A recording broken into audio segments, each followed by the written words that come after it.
and he joins us now. People get killed for other stupid choices. Standing up for the families that took a loss. This something that we find important. Rap game strong, chest up. Little homie, keep your head up. You can be whatever you want. Get rid of the fake and it will lead up.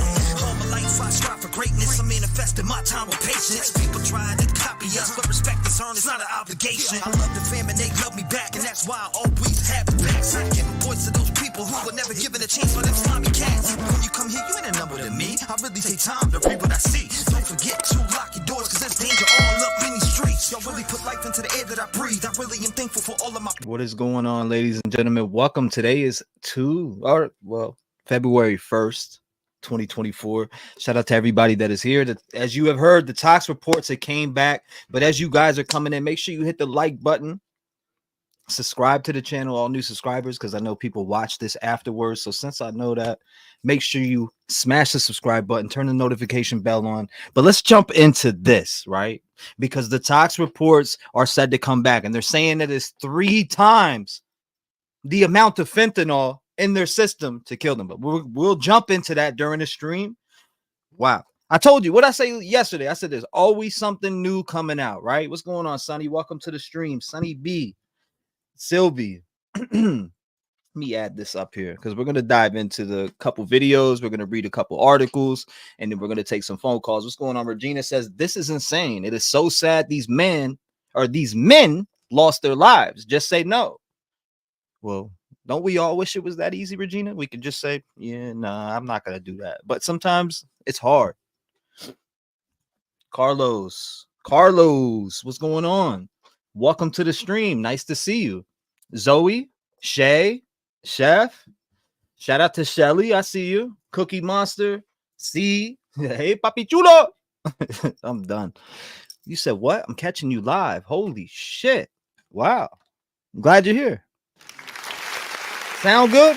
Or does it sound good? Are we good? Let me know in chat. Let me know if the sound's right. Do we need to turn up? Do we need to turn it down? What do we need to do? What level, what frequency are we on tonight? You let me know. Renee, what's going on? Lisa, Keisha, Robbie, what are you guys thinking about the Tox coming in today? I didn't think that it was going to come in today. I'm sorry, I just didn't. Now I thought maybe a story would come out. Maybe we would get another article or with some new details in it, or another family member speaking out. But no, they said, nah, the Tox is in. The results are in. What's going on? Adrian, welcome. Swisher, chairman of the Department of Anesthesiology Nina, what's at going California on? Pacific Medical Center. Dr. Swisher, thanks so much for joining us. So we're still waiting what the results of these toxicology reports are. We heard possibly cocaine. There's a lot of people who've been focusing on the possibility of fentanyl. Hold up. What did we talk? Hold on, no. Tonight we're continuing to follow breaking news here at 5 as we learn more about the deaths of 3 men found in the backyard of a Northland home. I'm John. Okay, Lindsay, just making sure. Bell, the toxicology report is in police hands. Jersey. Tonight. Fox 4's Malik Jackson joins us now live from KCPD headquarters. Malik, what are you learning about that report that's out?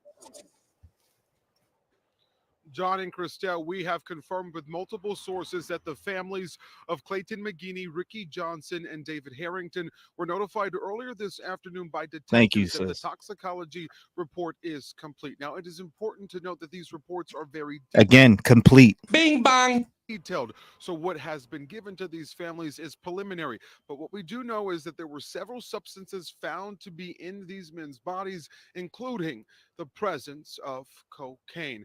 Now let's take a step back here because we were given the time. Okay, so hold up. The presence of cocaine also?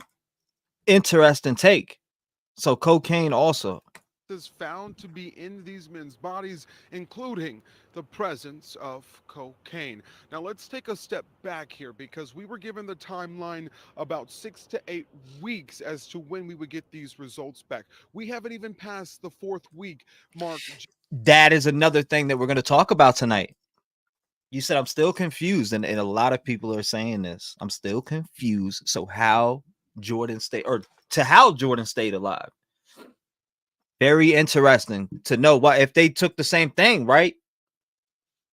But then again, we'll jump into that. That's a whole different because not everything is measured out the same in quantity. Just yet. Moving forward, this will allow KCPD to finish their investigation and pass this case off to prosecutors. It's crucial that we know that this comes one day after these families, in fact, met with the prosecuting attorney there in Platte County.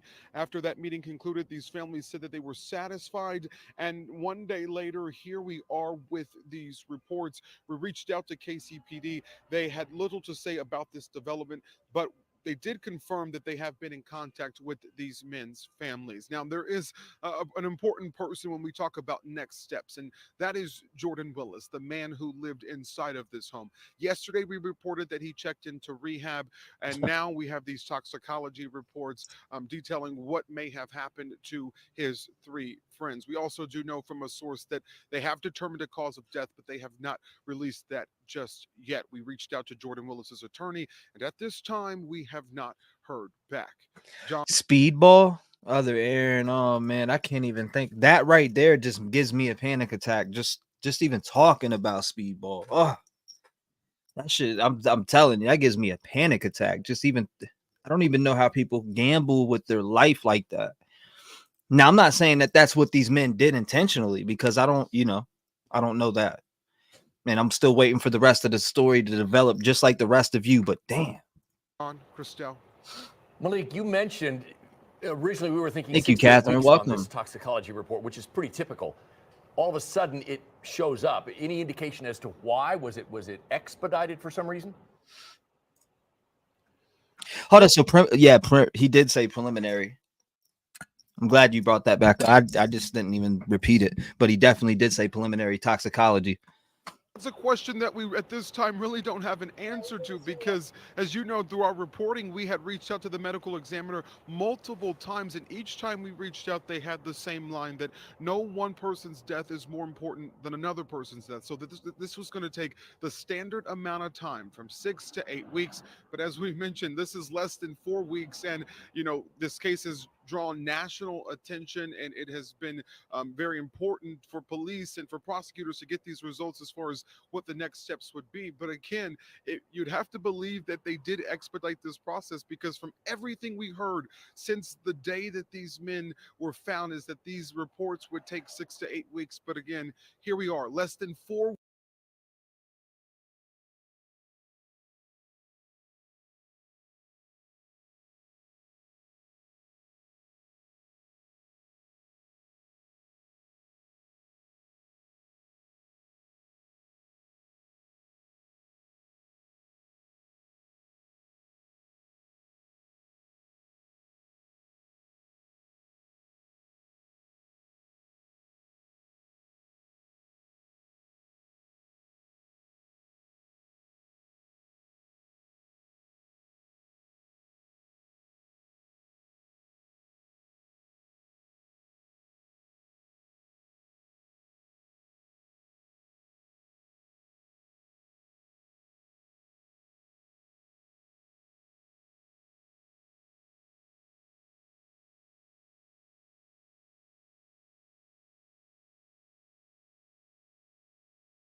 weeks from when they were found in the backyard of that Northland home. We have these toxicology reports. All right, Malik Jackson live at KCPD headquarters tonight. Malik, thanks. Dr. Jeffrey Swisher, chairman of the Department of Anesthesiology at California Pacific Medical Center. Dr.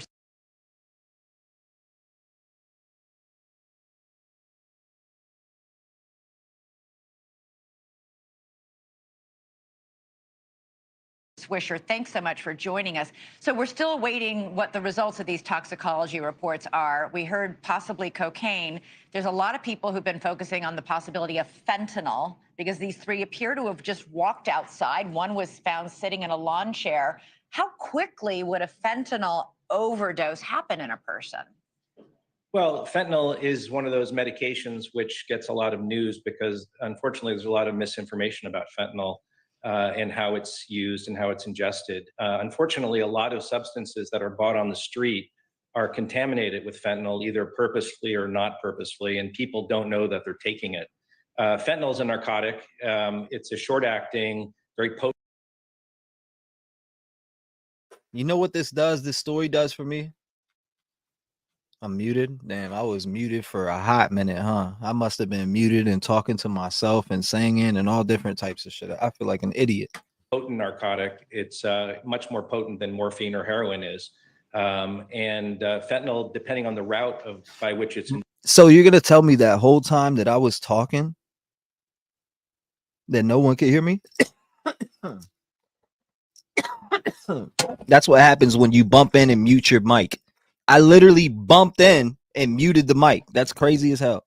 Ingested can, work immediately, or if it's ingested orally, it can take a longer time to take effect. Right. So, stop it. Are you kidding me? I was muted that whole time. Wow, that is crazy. Wow, I'm mad upset, but it's funny as hell.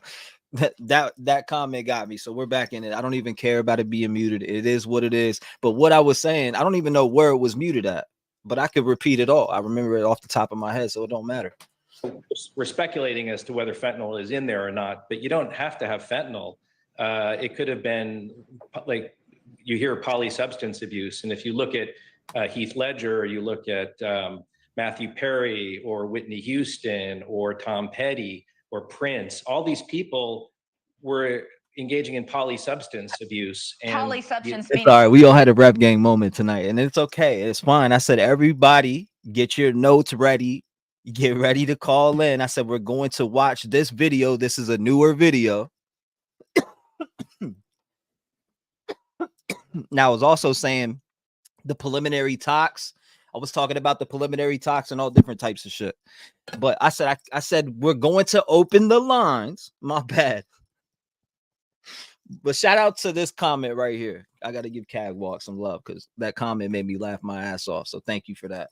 He said somebody take credit and share. Dude has access to all the drugs from his job.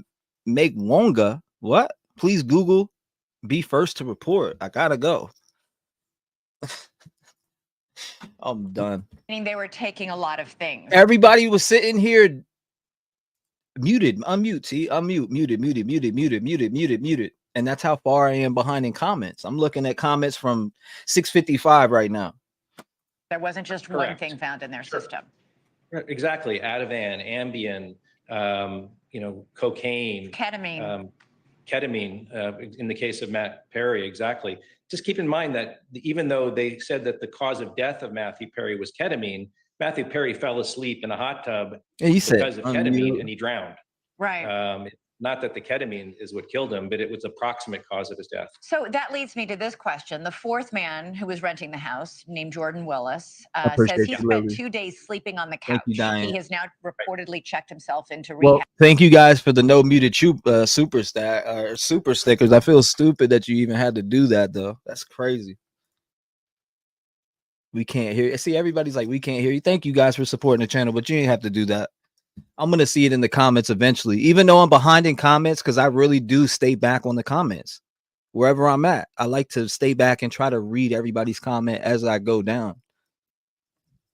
So that's why I'll be behind and not see shit like the super chat. Like there's a super chats that come through, but I don't see them because I'm too busy reading every single comment from bottom. You know, as soon as the stream starts, when I scroll my bar all the way up top and start from where the first comment came in. That's just how I always am. Saying that this whole experience has been a quote wake-up call.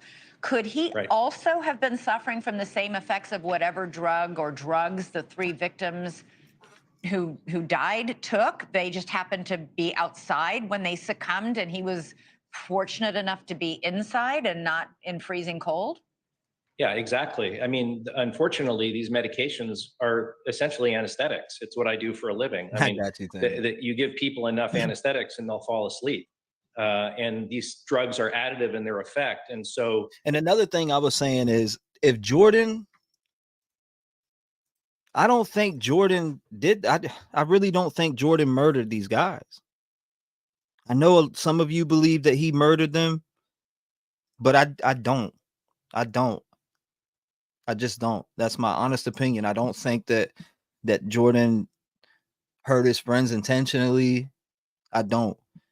Now, malicious cleanup, possibly. At the worst, that's what I think. At the worst, that's what I think. Now, I don't know. Did he go to rehab after this? If I'm telling you what, if I was hanging out with 3 friends, and I'm just telling you from my knowing me and who I am as a person now, say I was hanging out with 3 friends and somehow I made it out alive, I definitely would be going to rehab and changing that life around, right? That's crazy. 3 friends, like, I don't know. I don't know how this is going to turn out. I do want to hear from you guys about it, what your thoughts are with what you're hearing in the talks. Like I said, I'm going to read an article after this video, then I'm going to open up the phone lines. The rest of this video is like 2.5 minutes. Then we're going to go over the new videos as they come out, because I know Jennifer Coffin Dapper is going to be on News Nation later talking about the talks. Actually, she was the first person I seen post about the talks today. Delana, or I forget, some people tagged me in it, and then I grabbed it and uploaded it to you guys.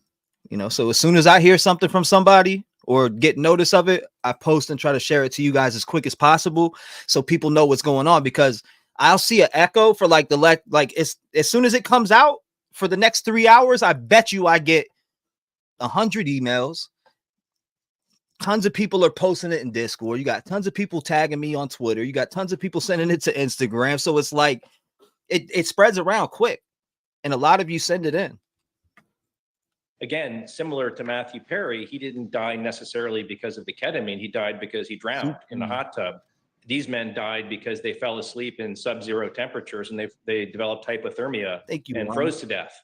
So that's the cause of death is hypothermia, but as a result of intoxication with multi-substances, which caused them to stop breathing, fall asleep. Essentially, the whole group had been partying and watching the football game together leading up to this. Neighbors say they saw the men going into the house with 2 30-packs of beer. Could alcohol also have played a role in all this?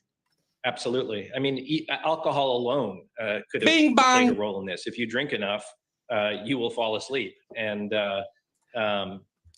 so it's just intoxication to the extent where you pass out, and you do that in, again, sub-zero temperatures. I'm sure that's happened, many times in history. Fishermen or people out in the cold fall asleep from drinking too much and then develop hypothermia. It doesn't take long to die from hypothermia. Yeah. That's unfortunately the case. That's good. Good. In many of these cases, a drug or alcohol and drugs or alcohol alone may have caused them to fall asleep. Now, for people who are in here, you heard that, right? There's 3 times. Reports are that there was 3 times as much fentanyl in this. I mean, all you had, it's not just 1, not 2, 3. So 3 times the strength in this fentanyl. Not only fentanyl, but cocaine and other different things. Wow. So I mean, after hearing that, definitely I could see somebody running outside. I don't give a fuck if your jacket's on. I don't care if you might be, barefooted. You might, you know what I mean? You will run outside and fall, whatever, because what's going on is your body's freaking out, right? You start freaking out. They could have started having panic attack, whatever. And next thing you know, my heart's racing. What's going on? And next thing you know, boom. So it's like, just really think about that. 3 times the amount that it takes to kill somebody. And then fentanyl. That's just fentanyl. We're not talking the other drugs. That's some powerful shit. Man, I'm so glad I don't do street drugs. I am so glad I don't do street drugs. Sleep or pass out, but it's the cold that killed them. Yeah, the cold that killed them. And, you know, exposure and hypothermia, again, as you develop hypothermia, your respiratory rate decreases, your metabolic rate decreases, and eventually you will have a cardiac arrest from, you know, hypoxia and not breathing. I assume this is why we haven't gotten the autopsy report yet then, that Right. toxicology is in, but the autopsy is not? Right.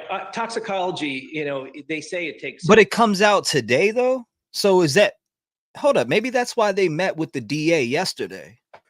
Who in chat thinks they met with the DA yesterday to find out these results from the preliminary, and now the preliminary is coming out today? Who in chat thinks that? 1 for yes, 2 for no. Thank you, Lisa. I appreciate the support to the channel. Thank you, thank you, thank you. Let me catch up to you guys. Confirmed in rehab. You said, I am so glad that... Yeah, exactly. That I don't do drugs. I think that's what you were going to say.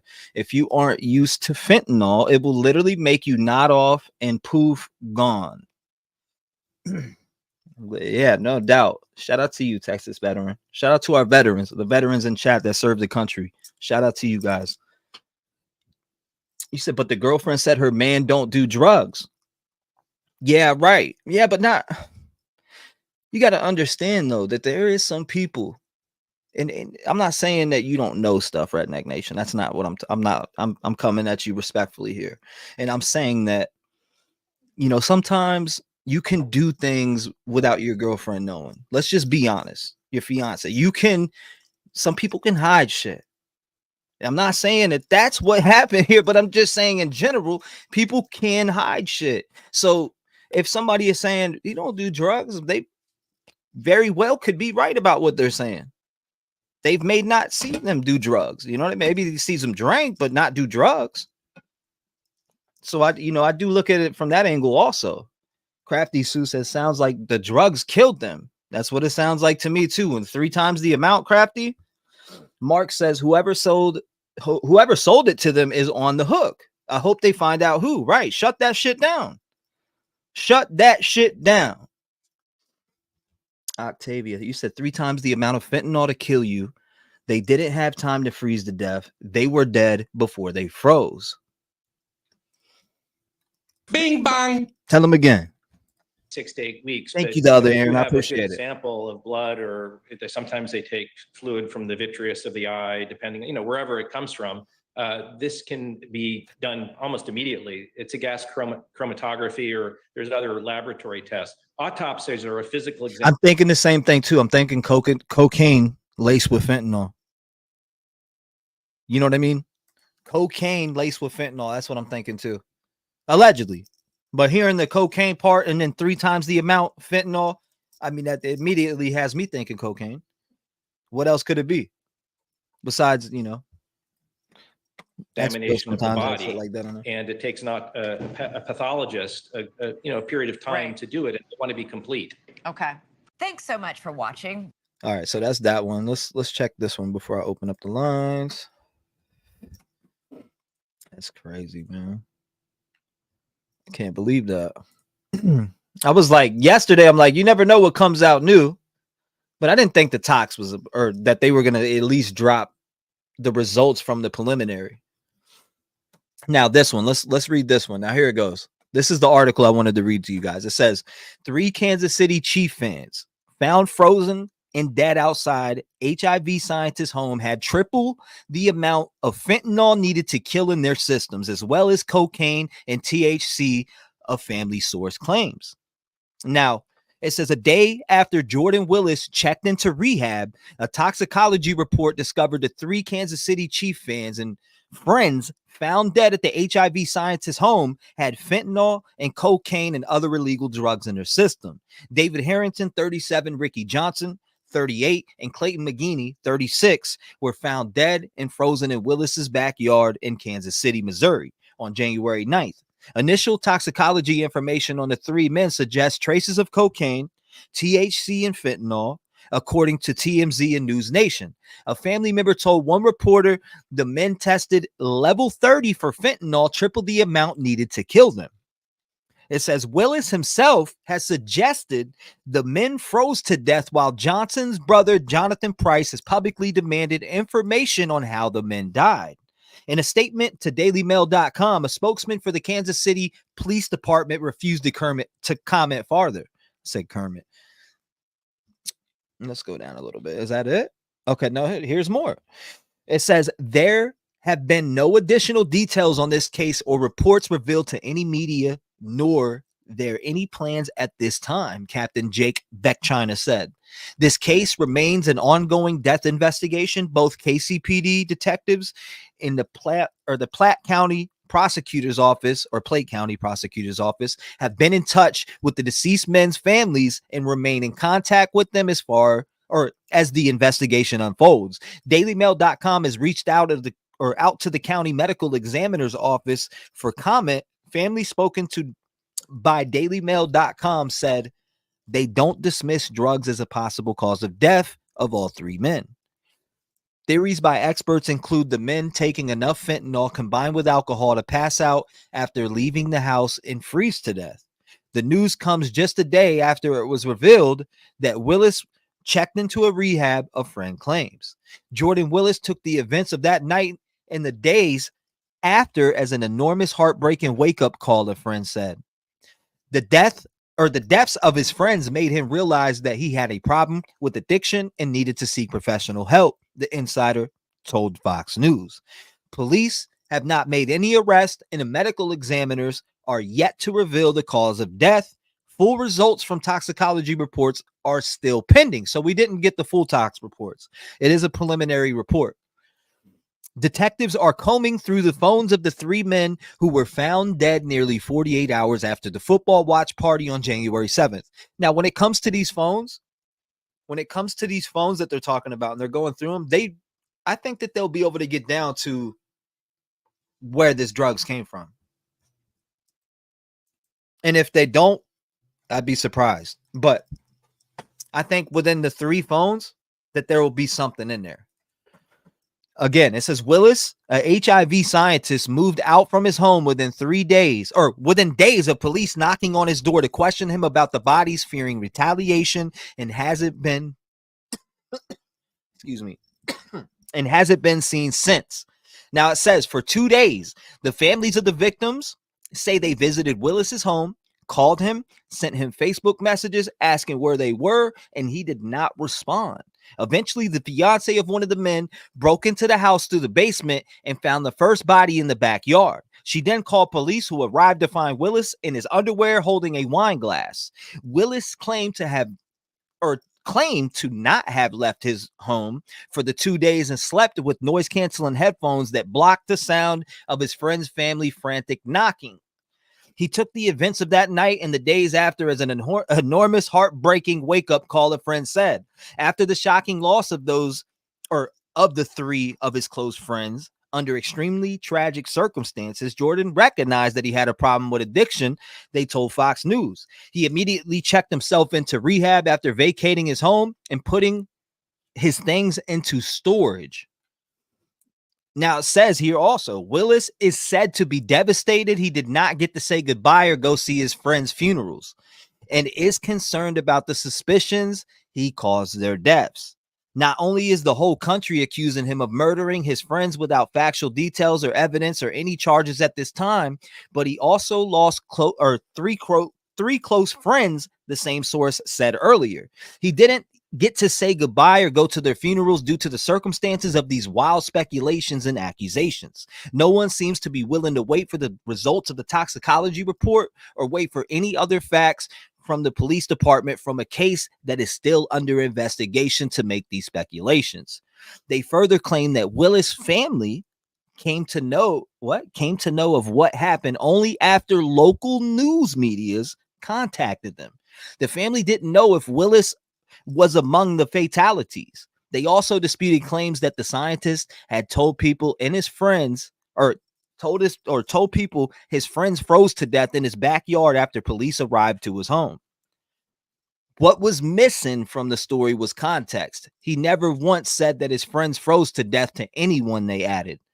Interesting. So where did the friends frozen to death come from then? This revelation comes 2 days after Willis's father issued statements on his behalf on January 26th. He would never in a million years do anything. These were all good friends of his. These were all people he went to high school with, and he took them to a football game the day before for the Chiefs, he said. Speaking to the New York Post, Willis's father said he would never in a million years hurt his friends. When pressed on inconsistencies in Willis's story, notably the fact of the bodies, or that one of the bodies did not have a jacket on when apparently leaving his home, despite the icy cold January weather on the night, he said. They could have gone out there. It was icy and cold that night. I don't know how many cars they came in. There were 3 of them, and there were only 2 cars left on the street.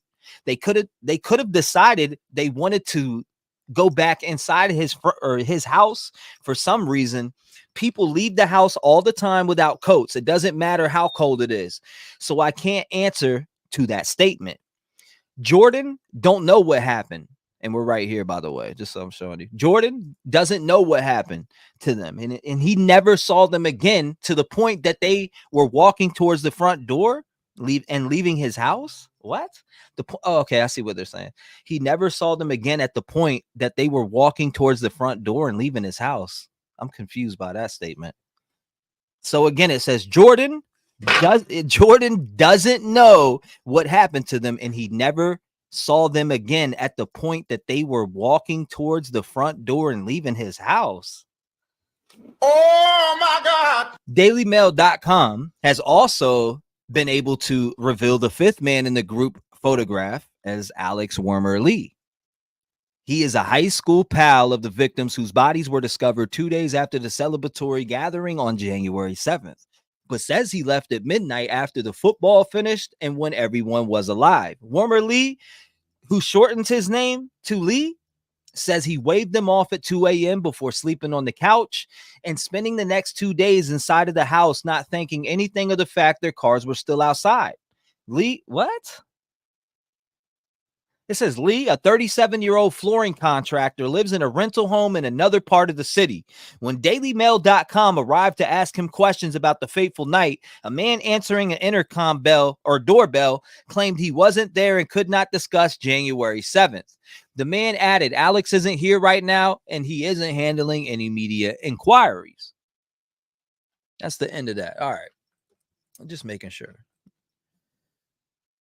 I'm about to open up the lines right now so people can call in, because I want to hear from you guys. What's going on? So after hearing, where tonight we're continuing. Now play this one more time. Let's play this one more time. Again, the Tox, they got the preliminary back. Again, I'm gonna play this for everybody who missed it, and then I'm opening the lines.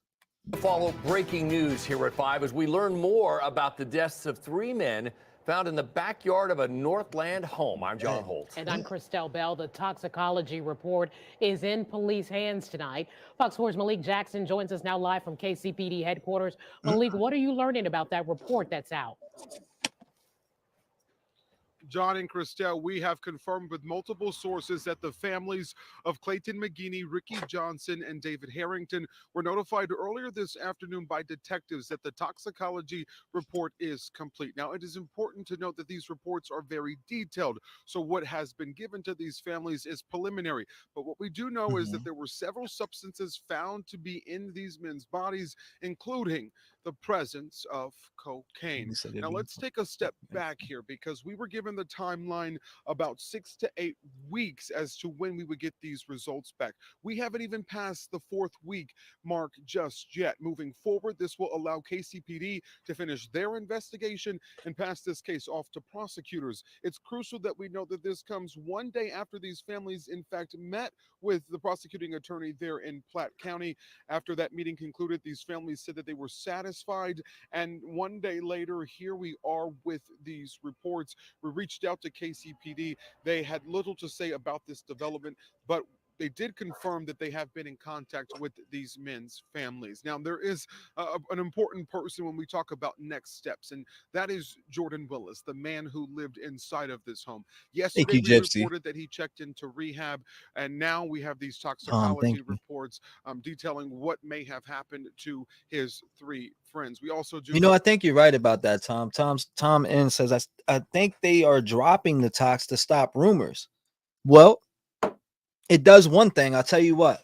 It tells us that there was fentanyl and coke. I mean, so now we know the drug factor is there. Know from a source that they have determined a cause of death, but they have not released that just yet. We reached out to Jordan Willis's attorney, and at this time, we have not heard back. John, Christelle. Malik, you mentioned originally we were thinking 6 to 8 weeks on this toxicology report, which is pretty typical. All of a sudden, it shows up. Any indication as to why? Was it expedited for some reason?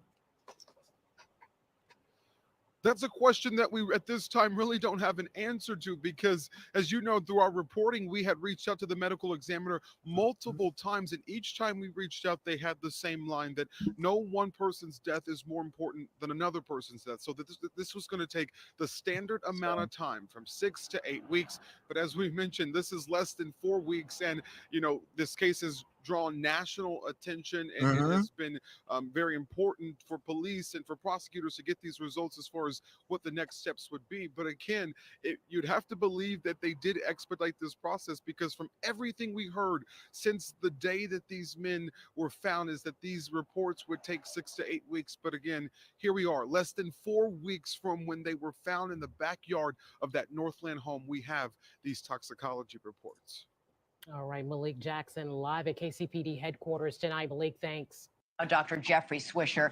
Okay, so I'm gonna open up the lines right now. I want to hear from you guys. 219-885-9693. Again, it says right here, 3 Kansas City Chief fans found frozen and dead outside HIV scientist's home had triple the amount of fentanyl needed to kill in their systems. That's insane. So cocaine, yeah, I mean THC, yeah. Cocaine, woo. On top of that, good man, God, that's wild. That is wild. 724, you're in the door. Talk to me. Oh, I'm surprised I got in first. First one. Yeah. Okay. Yeah, I think that they weren't speedballing. I think maybe that with the cocaine they were cutting was all mixed in with all, you know, all the other drugs. I think it was mixed together, in my opinion. That's a good question. Yeah. He said, what was in Jordan's system? You know what? I think he was a long time user. Is what I am thinking. I'm thinking that his body was used, to the F and the cocaine and whatever else was in that. I think, his body was used to that, and the other 3 were probably just a casual user, and it hit them harder. Right. I have a family member that used to use, and he stopped for like 5 months, and he went back, and it was just one time, and he fell out. Luckily, my other son was with him in a restaurant and saved him. But he said he had used, what he would normally have used, right? That never, did anything to him. And it was just that one time of him being off for the 5 months, he used, the normal amount, and it just knocked him right out. I mean, this is wild, though. I was, were you in here last night when I was on? Yes. And I was like, there's something new that comes out every day, and then all of a sudden we get this prelim tox that comes out today. It's like, what? Yeah, I thought maybe that's why that they met with the family yesterday. That because usually they give the families like a heads up on, hey, this is going to be released, just so that they're not caught off guard. Right. So I believe that, they did pull them in and say, hey, this is what we found. We want to let you know, so that when it hits, hits the airways, that you're not going to get caught off guard.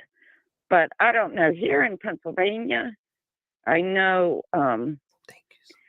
in my area, they will charge a supplier. If it results in a death, they will charge them with murder.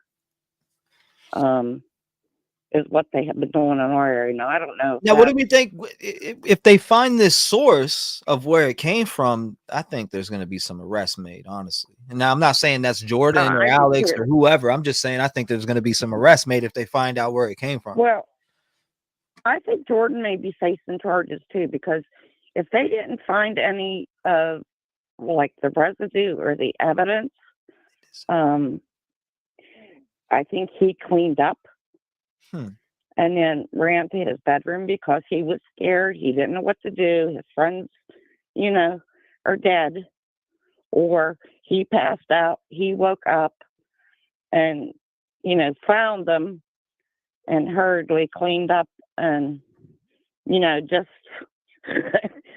he hit his head in the sand. I made that comment before. I think he just hit his head in the sand and was thinking, oh no, what do I do now? I think he was just scared, in my opinion. If he's never been in trouble with drugs before, my guess was he was afraid and didn't know what to do. Possibly.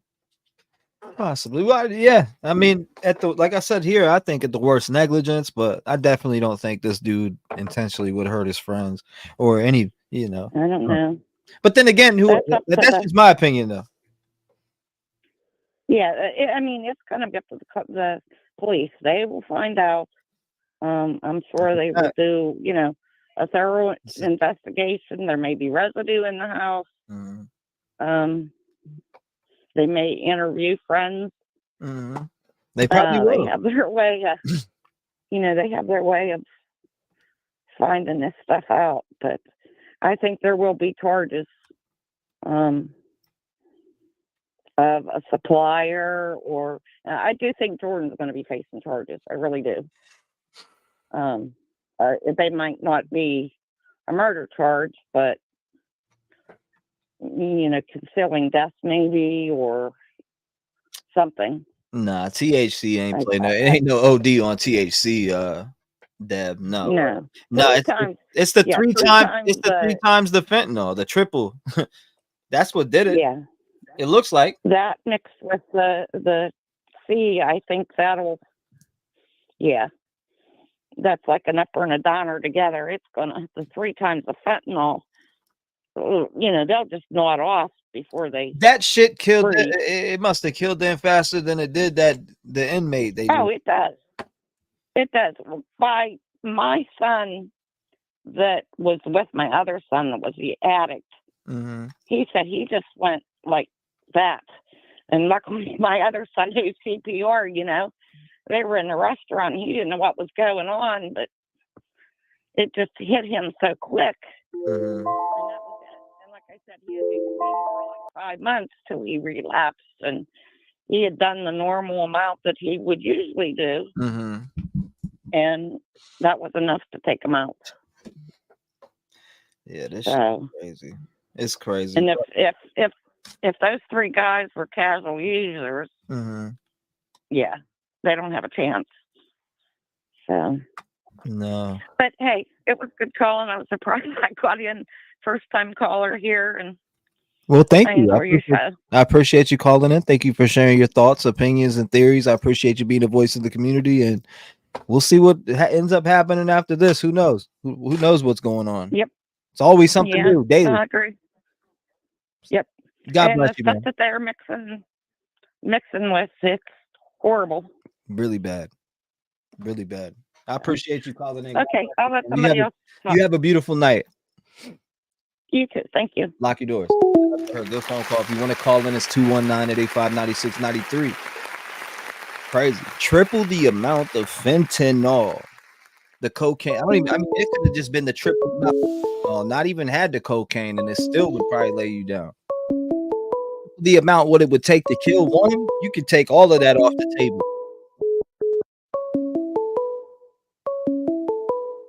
870, you're on the show. What's going on? Hey, brother. I've got to say, I said the toxicology reports would show that they had fentanyl in their system, but I got something to point out right here real quick. Talk to us. The family knew it was fentanyl. So if Alex is the one at the party with them and they're doing what they think is cocaine and they're snorting bumps of cocaine, the booger sugar, how would anyone know fentanyl was in it or that's what they overdosed from unless it was the dealer telling the family there was fentanyl in it? Well, it did say only the dealer would know what it was cut with. I mean, you're right because you're right about them knowing it was fentanyl because we got screenshots to back that up. 100%. 100%. 100%. Families, some people in the families were saying that. Who was Adam said my uncle was laced with fentanyl. I remember seeing that one. I'm trying to remember what other ones I've seen. Oh, we seen Caleb on the news yesterday. We seen him say that Jordan was the chemist and that right. Like those. Do you know what this is? This is Jordan being a red herring and a scapegoat, because let me explain something to everyone. You cannot make natural cocaine in a lab.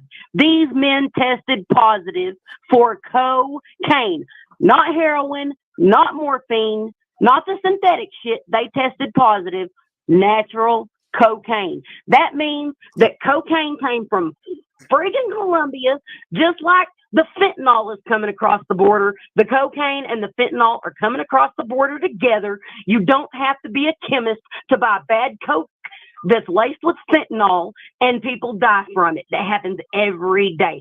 I think that Jordan is just like Kate Quigley. I think he's lucky to be alive. And I think the family or Jordan is gaslighting the family into saying, oh, Jordan's the chemist. He's the one that did the whole fentanyl shit. No, it don't happen like, y'all, I'm sorry. Put your tinfoil hats away for a minute and look at this for what it really is. These dudes fucked around and found out with some bad coke. Oh my God. Tell them again. No. These men fucked around and found out with bad cocaine. They did some bad coke that came across the border laced with fent, or the drug dealer laced with fent. But the problem I'm having is them being outside though. That's the strangest thing in my opinion. But hey, in the Quigley case, where were they found out? Huh? In the Kate case, the Quigley, you said the Kate Quigley, is that what it's called, right? Kate Quigley, look it up. In that case, were they found outside in the snow, frozen? In the backyard of some friends? No, but okay, that's what that's the strange part is them being found in the backyard. I don't think it's I get the other story, but when I looked at it, I'm like, but this ain't in the backyard of their friends though. You know what I'm saying? So that's what I'm looking at when I say, I'm like, yeah, but this is not in somebody's backyard where there's a living person inside. That's the part that is strange to everybody. I think Regina and I get what you're saying. And I'm not saying that he murdered his friends or anything like that. I'm not saying that. I'm saying at the worst I believe happened here was negligence. These guys were in his backyard, frozen in snow. So that's the thing for me. That's what makes it weird for me when I look at it. And that's why I say at the worst negligence. Allegedly. Right. And I stand on it. I've been around people that have done drugs and come down off drugs and spent 12 hours passed out, 14 hours, 15 hours passed out. I've been around criminals. I know motherfuckers want to hide shit, and this stands out to something. I allegedly believe somebody is hiding something here. Now, I don't know what, or when, or where, or why, but in this case, I personally believe something is being hidden here, allegedly. And that's my personal belief. I believe something is being hidden here that nobody could change my mind about that. I really do think that something is being covered up here. I can't tell you what it is, what it was, but I mean, I could tell you where I think and who, but I mean, that's about it. I think I can tell you what's being covered up. I think I can tell you what's being covered up. What's being covered up is nobody wants to admit where this fentanyl came from, T-REV. And I'm not trying to blame anybody, but it could have been from any one of the 5 people at that house. What's up, Alicia? I see you. What's up, sis? Any one of those 5 people could have brought some cocaine to party with, not knowing it was laced with fentanyl. And I'm trying to tell you, look, just because my friend jumps off of a cliff, don't mean I'm going to jump off of a cliff. Right. It's just somebody knows something here, and there's a little more. I mean, again, the strangest part about the whole entire case is 3 men being in someone's backyard with them living inside. Now, he could have been knocked out, absolutely, 100%. But do I believe that he was knocked out for 40 hours and slept 40 hours? No, absolutely not. See, I don't think he slept for 40 hours either. I think he could have got up, got some water, and went back to bed. That's possible too. So that's why I say worse negligence, because of those possibilities that I'm thinking about. You get what I mean? He could have went in, been knocked out, Regina, went and got water, got up, when he did wake up, got water, sat back down, laid back down, put a show on, and maybe laid there with withdrawals. Who knows? I don't know. Right. See, I can't say that there is negligence on his part, even though they were found in his backyard, because of this simple fact. We have no proof or no ability to prove that Jordan ever looked out his windows and knew they were out there. We don't have any proof that he knew they were out there. I need proof that he knew. You got to have proof. You got to have proof too. And that's another thing that I said. You got to be able to prove that. You got to be able to. I was talking, and that's another thing. Well, I was muted. I was saying that I'm glad you just brought that up, because I said you got to be able to take something to a DA, or and if you believe it's homicide or something, like, you got to have enough evidence to put in front of a jury. You know what I mean? You got to have enough. You can't just bring shit in. It don't work that way. He'll walk quick as hell. See, and we know law enforcement is going through people's phones. Mm-hmm. They got a hold of one of the family members wanting the passcode for a phone. They're looking for how it came into play. They're looking for the dealer. I promise you. Well, we'll see what happens. What's your final thoughts right now, Regina? Talk to us, because I mean, what you're saying, you got a good point with your angle. I agree. This is what I'm saying. Nobody has to mix. Look, people that buy these drugs don't have to mix it with fentanyl. The drug dealers are doing that themselves. It comes across the border that way. Okay. 36,000 kilos of cocaine are coming into the U.S. every year, and 10,000 kilos of fentanyl. 663.2 kilos is enough to kill every man, woman, and child in the United States from fentanyl overdose. Okay. Oh yeah, no, I know fentanyl is super dangerous. That shit'll kill. I'm saying Jordan is being used as a red herring because focus is trying to be shifted from the person that brought the drugs. That's what I think.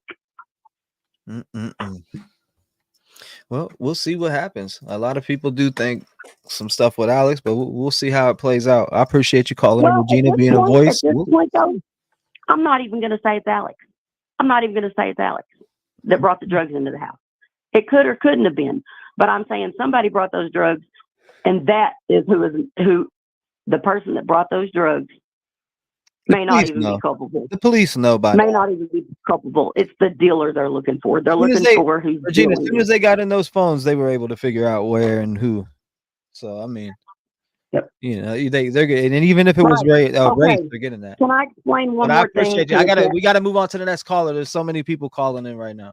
So many. But and it's been 9 minutes. It's been 9 minutes. We got to keep going. I got you, brother. I'll let you, brother. Bye. Thank you. It's been 9 minutes. We got to open up the lines. 219-85-96-93. Want to talk?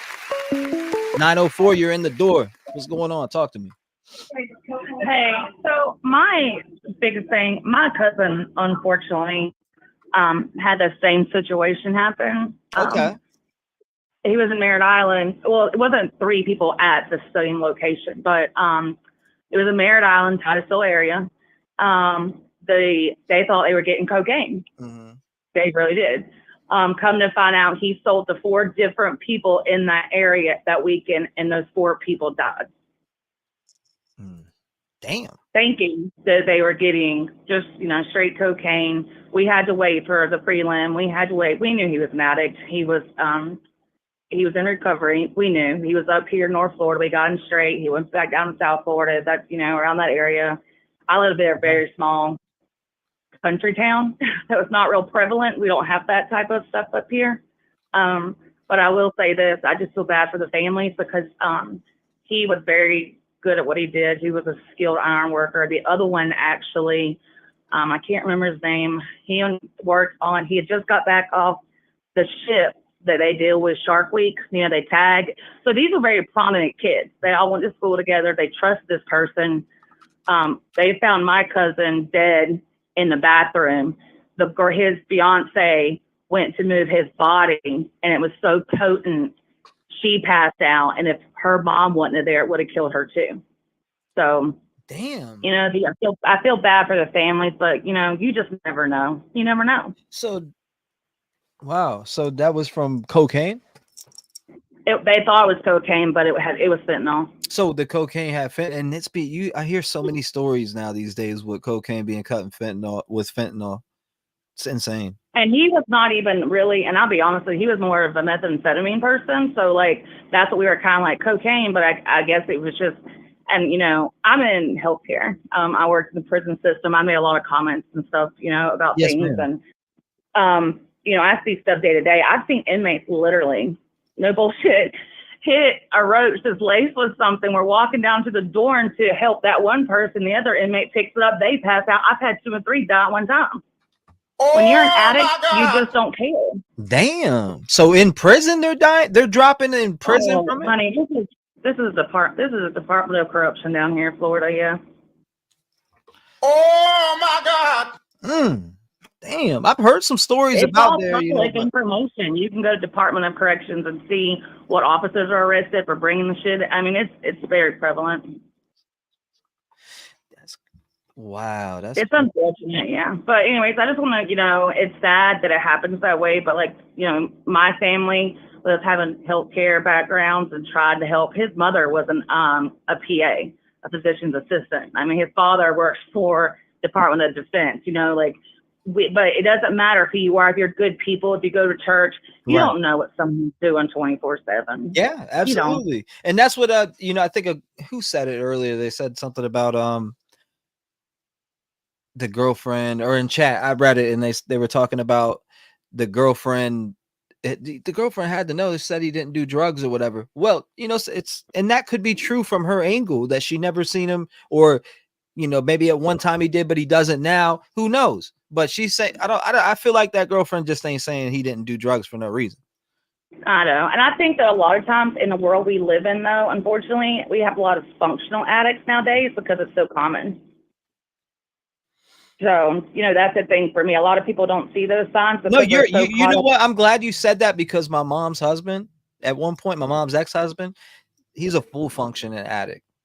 And they're great people. They can work. They go to work. They don't mess things up. I've seen it in healthcare. I mean, you're either very, very healthy or you smoke, and there's not really an in between. You know what I'm saying? Mm-hmm. So, like I said, I just feel bad, and I just want to kind of give the family grace.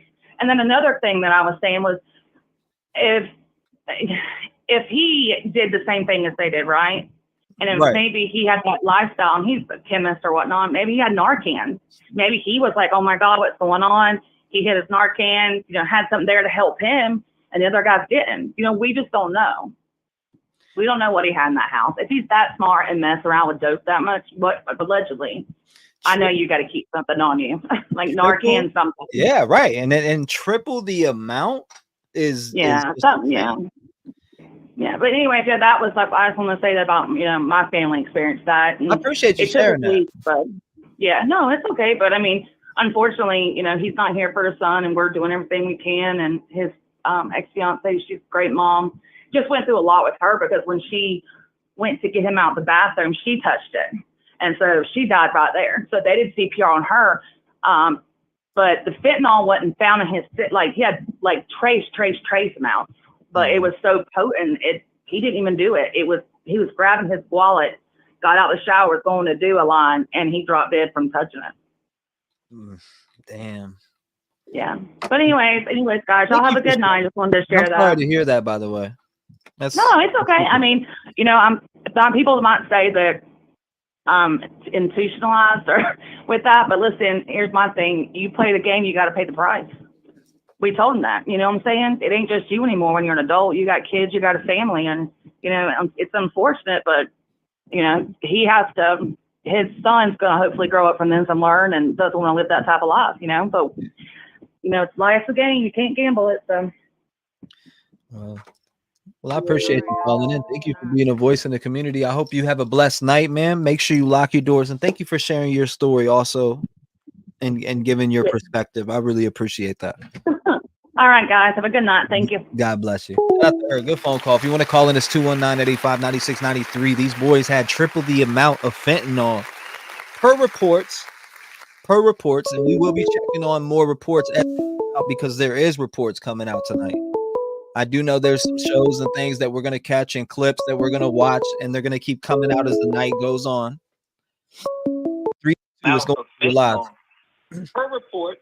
Can you hear me? Per report. We will be checking on more reports. T-REV.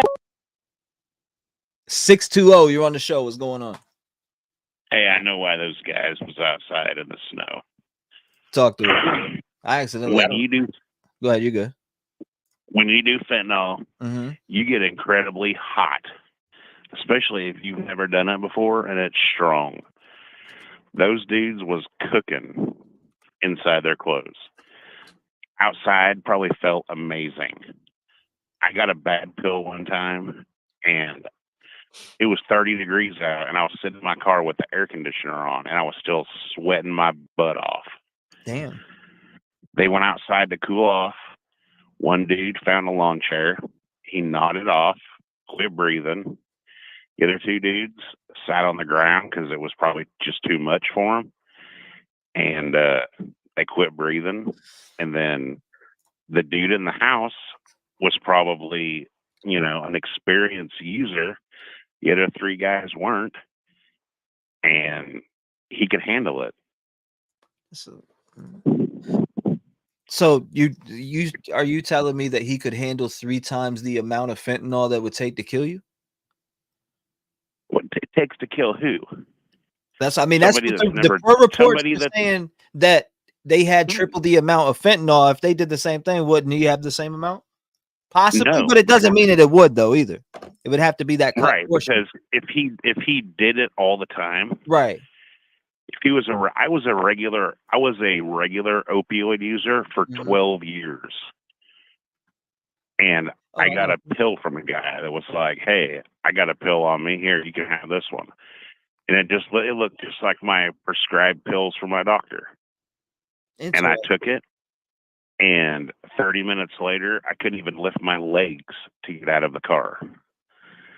It was that strong. Wow. And I was 12 years.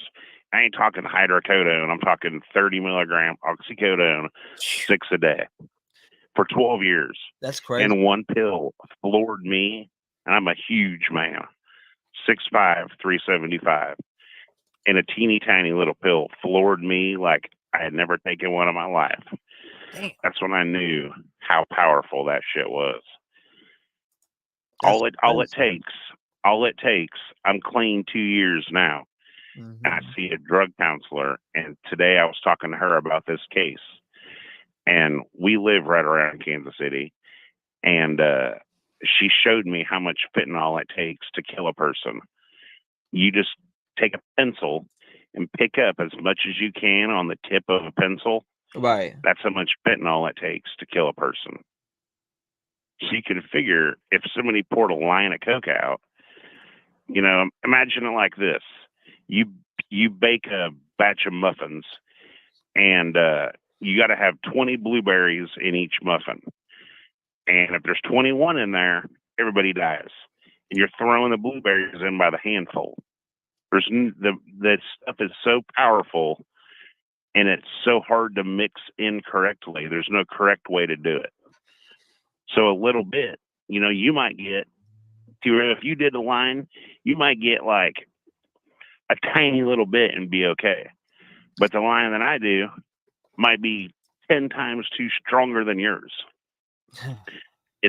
There's just no good way to measure the stuff out. Yeah. And these guys that are doing it, they're doing it in a baggie. Yeah, that's a good point. It's all mixed up, and you bring out whatever, you cut up whatever, and then you're doing it. So you don't know how much equally who's getting what. It could be all pushed to one side. Who knows? Exactly. Like I've done edibles before. Right. And even ones that are like from a good, reputable place, you might do one and you're like, damn, that didn't do nothing. Right. And then the next day you take one and it's like, God damn, higher than I've ever been in my life.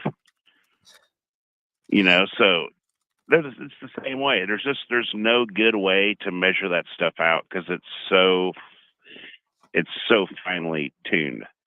Mm-hmm. The really scary stuff is the car fentanyl. It's 100 times more powerful than regular fentanyl.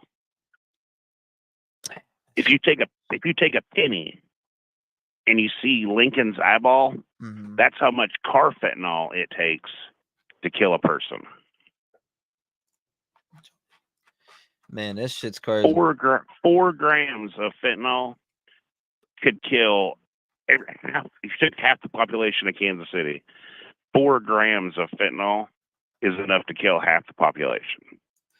Is it true that only fentanyl that actually takes to kill someone a tiny grain? Tiny bit. Tiny grain. He said, I know it's deadly, but I thought tiny bit was exaggerated. No, I don't know. Car fentanyl is even more powerful than regular fentanyl. I don't want to find out. No, it cooks you. You feel like you're cooking from the inside. Yeah, I'm good. And that's why them dudes was in the yard. They was trying to cool off. No, that's wow. They were, listen to this, at my local community health place. Mm-hmm. They hand out Narcan. All you gotta do is ask for it. Be like, hey, I know somebody that is using fentanyl. And they're like, here, take this Narcan. You don't know when you're going to need it, but you're going to need it. Listen to this, dude. Do you know why? You see old meth heads. You'll never see an old fentanyl addict. They don't live that long. Right. But man, keep doing what you're doing. I appreciate you, brother, man. Good. Thank you for sharing your story too, man. Honestly, it helps when people even explain a little bit of their story and talk about this. And it does, people have been through this. Families been through this. Families lost people to this.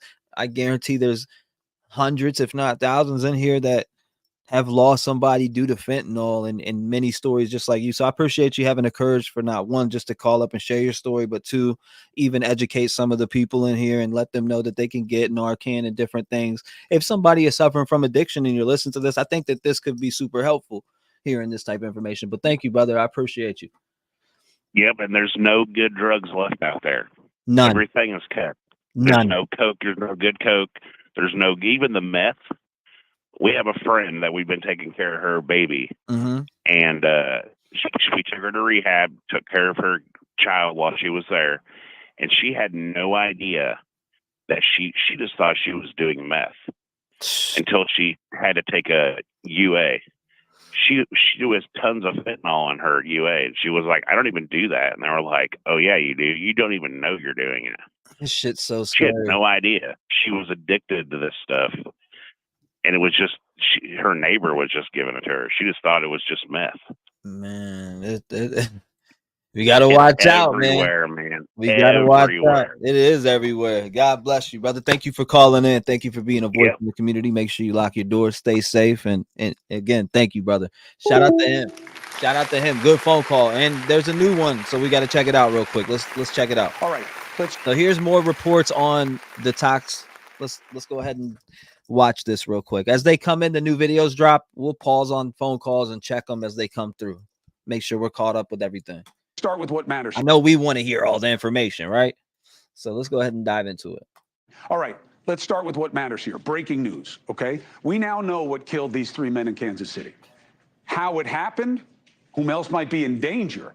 Those are the questions, but this is certainly not over. All right, so what do we know? 3 young men in their 30s found dead in the backyard of a friend who survived. Didn't make sense. Why? No sign of foul play.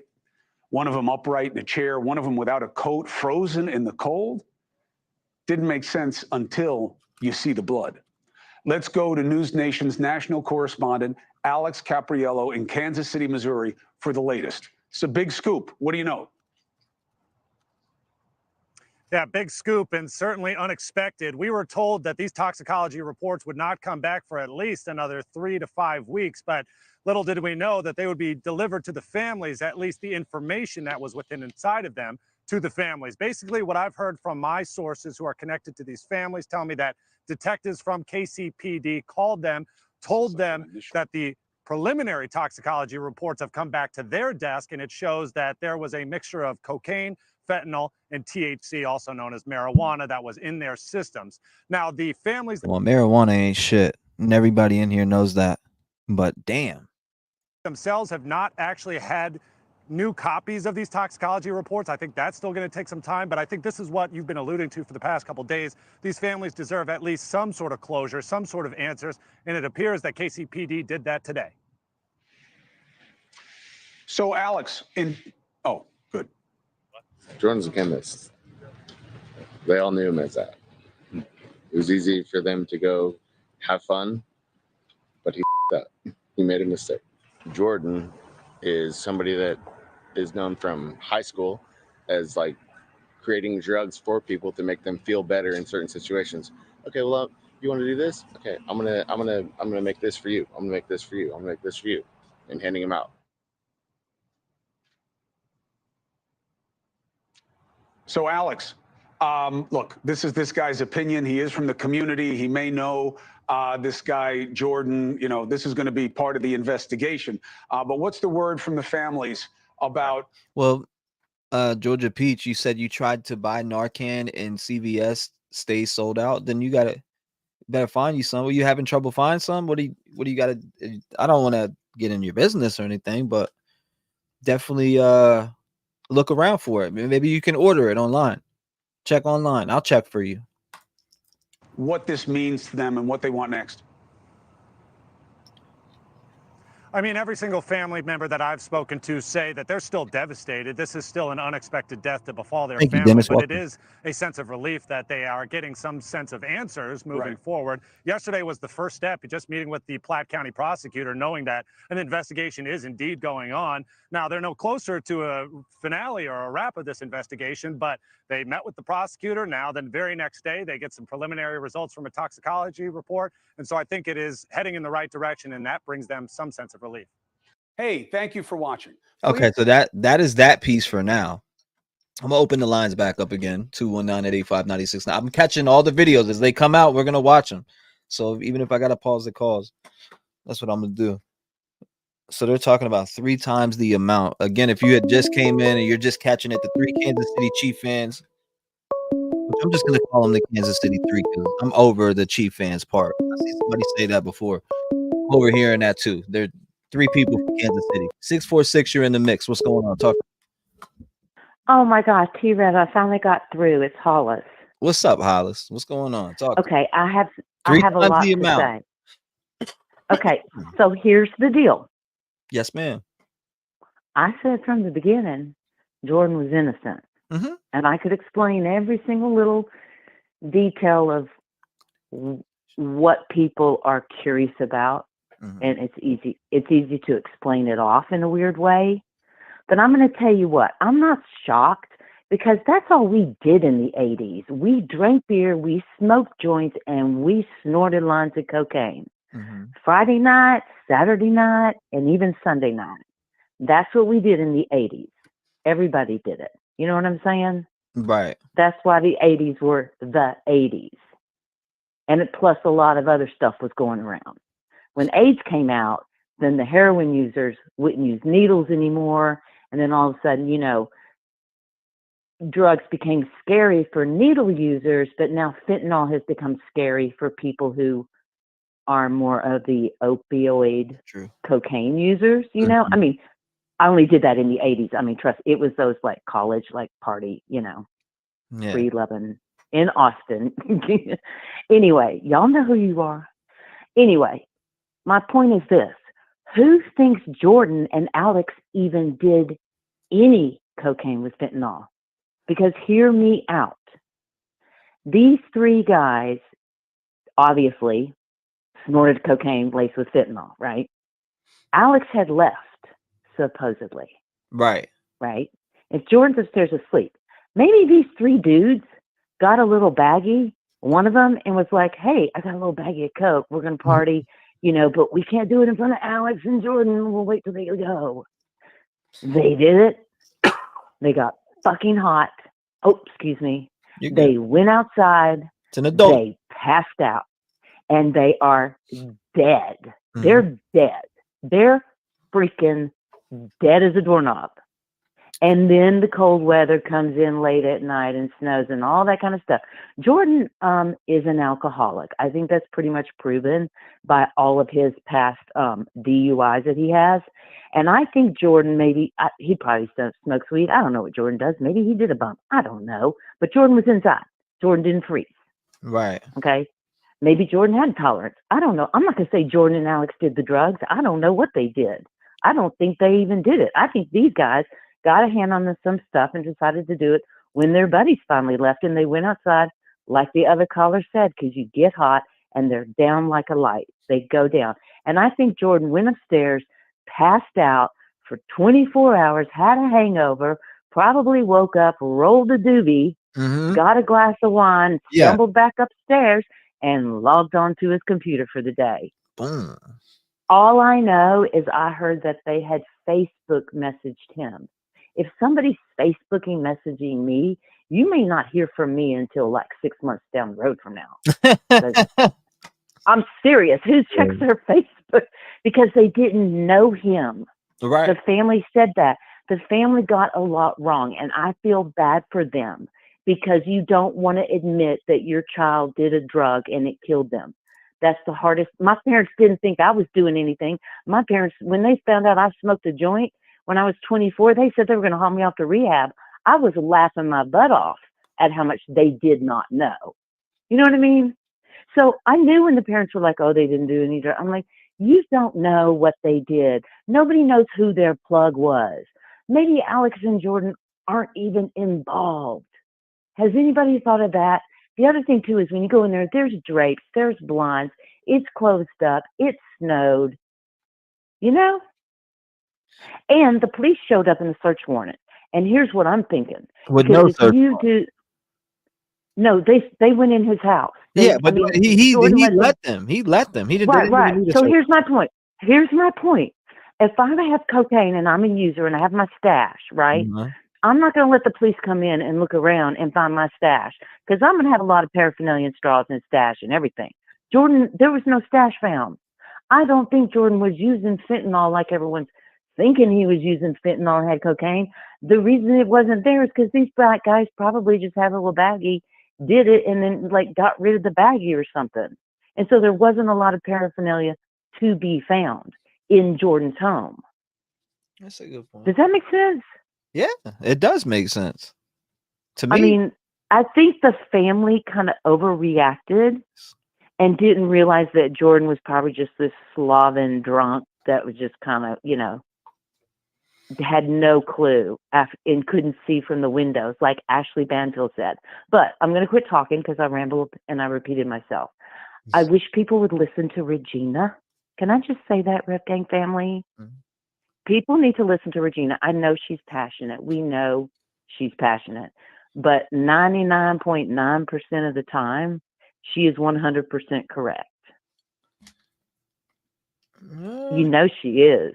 Well, 99 point. when it comes Okay, to 99.97. nobody's ever 90.9% correct. I'm not even I me. know, but No one is she brings a lot to the table, and she gets a lot of crap No, for it. she has And very she's good points. always, Nobody should always on the money. no one should catch crap for anybody. I don't Yeah, think it's she's Regina, always on the money. you guys' Always on the opinions money. should be your opinions. Nobody should ever catch crap for their opinion. Right. So then the one other thing I wanted to do is, I don't know if it's a trigger warning or not, because I know a lot of people in chat have lost family members to fentanyl. It is a disastrous situation in this country, no doubt. But I sent you, it's a very short, like less than a minute clip, I believe, of an ABC News footage from a year ago. Right. It's like an overhead camera at nighttime on surveillance. It has 3 or 4 people standing there, and they all did fentanyl, and you watch 3 of them go down. And you can actually, because a lot of people don't realize the difference between tranq and fentanyl. If you look at Philadelphia streets, the people that are standing there bent over, swaying and just like zombies, that's tranq. You will get like flesh wounds, circular flesh wounds from being addicted to tranq. Like meth heads have no teeth. Their teeth rot out. Tranqs get flesh wounds. When you do fentanyl, you freaking just fall. So I emailed it to you. It has like 3 little like fire like things to make it stand out.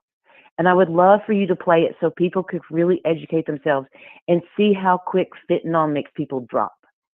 And I don't think Jordan had Narcan. I think Jordan went to sleep on the couch and then went upstairs. I don't think Jordan's ever needed Narcan. If Jordan had Narcan, Jordan would have been arrested. Are they the video you're talking about? Are they dying on there? No. Well, they eventually said that one eventually passed away. Like, it goes back to the news. It's just showing them fall out. You know what I mean? 2 of them survived with help. But it just goes to show you how fast. And it's not like, it's not graphic. It's just so people can see how fast it hits. And that, you know, if you don't know what dosage you're going to get, you may not wake up from it.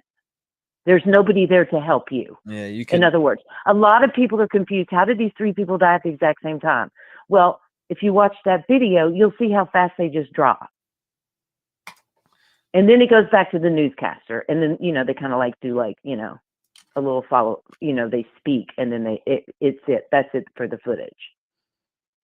Yeah, hold up. I see what. I don't know if chat wants to see it or not. That would be up to you and chat. That's up to y'all, because you know what I mean. Some things are trigger warning. I don't think it's that bad. I think it's more informative than it is shocking. Than it is like, I think it's more informative than it is trying to be. I mean, I've seen the videos over the years of people falling out. I'd be surprised if others haven't. I mean, that would surprise me, because I've seen multiple videos for years of people falling out, including police officers. Right, but you know, but people keep saying, I don't see how 3 people can fall out at the same time. Well, it's fall out the same time as someone's backyard, one be alive inside and not know the whole entire time. That's the weird part. That is the weird part. Why is it weird to you? Why is it weird because it's 40 hours of you at the house. Say you did do cocaine and there was laced with fentanyl. You're going to tell me that if that's what it was and you really were a cocaine addict and there was fentanyl in this cocaine, that you're going to be out, you're going to be tranked out for 40 to 48 hours straight? I'm not buying that, allegedly. I don't care what nobody says. I can watch 50 videos until I'm blue in the face of people falling out all day long, and that's still not going to convince me that he possibly did not know that 3 people were dead in his backyard, allegedly. Now, I didn't say that he killed these people or hurt them or anything like that, but the weirdest thing to this whole entire situation is 3 people in let me ask you this. with their vehicles parked out front. I don't care what anyone says. That shit is sus. It needs to be investigated all the way around. But who sold the drugs need to be arrested. Fuck them all. Get them all. Now T-REV's yelling at me. T-REV's yelling at me. No, that's the weird part, and everybody keeps going. Okay, I know you think it's weird. Can't drop. I know they drop at Kensington. I know that officers drop. I've seen all these different videos, but it's the 3 people that are strange in the backyard. And somebody so check this out. At the house. If you do cocaine, then you're not going to be laid out in bed for 40 to 48 hours without trying to get another fix. I just don't buy that. Okay, so hear me out. Who I'm says not buying that. Jordan? I just don't. Who says Jordan is a coke addict, though? Who says that? Not me. I don't know. Okay, I'm so just why not is it? buying that they partied at the house and nobody knew nothing.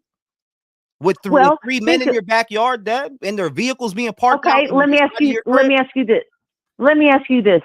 Let me ask you this, T-REV. Have you gone outside of your house and gone checked under your AC unit Plenty in the past 3 days? Plenty of times. Not in the past 3 But days. in the past 3 Out days? under my AC unit? Come on now. That's crazy. That's a crazy. Why? Why is that crazy? Why would it be under crazy my for you to go out? AC, more of my backyard Not every day. I go in my under, backyard every single day. not under. Okay, so Every single day. is there one out of the 4 sections of? Here's my point. He's upstairs. You know his master bedroom's upstairs. He's got all these window treatments. Why does he have to have that? Why does he have to have everything open and sunshiny and doing yoga? And who says he's jogging and making dinner? Thank you, Hollis. I appreciate you. Shout out to Hollis. Love and light. Next phone call, 219-885-9693. I don't want to argue with nobody, and if I feel like it's that way, I'm gonna move on. I'm just saying in general, I can't buy that 3 people were found in the backyard and nobody knows for that long. I just don't buy that. They're not. I've been around drug addicts my whole entire life. 519, what's going on? You were live. Hey, what's up, Steph? What's going on, brother? Hey, not much. Hey, did you see that email and that screenshot I sent you earlier? Where the girlfriend of Mitch, she ran into Jordan in the house. Well, yeah, check which your one? email. Where's dude. it at? Hold on, let me see it. Let me look. I circled it. I circled the point of the article too. Like that whole side's line. Like fucking, like crazy line. And I think. Well, I think Alex. Hold on, let me see. Hold on. I'm pulling it up right now. Yeah, there's a circle part. There's a lot of emails, so hold up. Yeah. Rob? Yeah. Okay, Yeah, just making sure. Okay, so you got it circled. Willis told police that he didn't know the men were there until he was alerted by McGinney's fiance. Now it says Ricky's family was hired or has hired a private detective and seemingly stalled police and the intense public debate about. I can't see that part because you circled it, but I'll download it. Pull it up on the screen. But you look at the circle part though. I got you.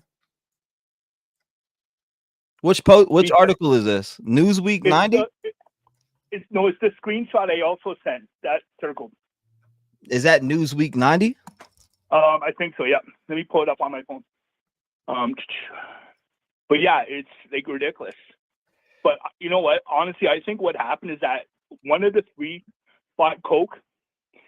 They obviously was cut, and unfortunately, the only reason Jordan's still alive, in my opinion, is because he was stayed inside.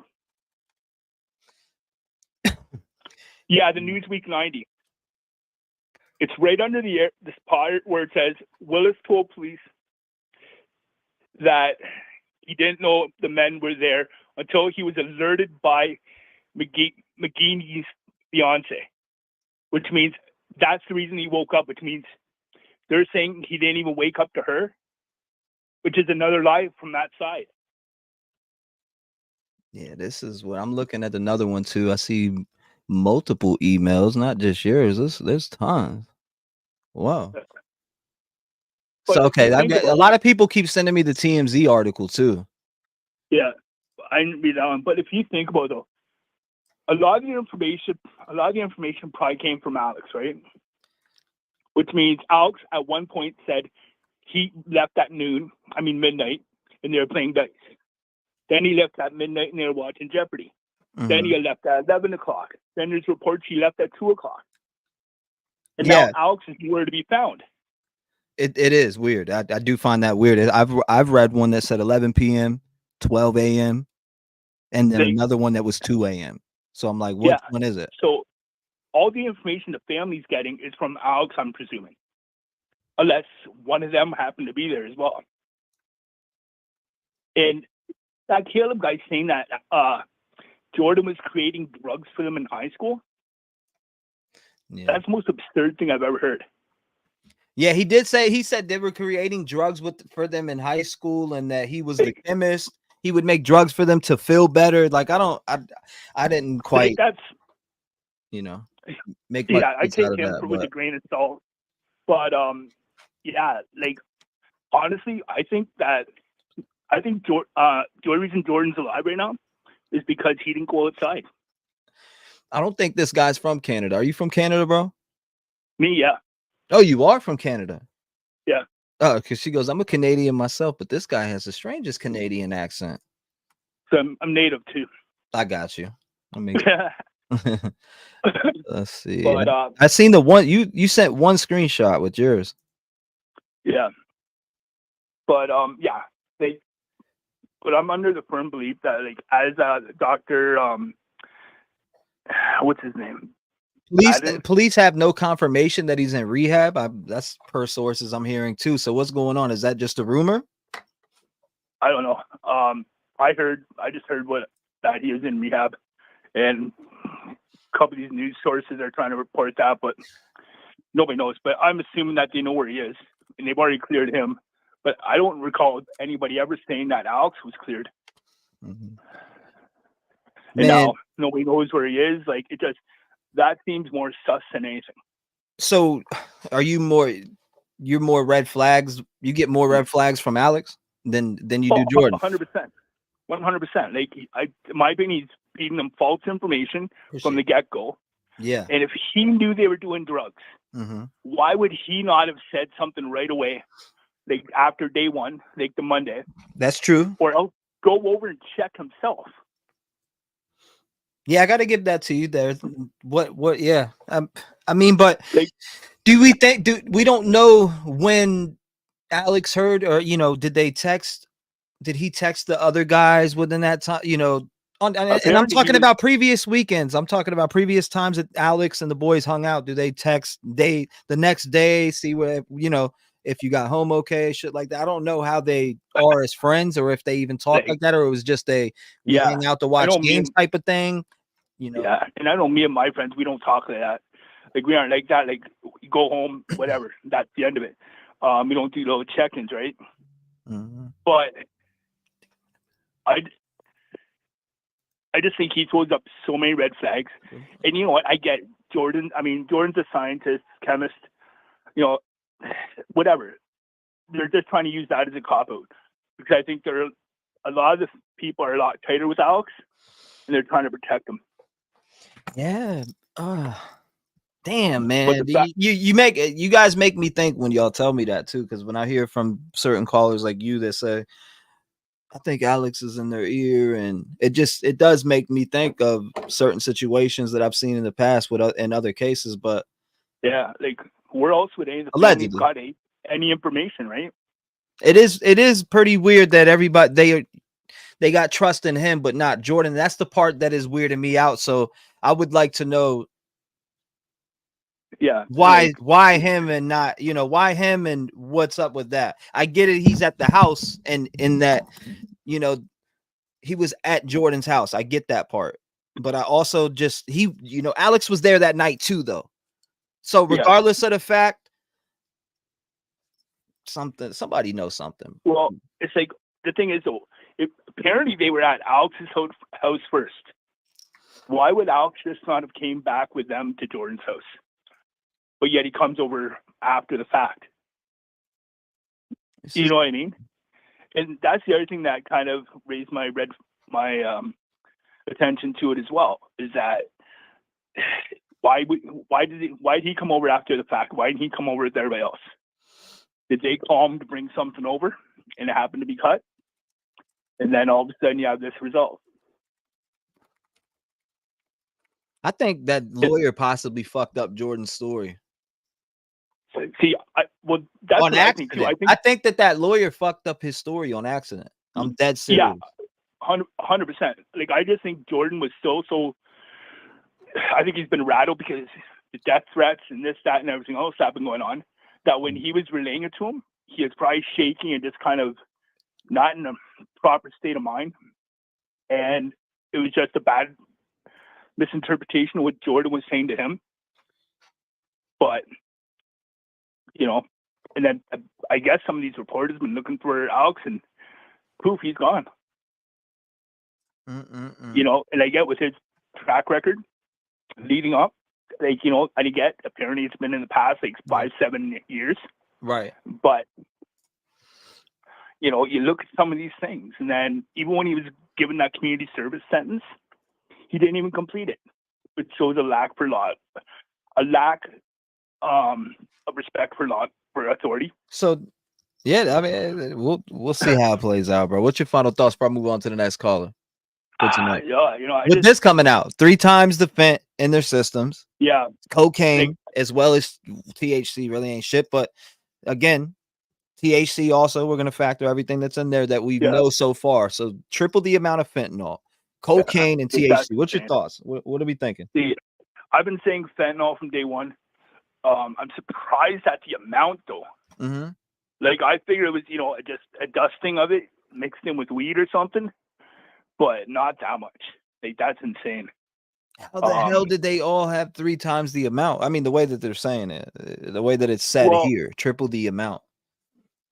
Yeah, but then, you know, if you looked at some of those articles I sent you right off the get-go of this case, you know, it only takes a couple, like and the equivalent of a couple and we grams got of some new sand. videos that we need to catch up on too. So we're about to play those too. They just came Yeah, out. but you know, at the end of the day, man, I just hope everything gets sorted out. I don't think Jordan has, at most, maybe negligence, and I highly doubt that. Mm-hmm. But I think Alex is going to be looking at some manslaughter charges. That's my personal opinion on this. We'll see, man. We'll see how it works out. Thank you for calling in, brother. Thank you for being a voice in the community. We're gonna check these new videos out and see what's coming out. All right, man. God bless, brother. Shout out to Rob. I appreciate him calling in. She said, I've never seen him hang up on someone before. I have a couple times. I wasn't banging on her like that. I was just saying in general, I looked at the time and seen 11 minutes and think about all the people that have been calling in every day that haven't been able to get through because I'll let somebody slip past time. So I'm just trying to be considerate of all the other people that really want to call in, because there's so many of you that do want to call in and try to get in and talk, and you guys aren't able to get through. And I feel bad when I see the messages afterwards. I'll see them after the stream, like, I was trying to get in. I have a good point. And that's why I'm being strict on time. Like I'm looking at it, seeing 10 minutes. Damn, I got to get on to the next call. I got to get everybody in. So I want to be fair, get everyone in, not just keep letting people slide past the time and doing, you know, I'm trying to be courteous because I know there's a lot of people watching and people have a lot to say. So that's all. A lot of you have dismissed these young men's deaths by saying, well, you know, if they're junkies, listen, they're not junkies. Send me your number. Okay. Were they using drugs? Apparently, yes. Doesn't make you a junkie. And here's my concern, and this is why I've been hinting at this in the reporting. It takes such a small amount of fentanyl to kill you. It is easily added to cocaine, okay? And it is used to boost cocaine.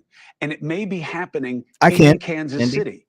So if this batch wasn't tailor-made for these gentlemen by some, you know, corrupt chemist, the way suggested by that one family member, well, how many people are at risk of this product on the streets? Let's bring in the attorney for the family of Clayton McGeeney, Tony Kagay. Thank you very much for being here. Tony, how do I say your name right? Kagay, Chris. Kagay. Thank you very much, Counselor. Appreciate it. What is your take on these findings? What are the next steps that the family want to see? So, I mean, I think it's important to note that at this point, no official toxicology report has been released. Mm-hmm. And my understanding is that there have been informal communications from KCPD to some of the family members. I've not personally had the opportunity to review any of the reports, so I can't really speculate on that. What I can say is that this is just the first step. Mm-hmm. I don't think that anyone familiar with this situation or this investigation thought that there wasn't something else in play here.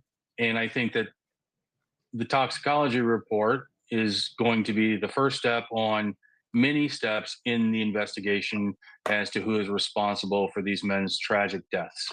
Look, the families have been saying to us from the beginning, somebody did this to them. Did the guys party? Yes. Did they play with drugs recreationally? Probably. But when they heard about fentanyl being in play on this reported toxicology. What impact did that have in your experience? So, again, I can only speak for Clayton's mother, Nancy, and his fiance, April. And again, I've not had the opportunity to review the reports. I don't know that anyone has. I think, again, it's just been a phone call from law enforcement. But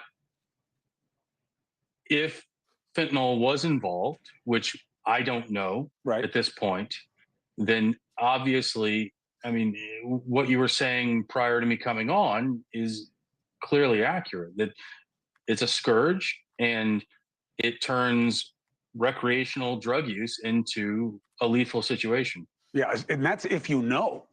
You know, that's if you know. If you don't know, then you're in a different area of criminality, obviously, potential criminality, and of implications. Hey, thank you for watching.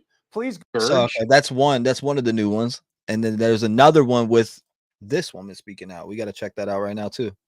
So you have this new one and this new one right here. Now, I want to bring in the better minds, but I do have to tell you, I know you hear reporters say all the time, we should know, we should know. No, not always, especially when there's a pending investigation. I totally respect that as an officer of the court myself. However, if this is about not tailor-made drugs for one guys or an experiment among one group, if there is a product on the streets, Kansas City is not immune from what's been going on with fentanyl. And 2023 was a bad year, and they had an explosion from 2018 to 2021, like so many other cities across the country, like up 1,000%. Okay? That's another issue of disclosure for the authorities, because you want to warn people, be careful what you're getting on the street and who you're getting it from. Erica says, so can someone actually do fent, different levels of it or something? I swear that guy said he takes it all the time. Well, I do know there's patches, but I don't know about any other form of that. The only reason I know about the patches is because my aunt was on fentanyl patches. So that's the only reason I even know of those.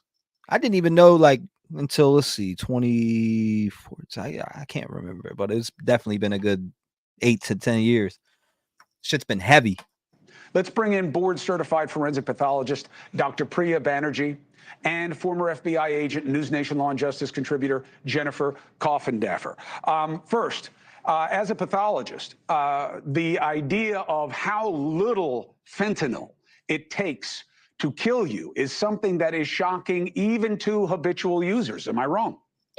Yes. No, that's, I just listened to your whole opening, and I think what we can learn as a nation, as a lay nation, is how susceptible anyone is to this overdose phenomenon. Fentanyl is devastating our country. And unfortunately, these were 3 healthy young men having fun, and that got the better of them. And what you're showing is so critical. It is like grains of sand that you need to overdose. We're showing it on the tip of a pencil. Medicine. We're showing it on the tip of a pencil right now. Tip of a pencil, that little white granules that you see. Flecks, they look like dust almost. Right. And So there it goes. They're showing you right there. That's lethal dose of fentanyl. This right here. Damn. They had 3 times this amount? Oh my God. Hold up. Wait a minute. Something ain't right. flecks, they look like dust almost. Right. And, a few grains of sugar. It wouldn't even occur to someone to just brush it off, really. And honestly, it's all white. And so what's happening is sometimes people think they're just getting cocaine. They don't know what they're getting. Right. And that little bit of fentanyl that's mixed in to, make it better, it gets the better of them, unfortunately. Right. That little to overdose. I mean, look, I've been covering this for over 20 years. I've been around it longer than that. I've never been afraid of a drug the way I am with fentanyl. Jen, and we've talked about this before. It's because of the accidental killing. This isn't just like, oh, you overdosed because you got it wrong or were stronger than you thought. It takes like nothing. Now, in terms of the investigation, what does it mean that Jordan Willis isn't dead? And what that feeds for investigators, Jennifer, in terms of if there is criminal level of responsibility? Well, Jordan Willis isn't dead, and neither is individual number 5, the other person that was there. And I really believe that this has to do with the chocolate chip cookie effect, which is basically these little amounts of fentanyl that are scattered throughout the drug. Are you going to get a chocolate chip or are you not? If you get that chocolate chip of that fentanyl, that is when you die. And so I believe likely that these two didn't get the big dose.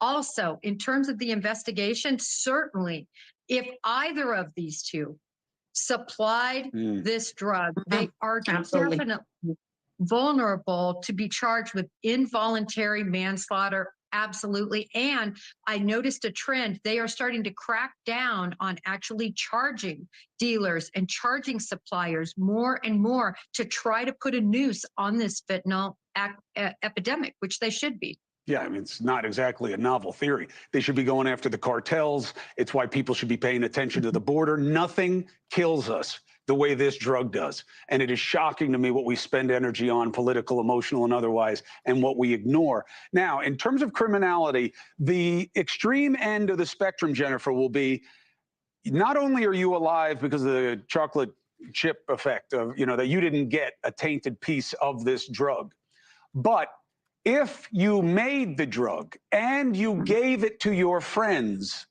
as a product, try this, and that's why you're not dead. That'll be the outer extreme of criminal responsibility, yes? Absolutely. And that is going to be still, I believe, involuntary manslaughter, recklessness that was done in this case. And then also, I think you have to add on to it the lesser charge of did he provide aid if indeed he knew they were lying there dead. You got a coat in the house, you got other belongings that were there, you got cars out front. I mean, put two and two together. I haven't looked into Missouri's law. Exactly. Put two. It looks like Jennifer's thinking the same thing I am. Put 2 and 2 together.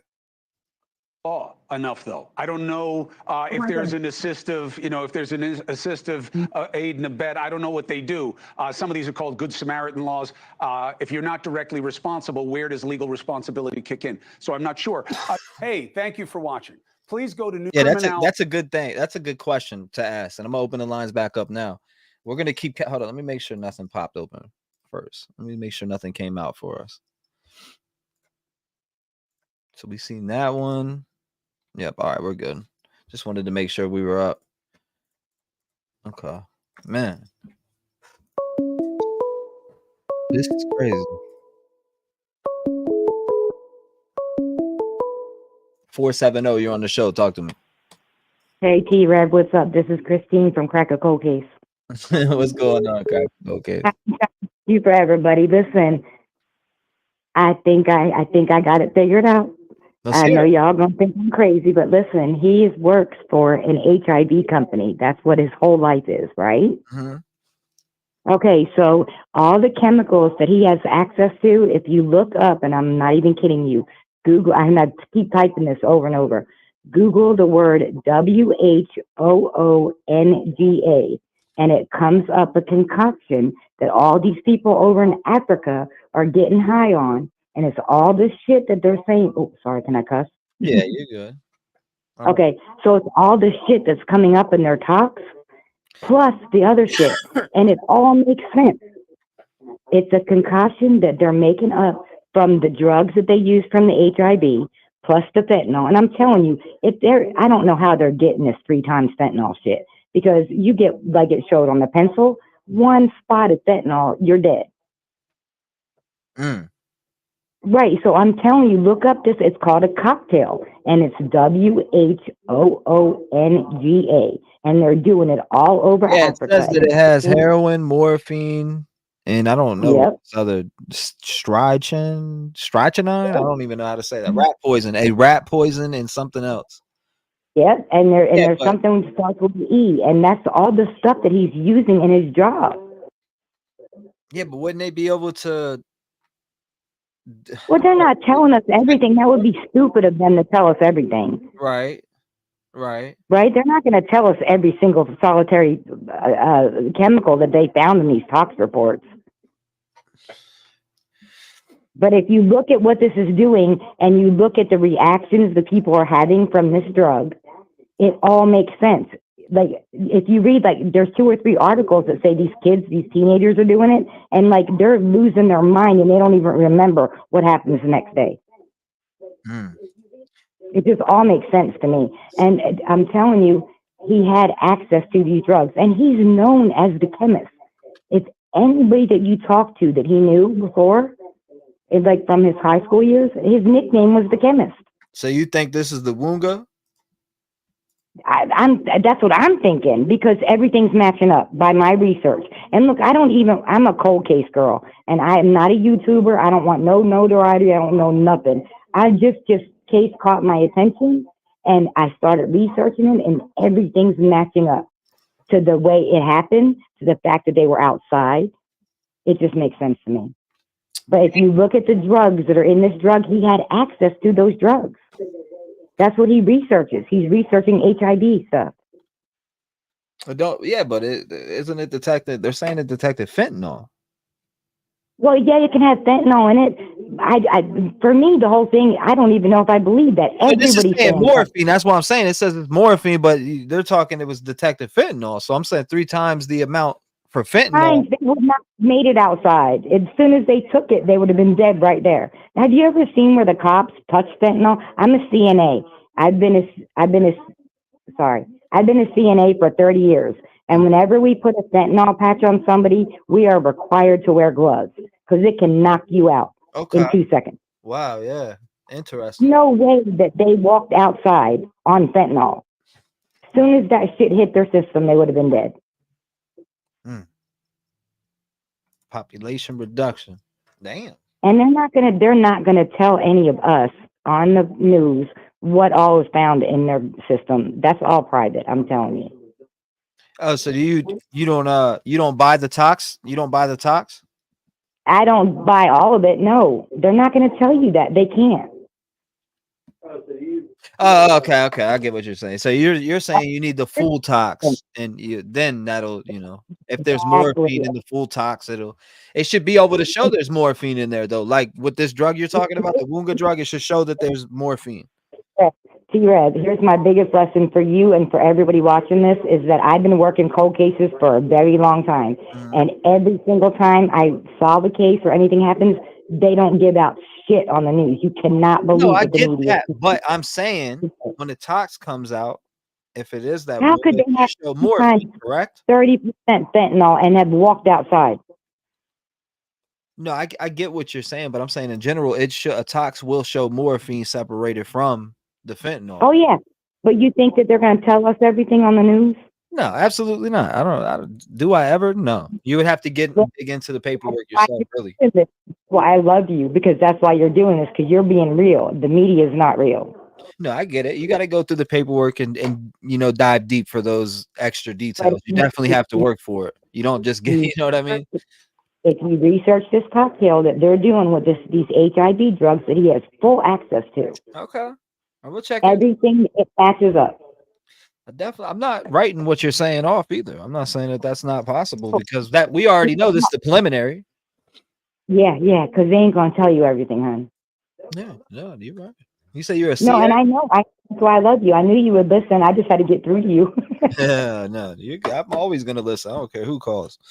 That's why I love you, because you do it for real, and you can't believe the media. No, there's a lot of stuff that comes out. I take it with a grain of salt. This whole entire timeline has been getting misconfused every single other day. Even when you look at the media websites that they post these articles, if you start reading them all, you'll see all the inconsistencies and see you need to actually hear and wait from law enforcement because it is super inconsistent. Great. That's a ploy from his lawyer. It's crazy how inconsistent this whole entire thing they've made on all these articles. But I appreciate you calling up. Thank you for the idea. And I think you're so freaking awesome. And thank you for being there for all of us. Thank you. Thank you for being a voice in the community and telling us what your thoughts are on this. I think it's interesting. I definitely want to know if it's that Woonga drug. I might have to look more into that. What I did was I just Googled it and I put in all the symptoms and like all the reactions and how it happened in the timeline. And I said, what drugs are doing this that are related to HIV? Because that's what he does. He's working for a company that is doing HIV drugs. Interesting. Well, And if you read the stories, you'll see that it lines up. The reactions and the fact that they were able to get outside, and they were knocked out when they got outside. They died of being frozen, that's for sure. But it happened because of the drugs in their system. They couldn't react. Who wrote? Somebody said y'all ignored me, wrote me off. No, nobody. Who? What? I don't even remember you saying that. Well, not me. No, somebody in chat said that, but I don't even remember them saying that. You care to other people. You rock, man. You rock. Well, thank you for calling in. God bless you. Make sure you too, lock honey. your doors and stay safe. I'll hear from you again. Crack a cold case. Yes. And no. Don't come look for me. I don't do none of this stuff. I love Crack the Cold Case. No, I know. I love that name. Keep going. Keep doing your thing. Thank you for calling in.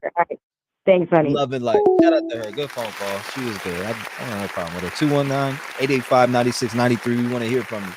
3 times of fentanyl. I didn't say morphine. I feel like it would show. That's why I asked. And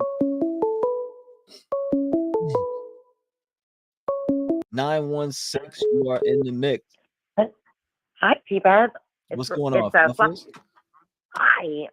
I'm a little under the weather tonight, so pardon my voice. I haven't been feeling very good. Well, I hope you feel better. Oh, thank you. I wanted to say about what she was saying is that if I understood what they just said is that there were multiple drugs found in their system, and 2 of them were fentanyl and cocaine, and the fentanyl was 3 times the amount. But we don't know what other drugs were found in their system, so that will be interesting to find out what else was in there. Right? It could just be marijuana, or it could be what that lady was just saying. So I want to get that, but I want to get the toxicology report. But also, I want to know the manner of death, because if the manner of death is OD, then whoever supplied this is going to be held accountable. And if Jordan supplied it, or Alex, I don't think it's Alex, that's my opinion, but if it is, they're going to be held accountable. And maybe the DA will do a deal with them that says, hey, give us your supplier, because they want to find out where that batch is. There's a batch of cocaine going around. Whoever bought this has 3 times the amount. It's loaded with fentanyl, which kills. Mm-hmm. So until we start prosecuting people that supply drugs that have fentanyl in them, that causes a homicide, we're going to keep getting fentanyl that's going to easily just be in our country. We're going to keep getting these mules that are willing to sell it. Until we prosecute these people, and they're going to get scared and say, you know what, fuck that. And unless I know that this is, pure, that's the only way we're going to get this fentanyl out of our country. Start taking action against it. That's right. That's why I feel like it's really important with the media pressure on the DA. And I feel like it's because of your channel and channels like yours that the police said, hey, we're going to get on this. We need to put pressure on them that they need to find. It can't just be Jordan or whoever Jordan saying, or Alex saying, I don't know how they got it. BS. We got to go through the phone. I mean, we have got to do a full investigation. We got to get down to who supplied this, and we need to get them. That's how I feel about that. Right now, I don't think we have enough information. There's a lot of speculation on my part and on everybody's part. We don't even have a statement from Alex. Alex lawyered up. Well, shit, I would lawyer up too, man, if I left a party and 3 people died. And with the amount of, speculation going on all parts, I'd lawyer up too if I was innocent. Right. Or Jordan. Either man, I would lawyer up. I don't care if I was innocent or guilty. Until we get information, I want to get the police report. I want to know what Jordan said. When the police got there, I want to know what he said. I want to know exactly what his statement was. I also want to know Alex's statement. We don't have this information. So arguing is pointless, but we can make speculation. Yeah. And my speculation is this, and I could be wrong. My opinion is these 3 guys didn't have that much experience with cocaine or heavier drugs. That's just my opinion. In my opinion, I think Jordan had the experience, and I don't think it was Alex, because Alex left. He was there for 5 hours. If he was going to be the person that supplied this drug with these 5 men at a party, he would have done it with them. These are his buddies from high school. You tell me if you're hanging out with your buddies from high school, you know, and you bring drugs and you're there for 5 hours, you're going to cut it up. Everybody's going to, you know, enjoy it. That's why I think that when he left, I think Jordan pulled it out. That's just my opinion. And I think that they lined it up. I think that everybody did a line. I think the 3 guys got hit by it, real fucking hot, didn't know what to do with the experience, went outside and passed out. I think Jordan did it. Maybe this was a new batch for him, a little more fentanyl that he realized was going to be in that. And he managed to stay alive, but he stayed inside because he wasn't hot. Maybe he didn't have the, you know, metabolic reaction that they did, because maybe he had more experience with this supplier and this cocaine. Does that make sense? Yeah, it does. I mean, yeah, I can see it making sense, but there's a lot of things that make sense. But Sure. did it happen in this case? Is the real question. Right. You know what I mean? Because I get Sure. I mean, people make very good points. All of you do. You really call them will make good points, and it makes me think. It's like a lot of the situations that are brought up are possible, but in this situation, I don't know. I don't know if that's what, you know, I can't say if that's what happened, but I think at the worst negligence here. I don't think I agree with you. murdered his friends. I don't think it's murder, but I want to find out who supplied it, because that person is going to be charged with some That's level what, of and they need to be manslaughter. held accountable like ASAP. Yes, absolutely. That's where I'm at. I don't care who it is. Whoever they I just bought the wanna know. cocaine from, whoever they bought the cocaine from, shit, and you should be able to track that down. How? Maybe phone records or That's absolutely phone records. I mean, there's got to be, and I think it'll be interesting to find out what Jordan is going. I mean, we're all speculating what he's going for. Something, you know, rehab. Is it just alcohol? Well, I think I've always thought it was going to be alcohol and drugs. So, but you know, for me, this has never been. Well, at the point that I found out, you know, this is not like somebody murdered these guys. This is an overdose, in my opinion. That's accidental, and the supplier needs to be found, caught, and held accountable. that's the right one. That's the right words, Ellie. Too possible versus probable. Agree. And I heard my little bell ring. I'll get off. Thank you for taking my call. Absolutely, Buffles. I appreciate you calling in. Thank you for being a voice in the community. And they do need to get these dealers off the streets. That's bad. I mean, if everything is cut out here now, right? Everything is so cut. I mean, so you're gonna go every time you go out to buy something, just know you're gambling with your life. Just know that. Every state, you know, attorney general passing it down to the prosecutors needs to take a stance and say, if somebody dies and has from a cocaine or a drug that you supplied, you will be held accountable. That's the only way we're going to stop the mules. The mules meaning people that are running the drugs. And yeah, no doubt. And that's like inside of the United States. I mean, I'm talking about once it gets in here. The real song stress. You're right. What's her name? I don't know if it was David's girlfriend, but she said he didn't do drugs. I'm trying to remember if it was David's. Well, that's girl another or... thing too. I listen to those girls, and I believed that the woman when she said, "Hey, maybe he did a little bit, but none of these guys were major drug users." And I believe that. I do believe that. I believe with all my heart, and I could be wrong, that Jordan is probably dabbled in it. He works from home.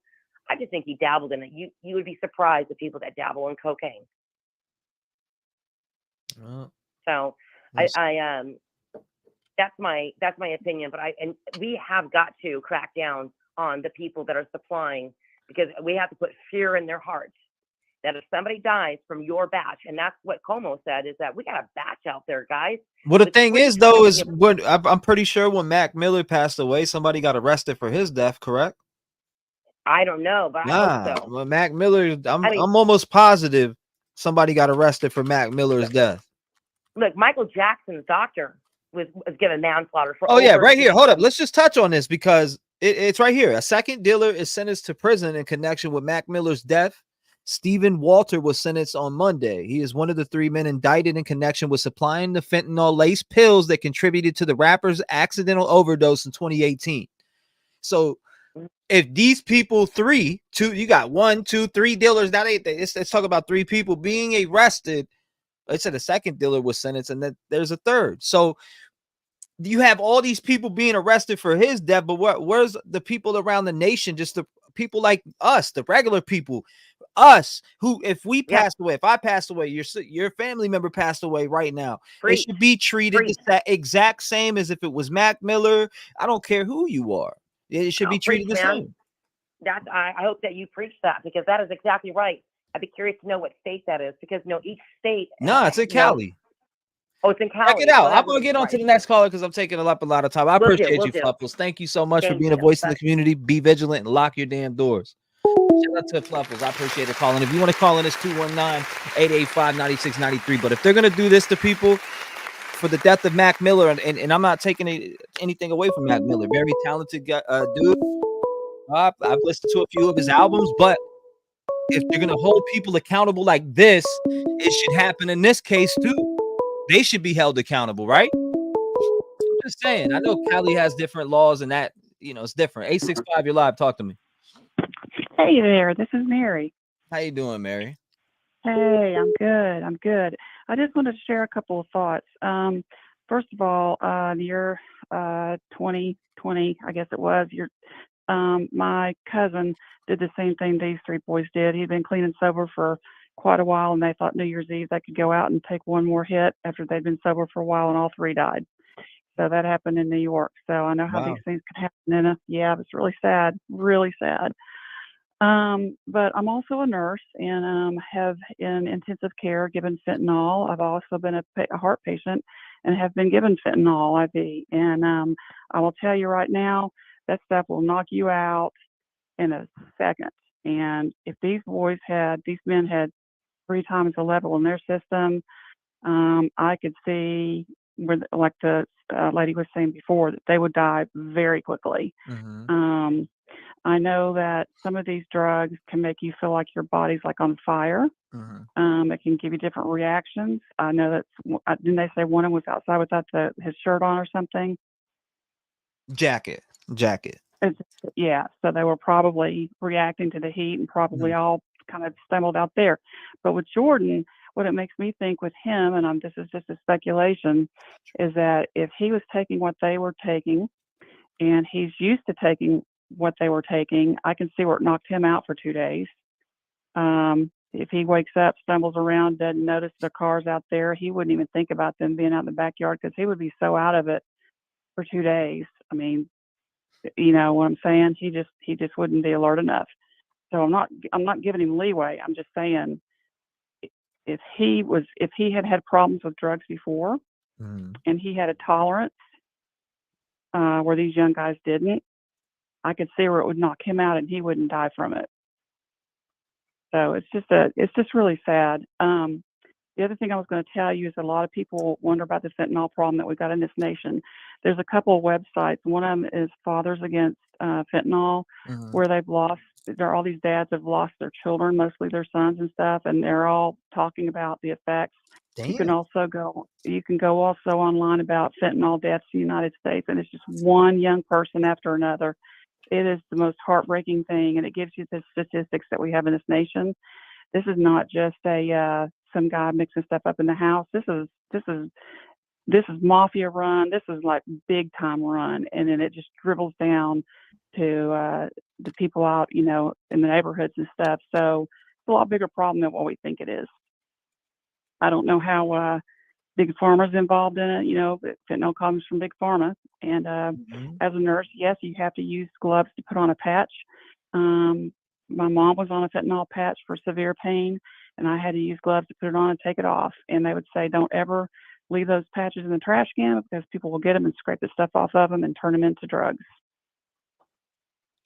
So it's a serious, serious issue. It's I think it's the biggest issue in America right now, besides the mass shootings and violence. Yeah. Right and, with it.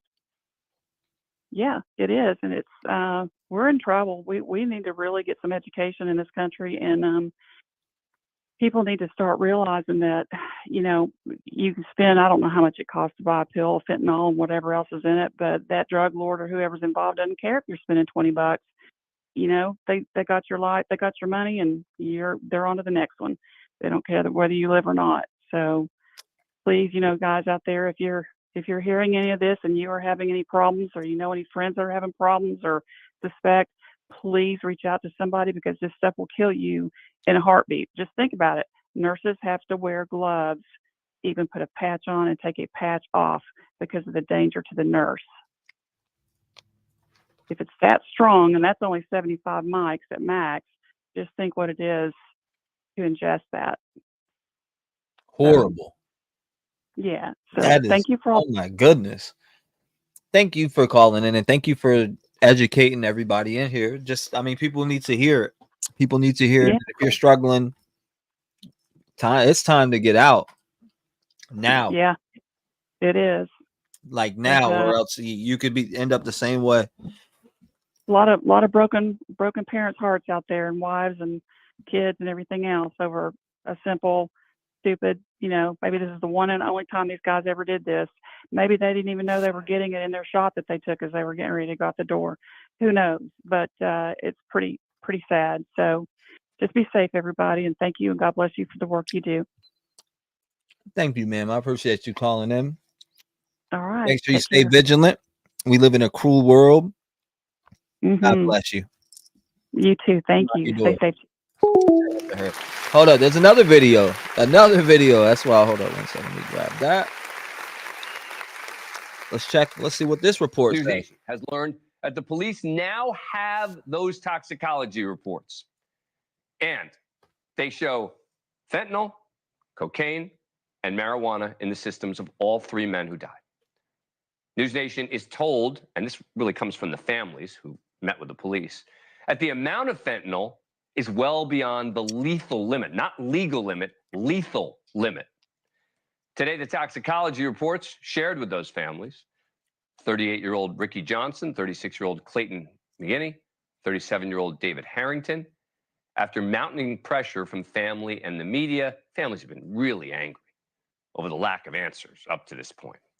Meanwhile, the living friend, Jordan Willis, was a tenant in the home they'd gone to, moved out of the house, checked himself into rehab, never contacted the police despite the men being dead and frozen in his backyard for 2 days. His family calling the deaths of his friends as a serious wake-up call.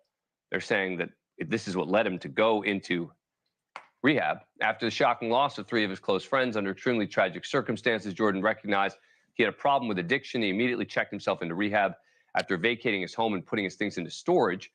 Since the beginning of this case, police have said there were no signs of foul play.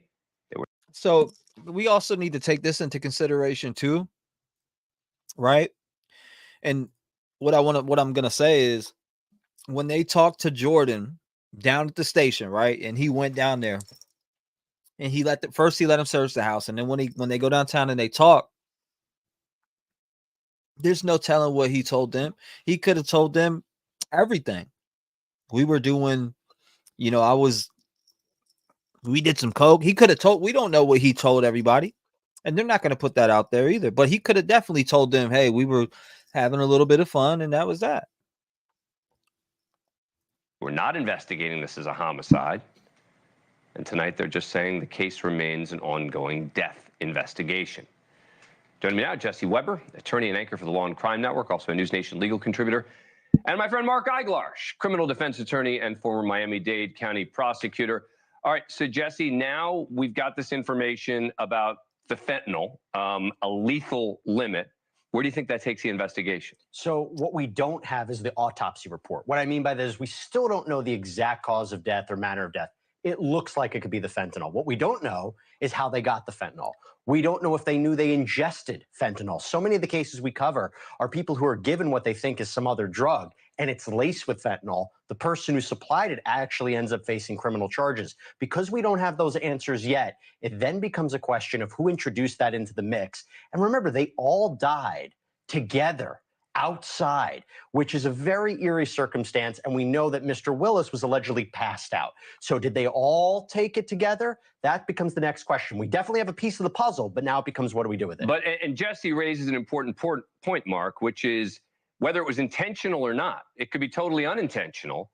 And yet the person who supplied the fentanyl, whether it's the guy in the house, whether it's somebody else, could be in legal trouble. I know that all too well. My first. Yeah.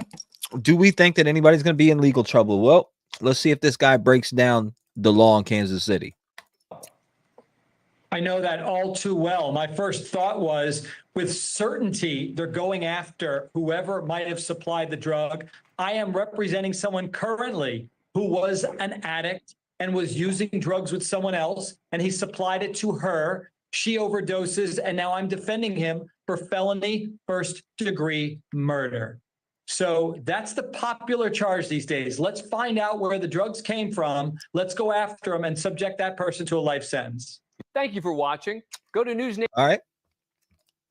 That's all the way up to now. So I'll open the lines back up. I just wanted, we're not going to miss any video. All the new stuff that comes out, I'm going to watch it all. I don't know. It's a decent read. Invited several friends. They posted that up. So they're talking about him being in rehab. Deceased had drug ties. What's the drug ties? We want to know more about those drug ties. 919, what's on your mind? Talk to me. Hey, I just wanted to bring something. I wanted to say something I've been trying to get through for a while. I'm glad you got through. Yeah. So as far as like the Narcan thing, you can go. There's a place called the Harm Reduction Society. It's in every state, every city. You can also go to your local methadone clinic and you can get Narcan for free. And it's really good to have because like people will take it driving down the road and you'll see a car on the side of the road with 2 people passed out. And if you got it in your glove box, you could save somebody's life. You never know. I mean, you don't have to touch drugs to have it on you, to have Narcan on you. You could be the person to save somebody's life, and it's free at those places. Mm-hmm. So get it and put it up, whatever. And we were just watching the news clip that you said, and you showed. My husband brought up a fact. So like if you have a really high paying job, you can like if you have a really high paying job and you get caught with drugs, or there's a way that your job's going to find out that you did drugs, a lot of times they'll let you go to rehab, and you don't have to lose your job because of the drugs, because if you go to rehab, they'll hold your position for you. So that could be another reason why he went to rehab. Sorry, my kids are loud. No, you're good. You're good. You're good. I was just showing people the video they kept telling me to show, which was the Hollis video of the people falling over. But yeah, right. That's what that video was. You guys just seen on the screen is people falling over from fentanyl. Yeah. So yeah, I just wanted to add that like that could be a reason that he went to rehab. But Right. the main point I wanted to say, that's true too. I agree with you. Yeah, the main point though was I wanted to tell everybody where to get free Narcan because it's really important. Mm-hmm. But anyway, y'all have a good night and thank you for letting me get through. Absolutely. I'm glad you got through. Thank you for being a voice in the community. Thank you for sharing your thoughts and your theories. All right. We appreciate you. God bless. Lock your doors. Shout out to her. I appreciate it. 219-885-9693. Keep it rolling. 3 times the amount. I think it was in cocaine at this point. Just the way that they worded this, in case they're buffing that up like that. We'll see. 859. What's on your mind? Hello? Yes, ma'am. You are live.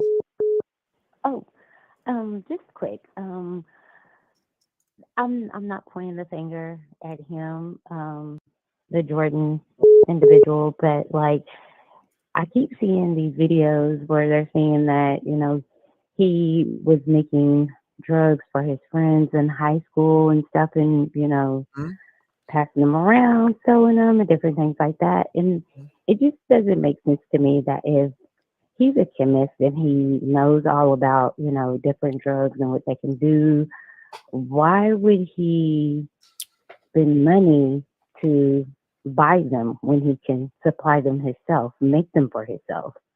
So that's just my theory. I'm just over here thinking about it. It's just blowing my mind, this whole situation, but that's just me. I'm not for 1 minute believing that he's going to go buy drugs when he can make them himself.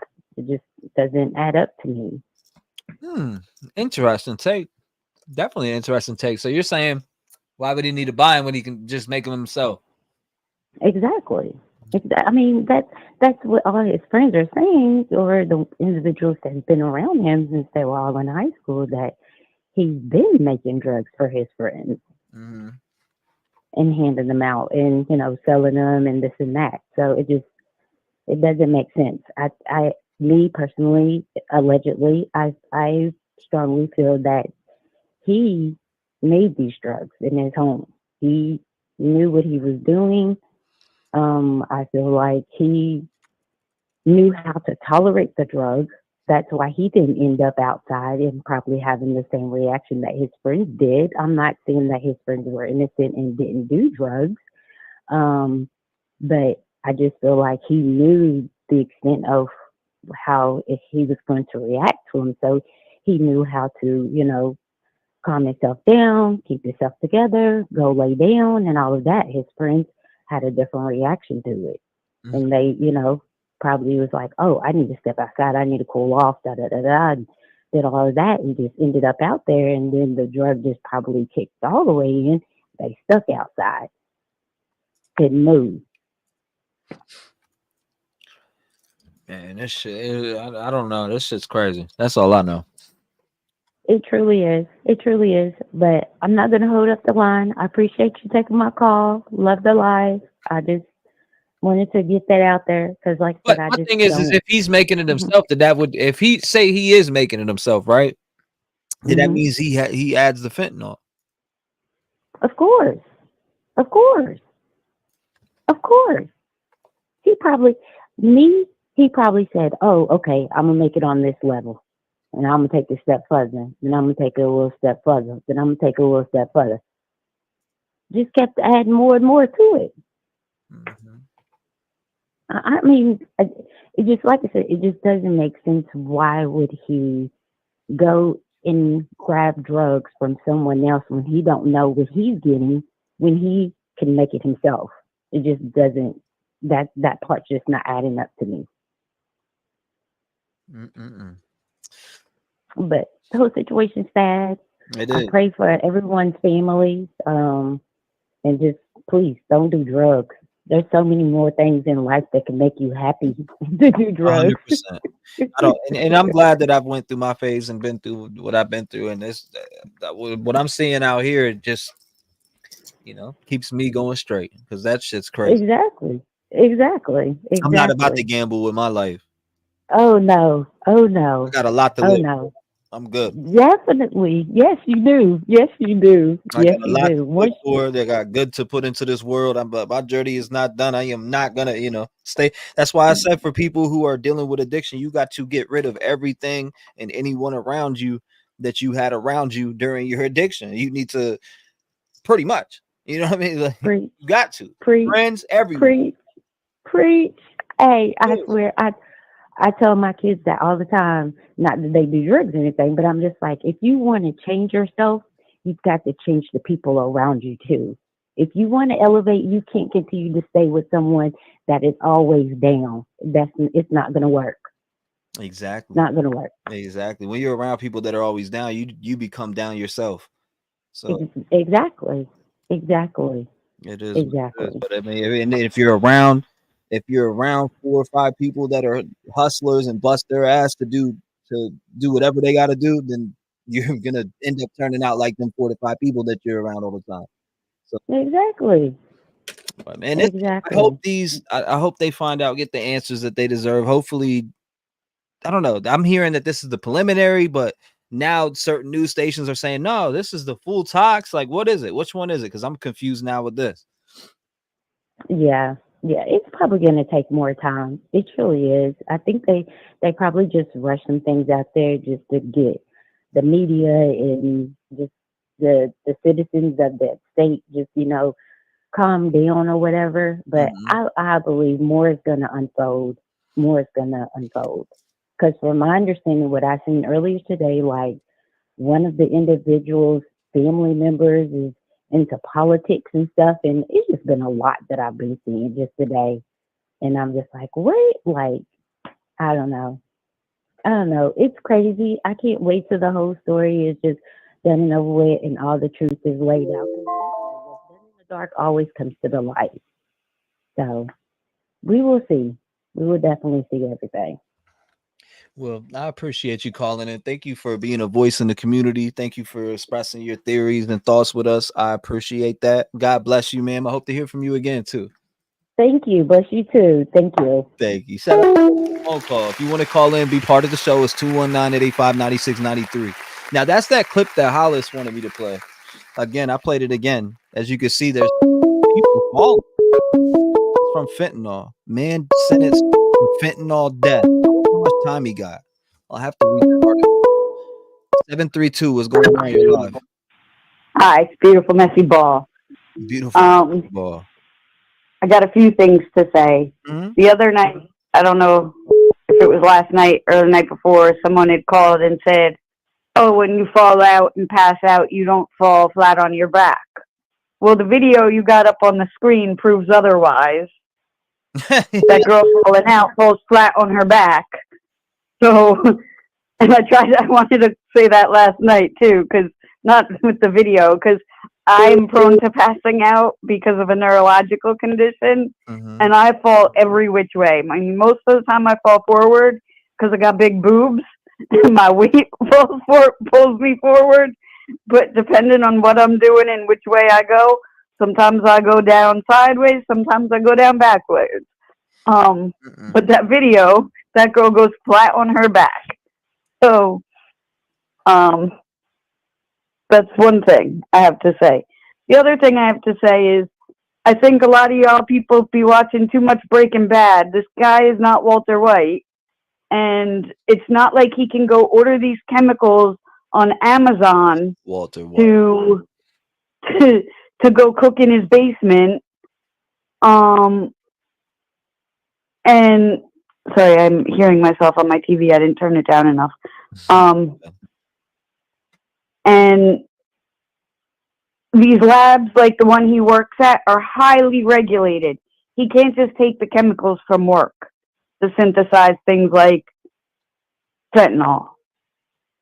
I mean, they're highly regulated. People at the lab are going to notice these chemicals are gone. Just because you're a scientist doesn't mean you can just go order these kinds of chemical compounds to synthesize these drugs. No. You know, off the internet. Like, you need to have the backing of a major corporation and company to order these kinds of chemicals. And he can't order them to his house with his company's name. They have to be ordered and signed off on by multiple people. Like, he can't just, so it's, I don't know where people are getting these, like, he synthesized both cocaine and fentanyl in his basement. And the whole thing, he's been making these drugs since high school, so yes, he can. We don't know that. That's rumor and hearsay.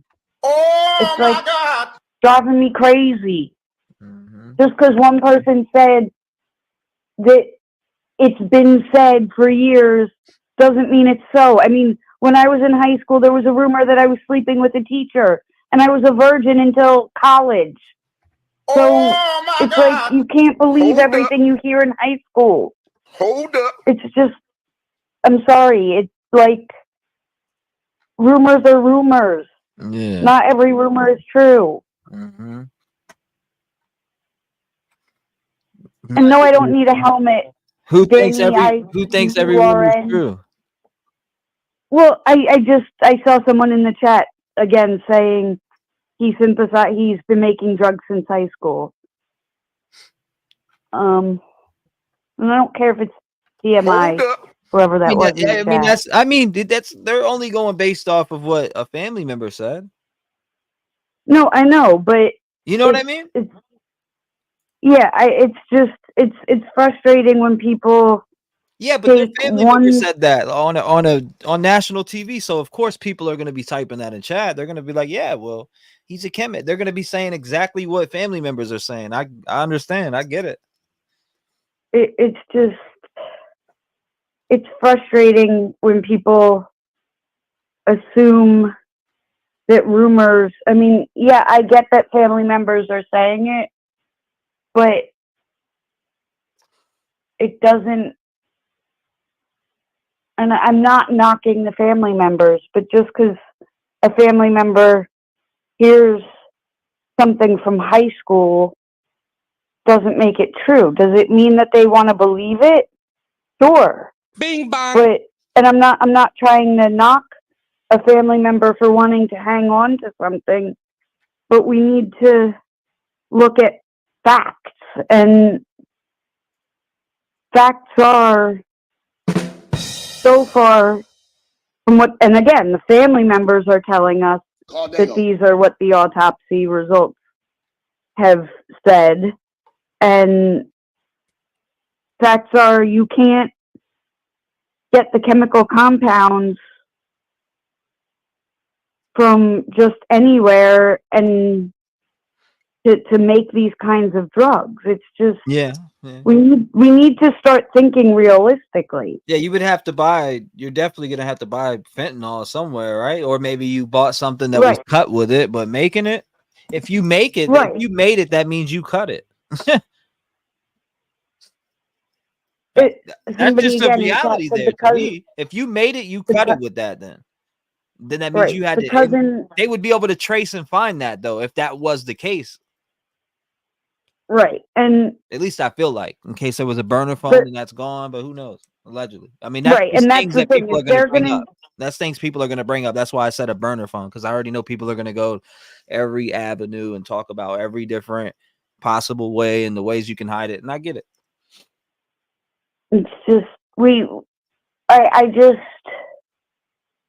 I understand the family's frustration. I do, and I understand the family's desire and want to hang on to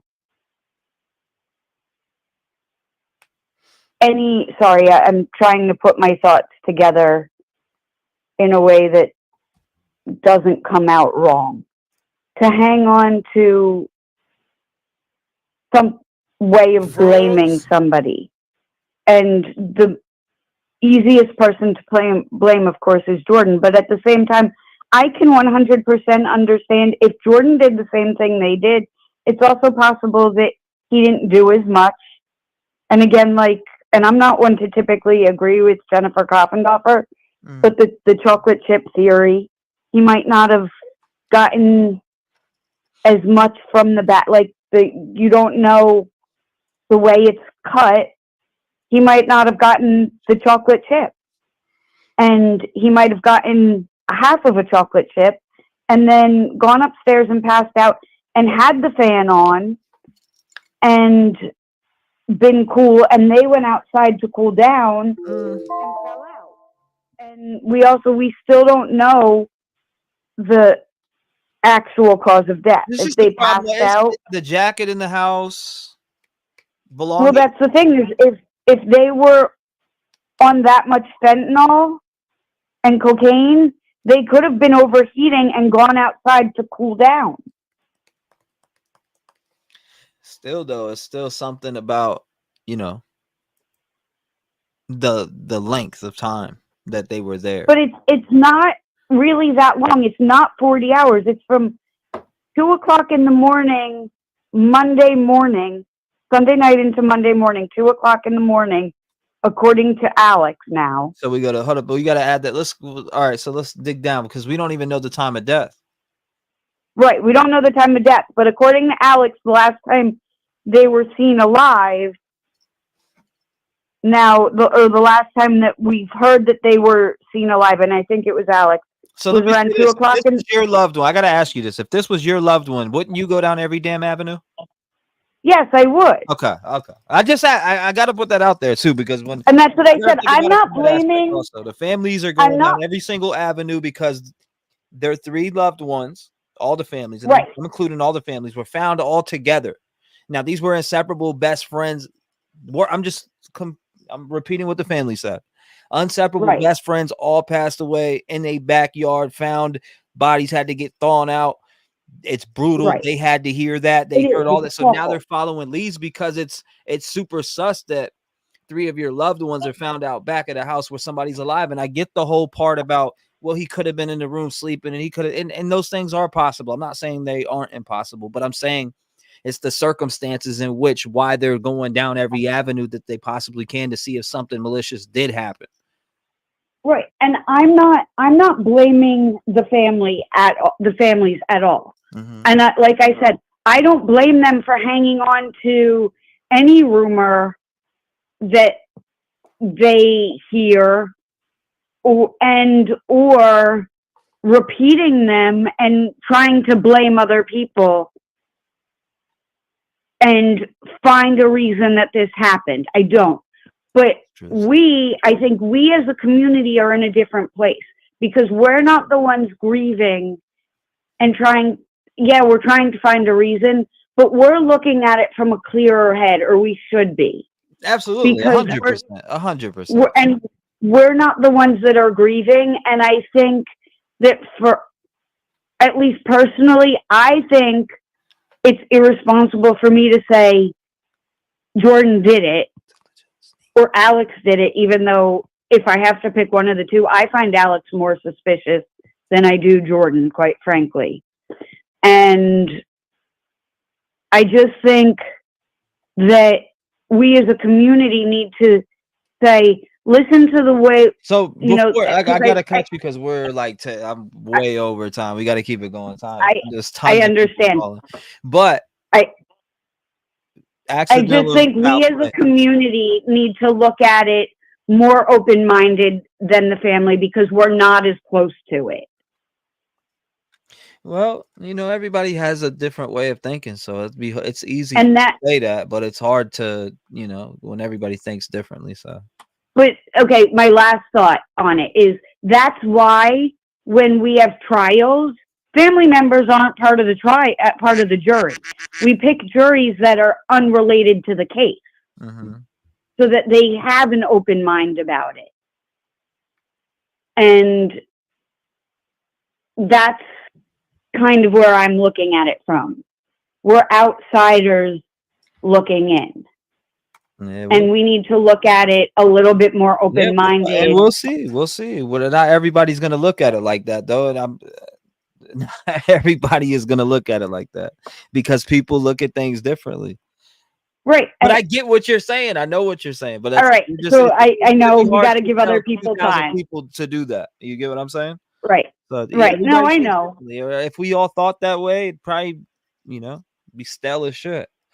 So I don't know. It's all right. It is what it is. I appreciate you, beautiful messy ball. Make sure you lock your doors.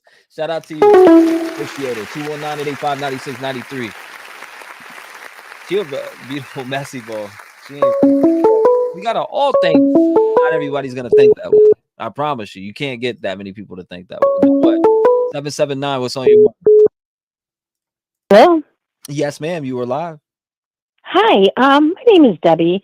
I have a couple points that I want to run by you guys. I agree with you that it is strange that nobody noticed the guys outside.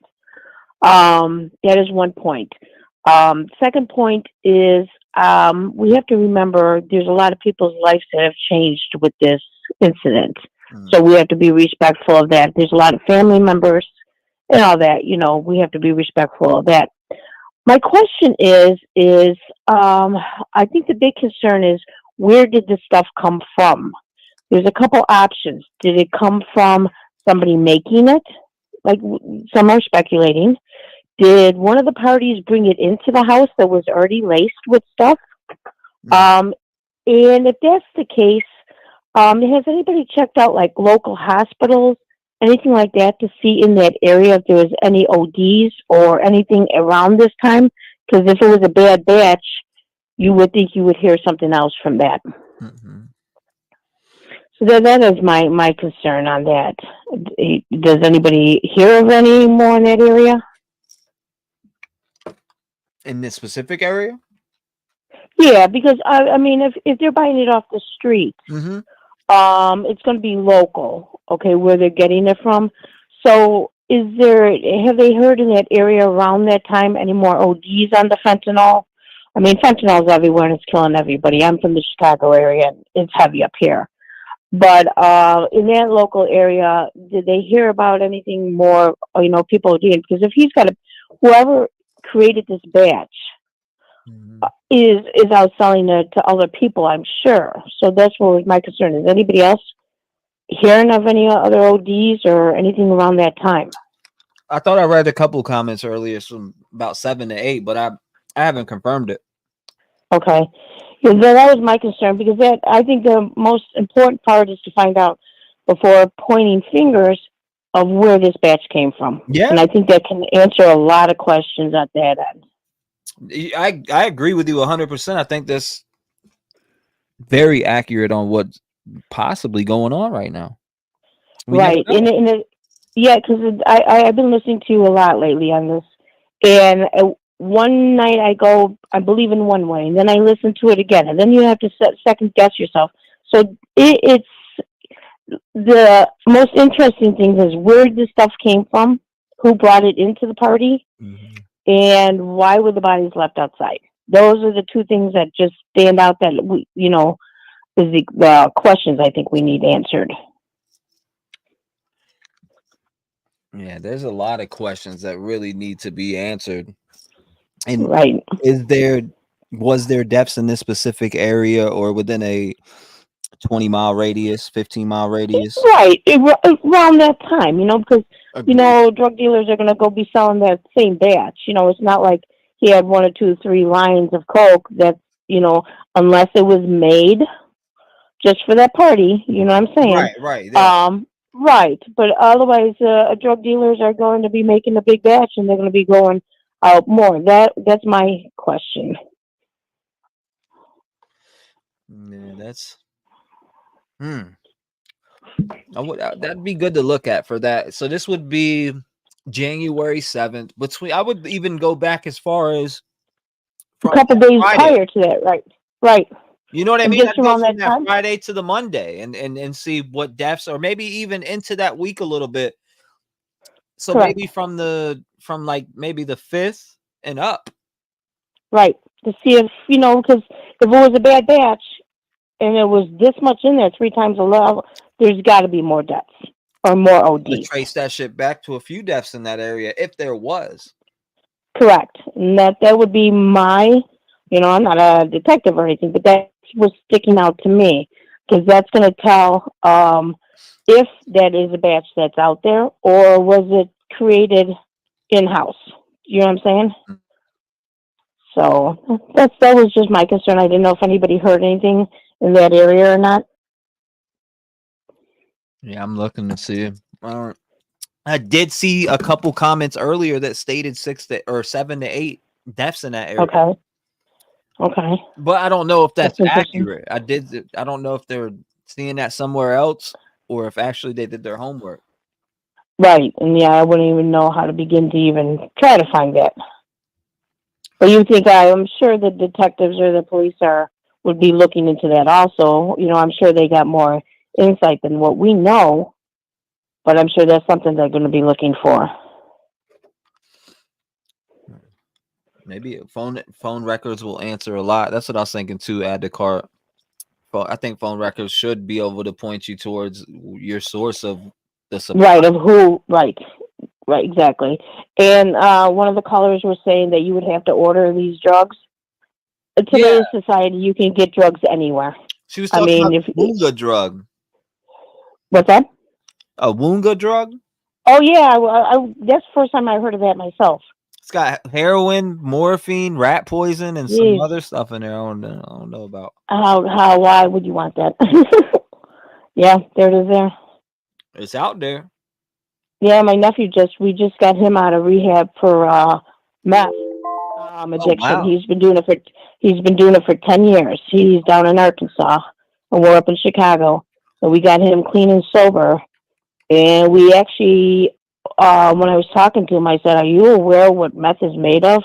And he didn't have a clue until he did research. And boy, did that wake him up. I'm glad he did. I'm happy to so hear. he's clean and sober. So it's a blessing. But you know, drugs are out there. You want them, you don't have to sign papers for them or anything.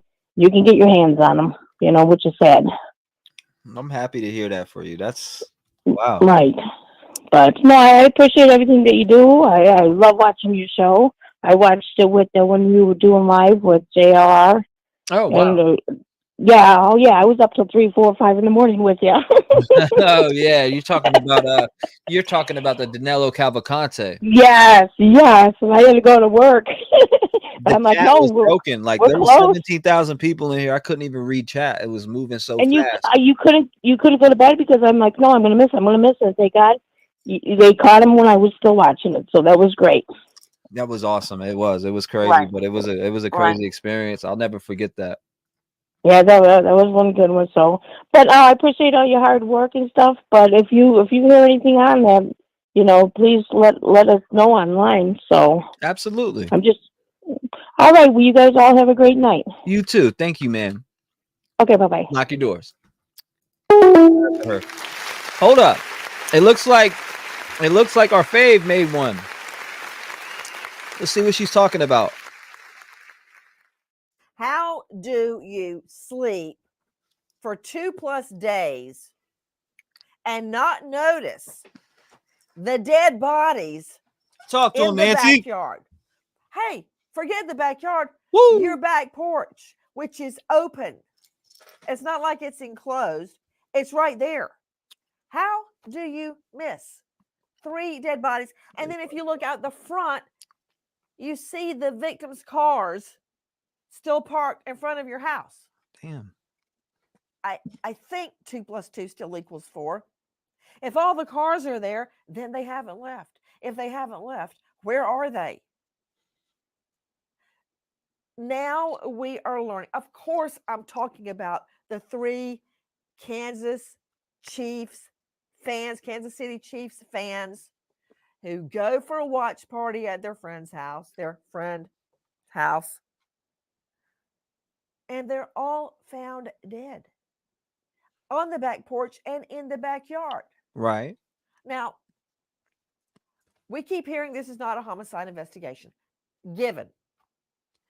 But who would have the story, make up the story that they slept for 2+ days, didn't answer phone calls, text messages, social messages? How can you go for 2 days and not look out the window, not walk downstairs, nothing? I find that impossible. So if that is not true, then is the so-called friend lying? And if the friend is lying, why is he lying? I know. What is a reason to lie when your 3 best friends are dead in the backyard? Joining me today is a very special guest. With me, Jonathan Price. This is Ricky Johnson's brother. And right off the top, Okay.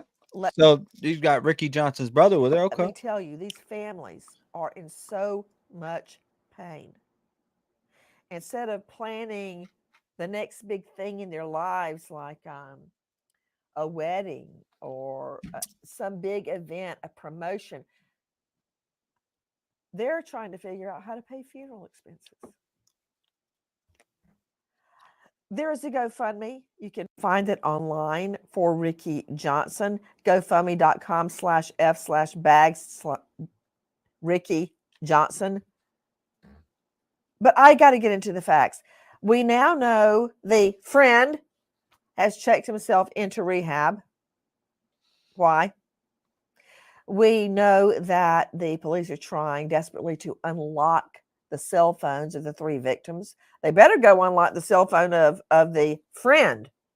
But all that said, I want to hear Jonathan Price's story from the beginning to the end right now.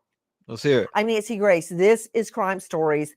Thank you for being with us here at Crime Stories and on Sirius XM I'm a fan of Crime 111. First of all, for those of you that are not familiar with the story, who is that? Are you living under a rock, in a cave, on the other side of the world? For those people, Listen to this. Again, if you're just coming in, I've seen people say, "Oh, well, I missed the talks." I'm gonna play that, and we're gonna go back to this video, but I do want to show you again. If you are just coming in, 3 Kansas City Chief fans found frozen and dead outside HIV scientist's home had triple the amount of fentanyl needed to kill in their systems, as well as cocaine and THC. Family source claims. Back to the video. Harrington's girlfriend of 17 years flat out says David was murdered.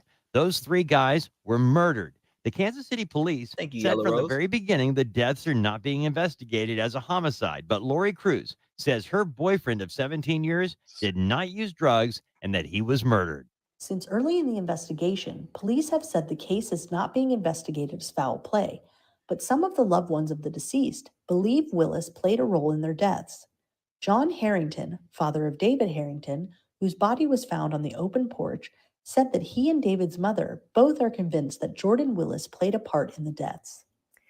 You know, the families are not buying what the police are selling. Why is that?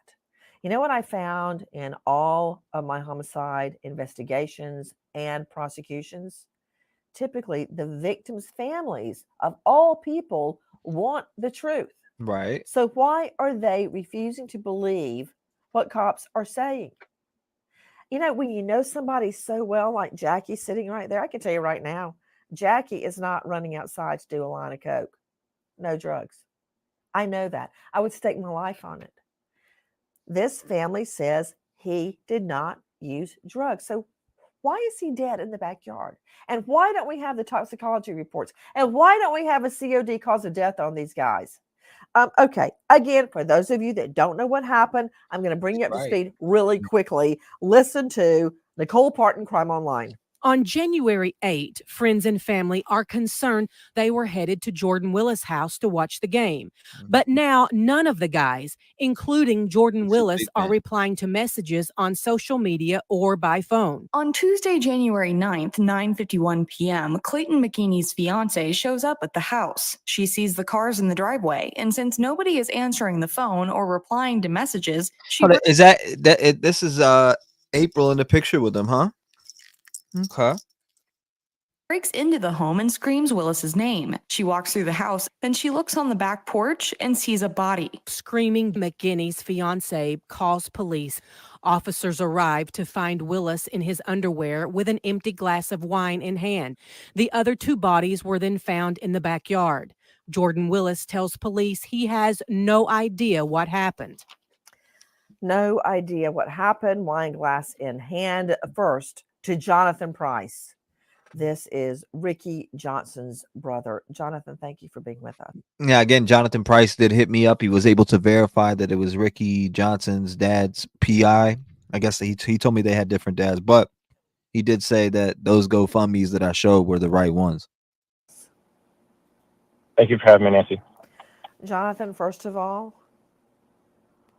we've been praying for you, your brother, your family, and the other victims since we first heard about this.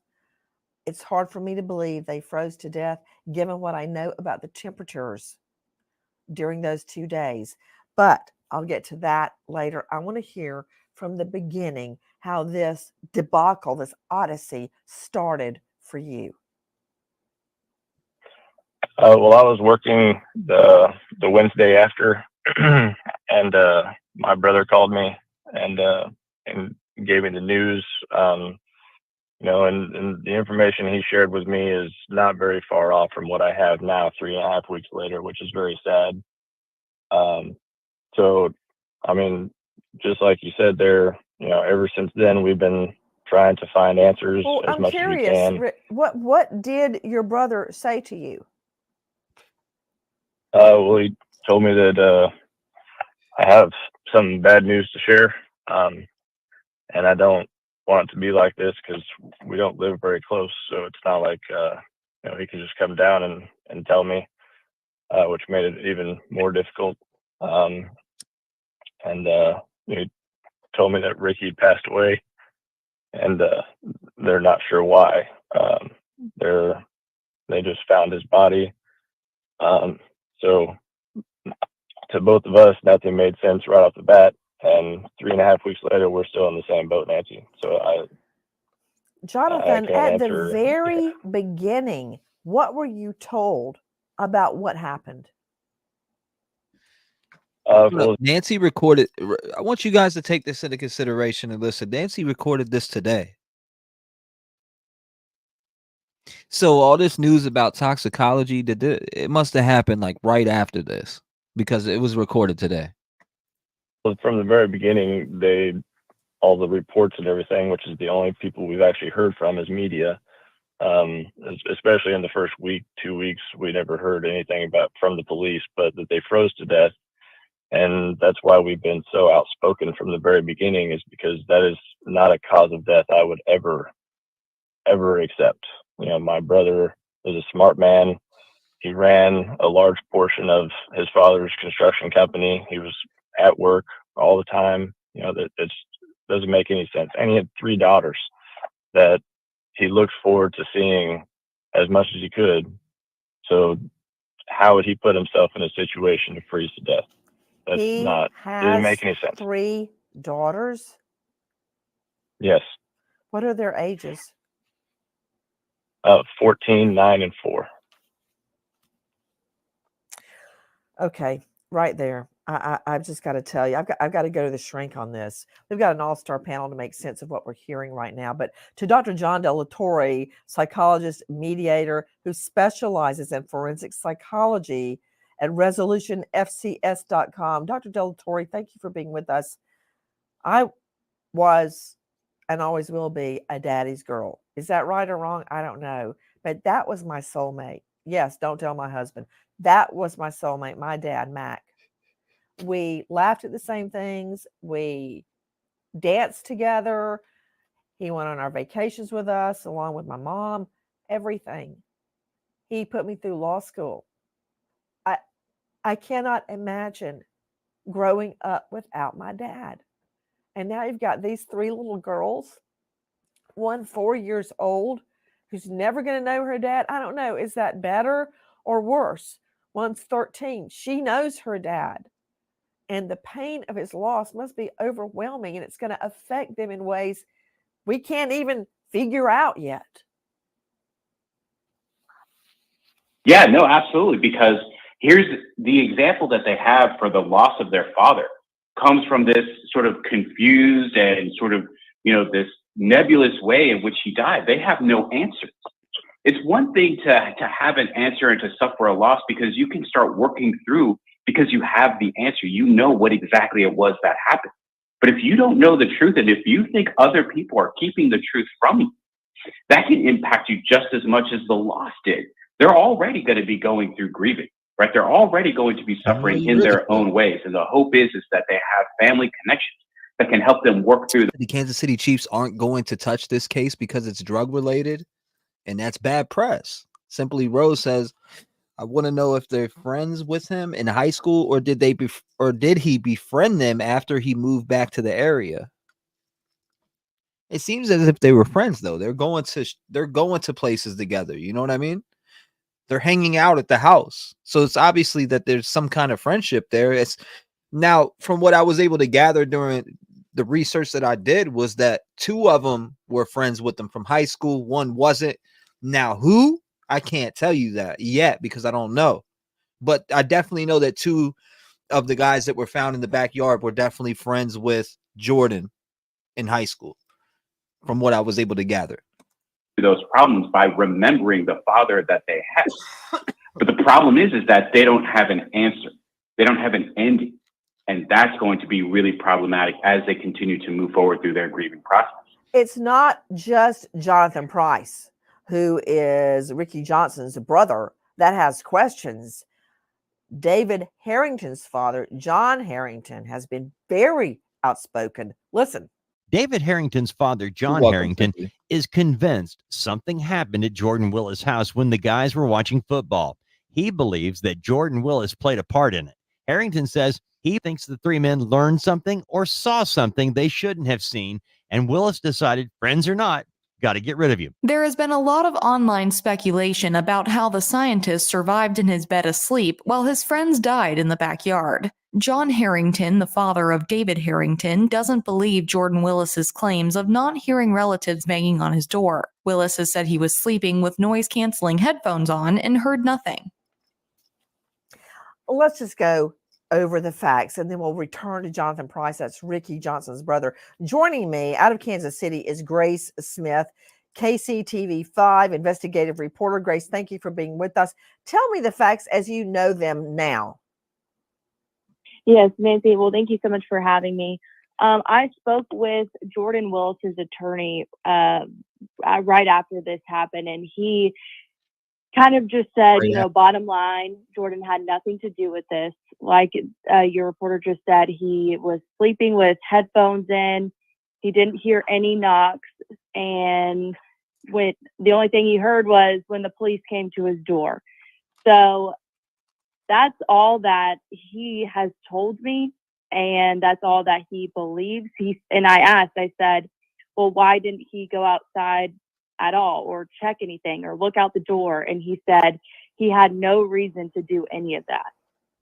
No reason to go outside. Okay, I'm really curious. To Bernarda Villalona joining us, high profile lawyer who worked in the Homicide Bureau in New York. You can find her at villalonalaw.com. Bernarda, thank you for being with us.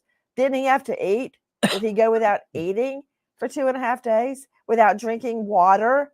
Nothing? I mean, I want to find out what's on that cell phone of his, not just the 3 victims.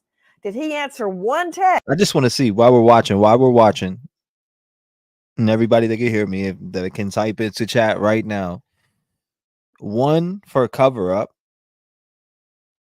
and 2 for accident. What are your thoughts here? Allegedly, I just want to see 1 for cover up, 2 for accident. Text? Did he open 1 email? Did he answer 1 phone call? How can you stay knocked out for 2.5 days? I don't get it. Absolutely, Nancy. A lot of this doesn't make any sense at all. And just from a prosecution vantage point, I'm looking at law enforcement to definitely do this investigation. I understand that they don't want to classify it as a homicide investigation, but I think you need to take the approach. Why do you understand that? Because if I've got 3 dead bodies and I've got anybody lying about anything, then that makes it suspicious. Absolutely, Nancy. We're on the same page. My policy would be investigated as a homicide until it is ruled out, because you know when something is classified as a homicide investigation, it affects the approach of law enforcement. It affects the resources that are poured into an investigation. It affects who you contact and how you loop the prosecutor in. There are so many unanswered questions, and one thing you're going to need from the prosecutor's office, get a warrant for Jordan Willis's phone and let's see what communications he was having during those 2 days, because as of now, we don't have any answers. And our best bet is getting answers from the cell phones of the deceased and the cell phone of Jordan Willis, because it would tell us whether there was any movement. It would tell us what email, text communications, browsing history, photos, videos, anything. That would give us some clues, because obviously there's no physical. We can't see anything physical on the bodies of these 3 individuals so far. Wow, I see a lot of 1s and then 2s. I mean, so it seems like it's a mixture of you guys. And when I look at, if you're just coming in, I'm looking at the vote poll too. 2,500 votes. Keep voting. I do see you guys coming in, and we are watching this Nancy Grace episode, and I will be opening the lines back up afterwards for even more phone calls. But I love taking in all the information. I just love taking it. I love hearing all the different perspectives, the different professional perspectives, the call-ins too. Like, I love the call-ins because so many of you call in with great points. Not only do I love hearing professionals, but the best part is hearing from you guys.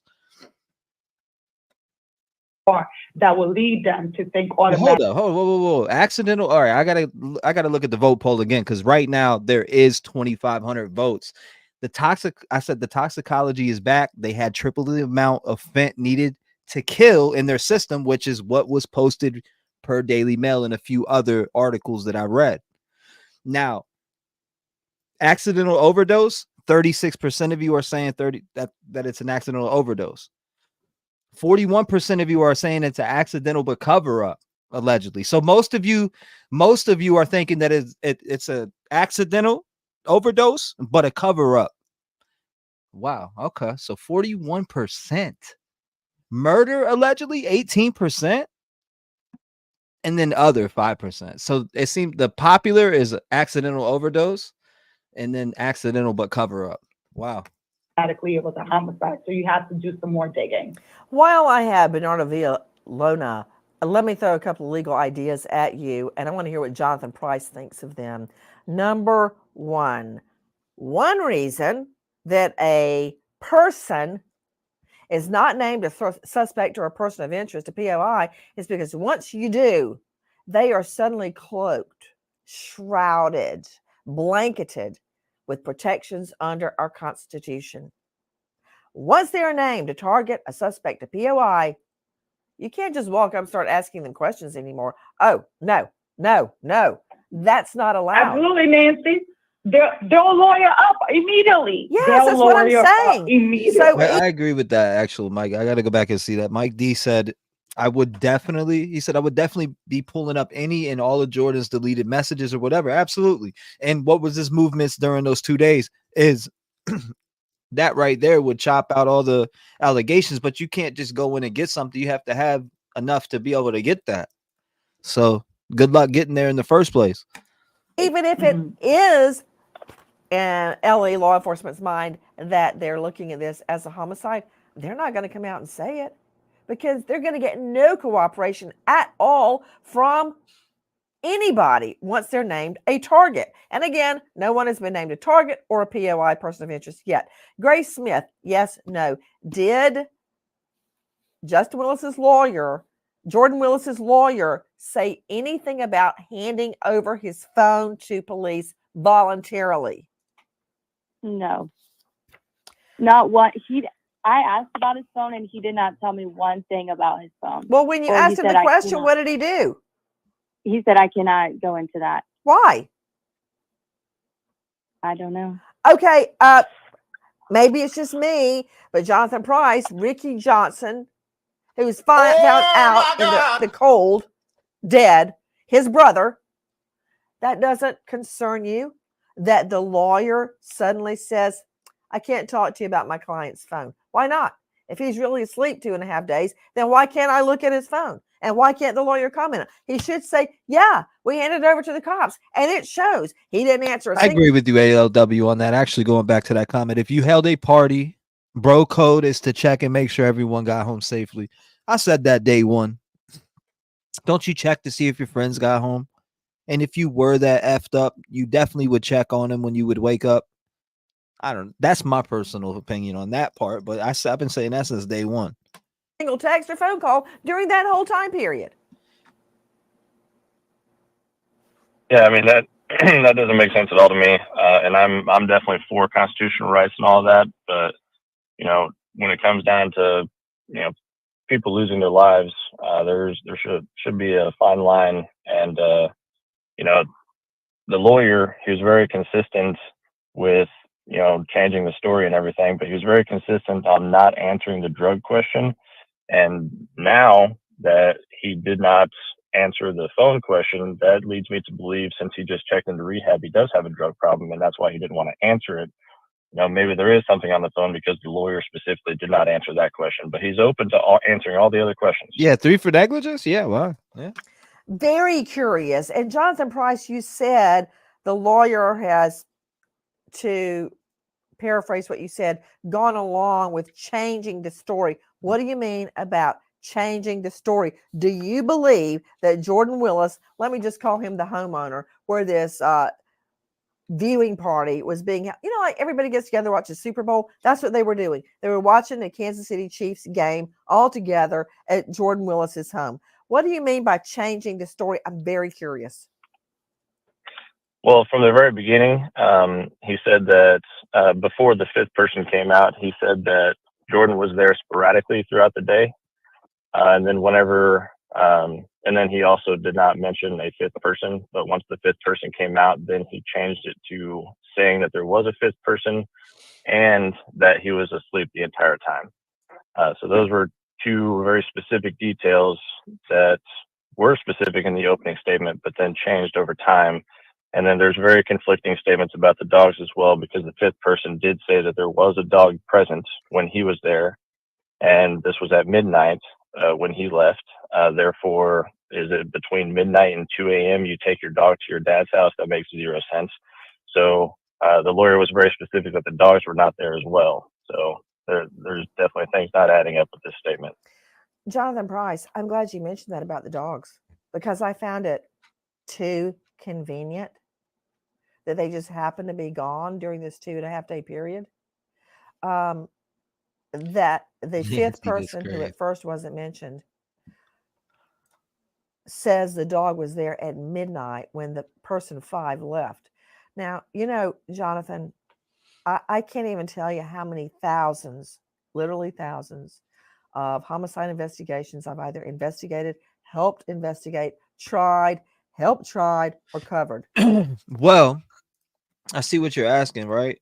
And if we refer back to this, family source claims triple the amount of fentanyl needed to kill. So, and it doesn't say system, it says systems as well as cocaine, which is pretty. I mean, did they smoke a blunt that had THC and fentanyl in it? I mean, I don't know about that. I'm thinking cocaine. Cocaine was cut, right? That's my thoughts on that. You know, Jonathan, like if I ask you right now, who was in your house this morning when you had breakfast? I mean, I can tell you, my husband was there. My 2 children, John, Dave, and Lucy, were there. The cat, the dog, the 2 guineas, and my mother. We were all there. I didn't leave anybody out, right? Why did he leave out person number 5? Why? Like I've seen it so many times when one integral, critical detail is left out. There's a reason. There's a reason that detail is left out. Why? And why Interesting. is the issue about the dog? Why did that change? Why does But he you wanna- said the cones? You said the cones from weed came with coke? What? Oh, okay. Love to hear more about that. I haven't heard much. Whoever has knowledge on that, I wouldn't even say knowledge, or have heard of somebody going through or dying from fentanyl laced marijuana, I'd love to hear from you. us to know the dogs are there because he would have had to let them out. Another thing, you mentioned those 2 discrepancies, but let me go back to Grace Smith joining us, KCTV5. Wasn't there a discrepancy in the original story from Jordan Willis about what time the 3 friends left? And when I'm saying the 3 friends, I'm talking about the 3 deceased victims, Ricky Johnson, Clayton McGinney, and David Harrington. Didn't he say they left, then they came back? What were his conflicting stories about when they left that night? Yeah, so he said, the lawyer told me in the early mornings, like around 2 a.m., he believes that Jordan got No. Okay, no. Never mind. I thought that you were saying that there was cones, like, you know how you could pack the cones with marijuana? I thought you were saying that there was cones with marijuana that had fentanyl and coke in it. That's what I thought you were saying. I was like, damn, I'd like to hear from somebody who's, said, okay, guys, I'm going to go crash on the couch. And that's what he did. And so he said goodbye to his buddies. And then he thought that they left through the front door. Then he says, wait, actually, he didn't think they left, but he just went to sleep anyways. And that other friend left about an hour before this all happened, before he went to the couch. So that's what he told me. Now, I see how they could explain that away, that he thought they had left, but maybe they didn't leave because he was passed out on the sofa.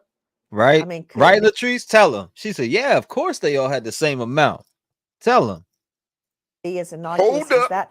I thought there was a little more to the story of when they left, that maybe at one point he said they left and they came back, that he had left the door unlocked so his friends could come and go in and out. His story regarding when the 3 victims left did change, and not in an innocuous way. Now we're learning about video that has emerged from a neighbor. Listen. Tuesday, January 9th, Ashton Brady is getting ready for bed around 10 p.m. when he notices a woman walking around Jordan Willis's house, very distressed. Minutes later, police are on the scene, as well as an ambulance. Brady starts recording video when he sees Jordan Willis standing on his front stoop in handcuffs and his underwear. The neighbor said the police took the handcuffs off and put him in a police car and drove away. Police were then seen going through the house, room by room, with flashlights searching for more evidence. Police have stressed that they are not treating it as a homicide and are continuing to investigate. Trinity, that's a great question. Did he? I don't know. Allegedly, I don't know nothing. We haven't heard from law. We haven't heard law enforcement say what their thoughts are besides 100% not a homicide. So if somebody says it's 100% not a homicide, that doesn't rule out everything else, in my opinion. Because what are you getting charged with if you do cover something up? Now, I'm not saying that that's what happened. Now, I'm just going. Let's go based off your scenario, Trinity. Right? Did Jordan drag the bodies out? Now we have to talk about some things. Did the police notice any drag? Was there any indication on any of the bodies of dragging?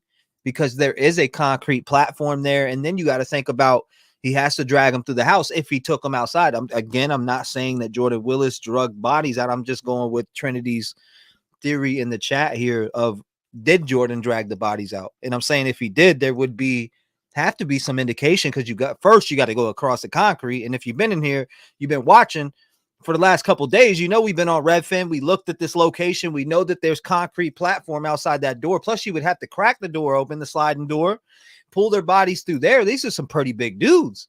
So you would have to think. And then one found in a chair. There's one found in a chair. So now you got to lift this dude up in this chair. And not only that, drag the other 2 big guys out into the yard. So there'd probably be mud on him. There's no telling. So I'm thinking in my head, we haven't heard from law enforcement on that side if there was any indication of, them being dragged or anything like that. Obviously, they haven't said that. So we'll see. We'll see how it plays out. You said, in my opinion, they died. They died what? You said they died inside. Okay, one sitting. I got you. So one died inside sitting, you think? If you remember, my niece died marijuana lace. Okay, that's right. I remember you telling me that. I do remember you telling me that. Apple Bottom says, what is Jordan running from if he's not guilty? Why did he just all of a sudden go to rehab? Jay says, flashlights. Why didn't Jordan have electricity? Let's see. Where did I hear there was a dice game? Yeah, that was with Adriana. Remember when we talked to Adriana? It was alleged the dice game, and then it ended up coming out, or ended up hearing video games, and then Jeopardy, and then it was Jeopardy, right? Curious. I'm trying to figure out what all of this means. I understand that at first they handcuffed Jordan Willis and then later unhandcuffed him. What do you know about that, Grace Smith? Right. Yeah, so I actually went to the home of where the video was taken yesterday. Didn't get any answers, but so I don't know exactly, and we didn't report on that video, so I can't go into that specifically. But the house was just directly across, so could see very clearly what was going on. Well, also, if he is out, the neighbor is out, for instance, walking his dog, I mean, he can walk down closer to the house and get the video. Parts of the video have emerged already. You said that Jordan was under the influence as well. No way he was carrying or dragging anybody's. Not necessarily. It's not impossible that well, I'm not going to say what I was going to say. I'm going to leave it out. But I mean, who was all over here? Was it just Alex that was over there? Are we sure there wasn't any other partiers? I'm just saying. Was there anybody else that was there that night? Am I the only one getting suspicious of just the way the story is just being put out, and everybody is Jordan chemist, Jordan scientist, Jordan this, Jordan that, and I'm just like, what? Why? And then everybody just has something bad to say about Jordan.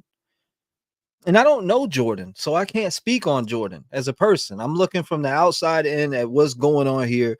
3 people found in your backyard. It's super suspicious that 3 people were found in your backyard. Absolutely suspicious, 100% suspicious. Now, but there's another thing. Alex was there. Who else was there? Was there more than these folks that were here that night? Because I don't know. No, it just doesn't make sense. It just doesn't. There has to be more to this story that we don't know, folks. I'm sorry. It's kind of hard to make out. I want to hear more. There's more. You can see certain portions of what's going on. To your understanding, let me go back to Ricky's brother, Jonathan Price. What is your understanding of that video? I mean, it does look like he was detained in the very grainy parts that you can see there, but it just doesn't make sense to me if you left in a police car uncuffed, which I didn't think that was a common thing to transfer somebody in a police vehicle, unless you rule out everything. But that's the part that doesn't make sense. How you can rule it out without investigating it any further. Maybe that's just to remove him from the scene or whatever. But my biggest question was, if they did take him to the police station, did they drug test him as well? And if so, what were the results of that? Because they definitely already have that. And is there any commonality between what he has in his system and what's in my brother's system? Because that seems very important. Yes, it does. And joining us is renowned medical examiner, Dr. Jan Gorniak, to answer those questions. First, I want you to analyze for me, to Todd G. Shipley, what we're learning about attempts to unlock the victim's cell phones. Listen to that's a good point too, Charlie T. And it's very possible. It's very possible that what you're saying is absolute truth. But why? I don't know. Maybe he is. And you could be right about that. And we can't throw that out. But everybody is. Jordan, like, I'm hearing all these stories. I'm seeing these TikToks of women come out. Oh, I used to date Jordan, and yeah, I broke up with him because he was a drunk psycho. But he obviously wasn't too psycho because he had friends. So now all of a sudden there's a bunch of psycho stories, and this guy was this and this guy was that, and blah, blah, blah. And everybody has these pitchy stories, but they were obviously cool. He was cool enough for them to go and hang out with and felt comfortable. They felt comfortable around him, obviously. So if they felt comfortable around him to go to his house and hang out, they obviously didn't feel creeped out or anything, right? I mean, they're over there watching Jeopardy, that's what I'm hearing from the story. They're watching Jeopardy, they're hanging out, they're drinking, they're obviously comfortable over there hanging out with Jordan. Let's just get that right. Because I know I'm not chilling in nobody's house uncomfortable. No doubt. And 2 of them knew him from high school. So they, like I said, they obviously felt comfortable enough to go over there and hang out. And that's what I'm getting at. More to it. Sydney Sumner, Crime Online. Cops are asking for codes to unlock the phones of 37-year-old David Harrington, 36-year-old Clayton McKinney, and 38-year-old Ricky Johnson. Investigators say combing through the cell phones of the 3 Kansas City Chief fans will show who they talked to, where they went, and when they ended up outside the house, on the porch, and in the backyard. Again, according to what we're learning right now from KCTV5's Grace Smith, Jordan Willis's lawyer won't comment on his phone.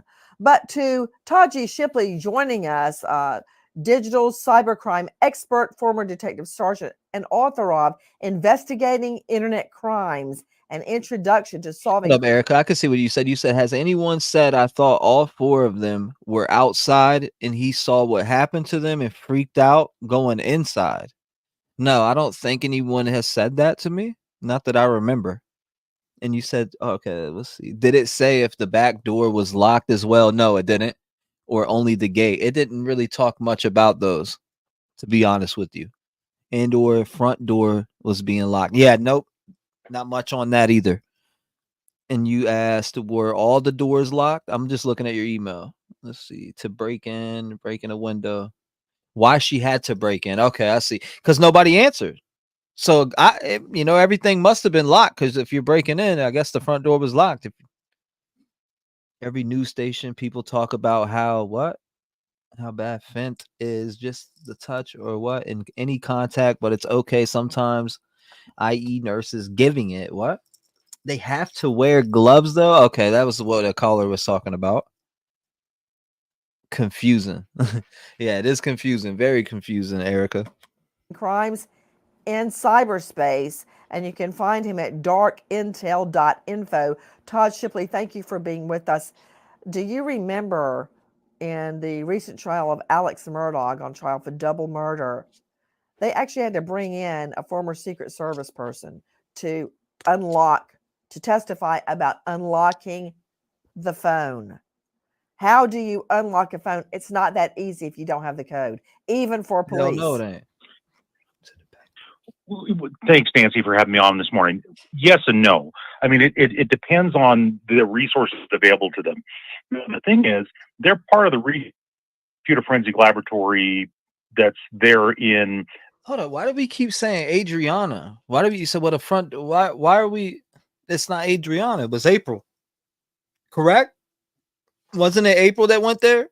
And it was first Kaylee, and then her husband, and then that's when April. I think it was April, and it wasn't Adriana for sure. Adriana didn't go over there.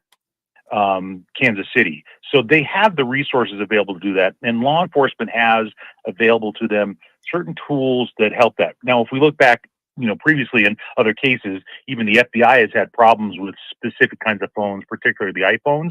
And I haven't heard yet what kind of phones these are, but unlocking them sometimes can be trivial depending on the kind of phone and the operating system that's on it. The older operating systems, if it hasn't been updated, are easier to get to. So they should be able to get into those phones regardless. The simplest method is to ask the family for the codes.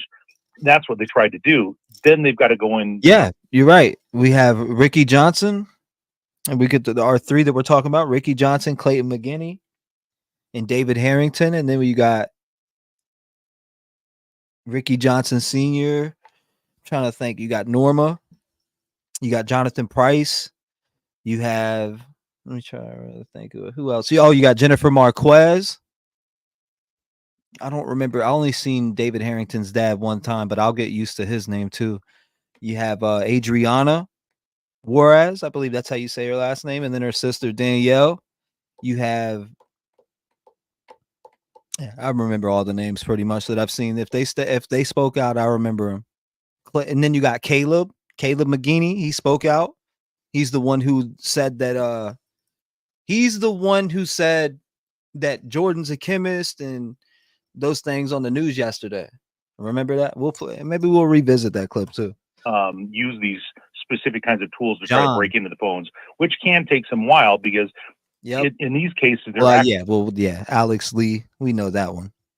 That one's in the mix. So we already know Jordan Willis, Alex Lee. You don't even got to mention those. I mean, that's a given. If you don't know the five that were at the house, then you need to go hit some articles. You need to go revisit the documentary. You need to go back to the first live and get on board. You know what I mean? If you don't know the names in the five, if you don't know the five people that were at the house, then you are definitely out the loop and you need to start reading right now. Actually trying to come up with a password that by brute forcing or using multiple different kinds of passwords to get into the phone to figure out which is the password. So it could take a while, but there's so much information on those phones and that can't be overlooked. There's a ton of information, particularly on the iPhones, about where the person was and what they were doing. There's the health app that's on these phones that records where you walk to. So they're going to know exactly. Yeah. I got to pause again because it's another point. You said Alex was texting about drugs from the party. Is it possible he was there when they passed? And that's another thing that I'm saying that was in an article. That was in an article. And it said that Alex was texting people from there about possibly about drugs, is what it said in there. I thought that was interesting too, and I'm glad you brought that up. Exactly what the one person that lived, what happened to him, and where he was in the house, as well as the people that passed away. They're going to know exactly what happened if they get on those phones.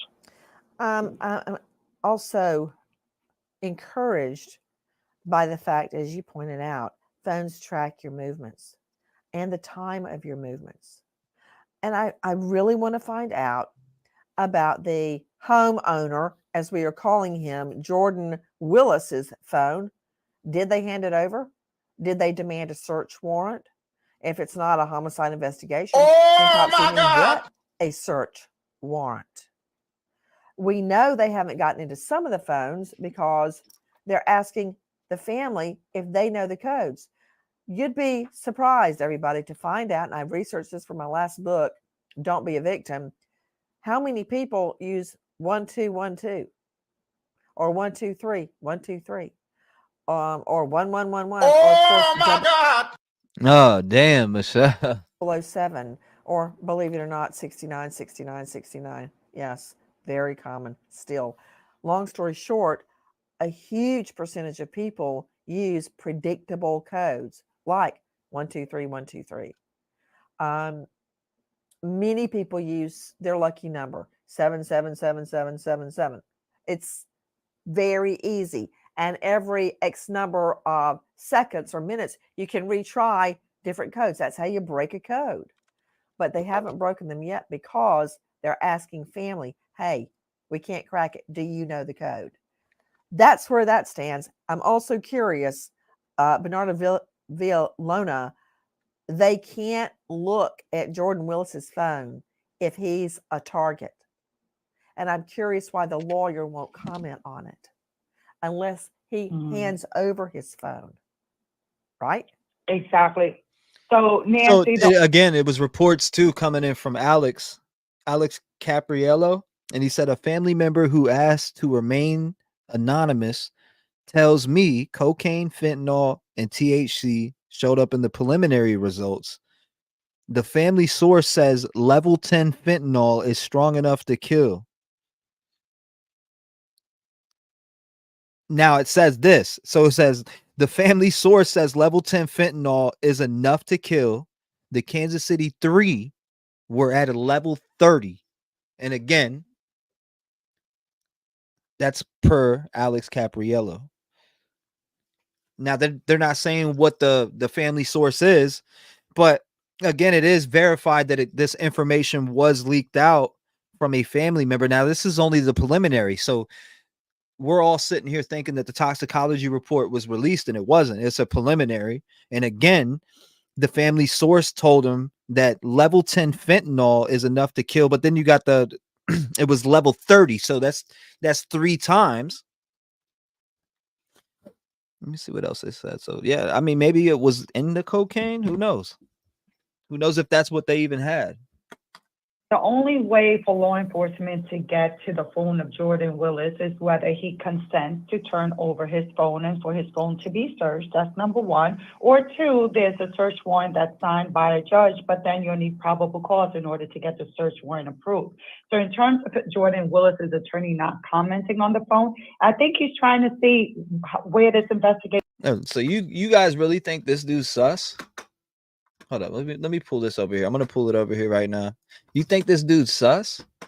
This guy right here. Be honest with me. I see a lot of people that say you think this guy's sus. David Clayton, and Ricky were like brothers. Jordan was kind of off on the side. Mm-hmm. True. Jordan's a chemist, bro. Jordan's what? Jordan's a chemist. They all knew him as that. It was easy for them to go have fun, but he fucked up. He made a mistake. Jordan was the chemist. He's a scientist, right? He does what he needs to do. Now, to use my cousin, my best friend, as a guinea pig? No. What about Alex Lee? What do you know about him? I know him. Yeah. Any idea that he might have brought drugs? No. Jordan had him. Jordan was one. This is the raw So you uncut don't video. think any more attention should be paid on Alex Lee? Alex Lee is a good man. He's a good man.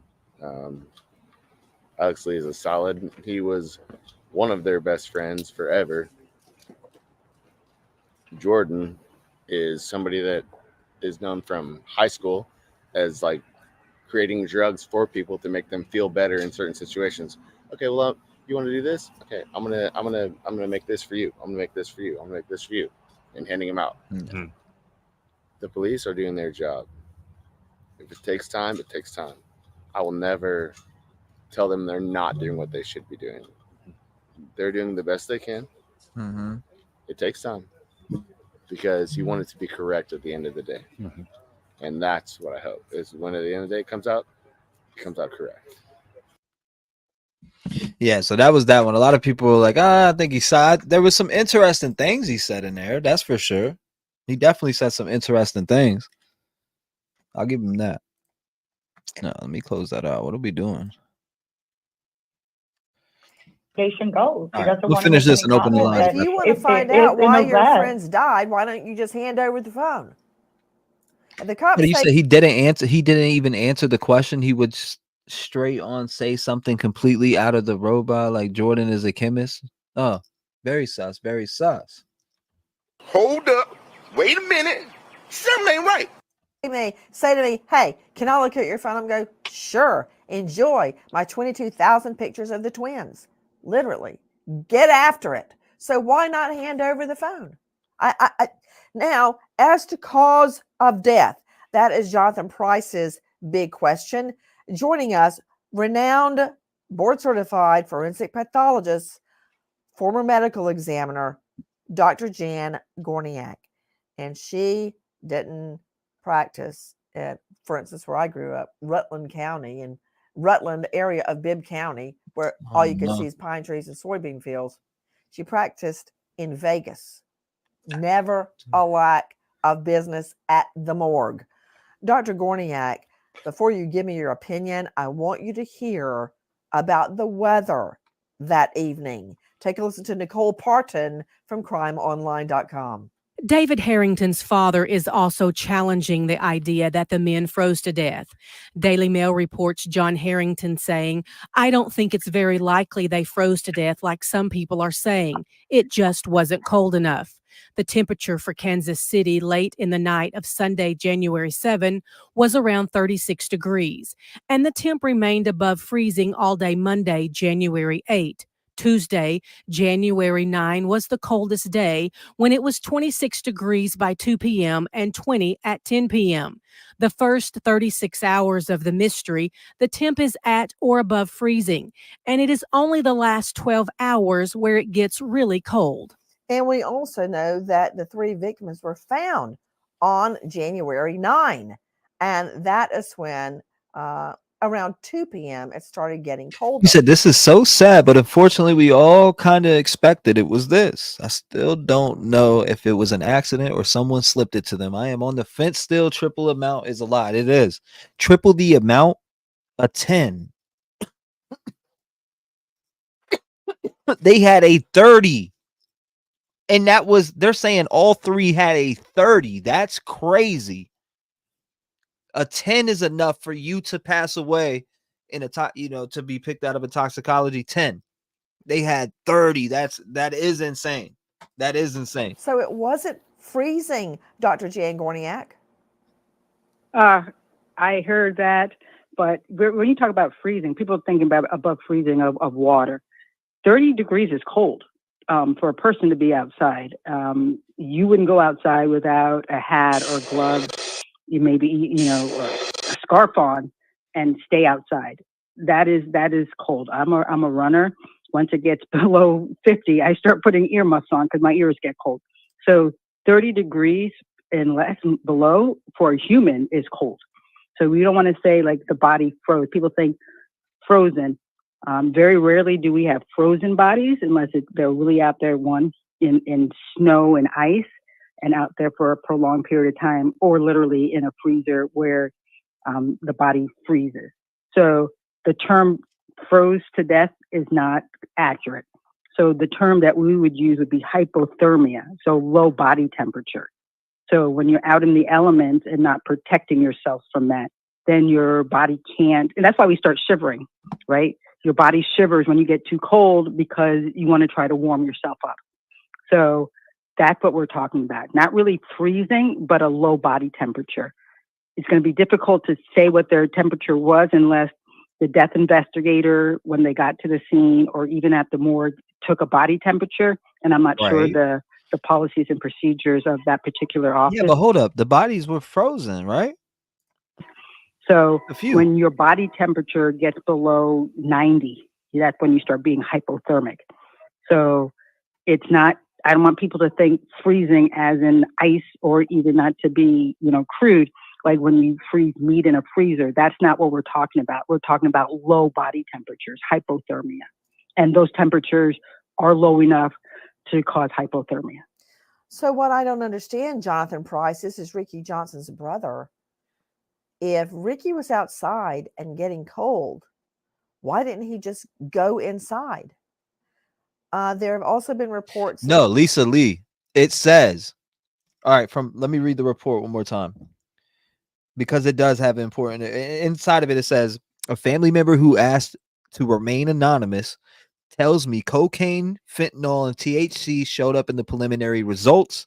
The family source says level 10 fentanyl is enough to kill. The Kansas City 3 were at level 30. So 10 is enough to kill you and can kill you, right? That's what they're saying. 20 definitely killing you. 30 for sure, right? Anything over 10. And now 10 is enough to kill someone. Can it? Can somebody survive off 10? That's a great question. That's a great question. Maybe if your tolerance is high enough, you may survive off 10, but I don't know. I can't answer that. They say 10 is enough, though, enough to kill someone. The bodies were dragged out.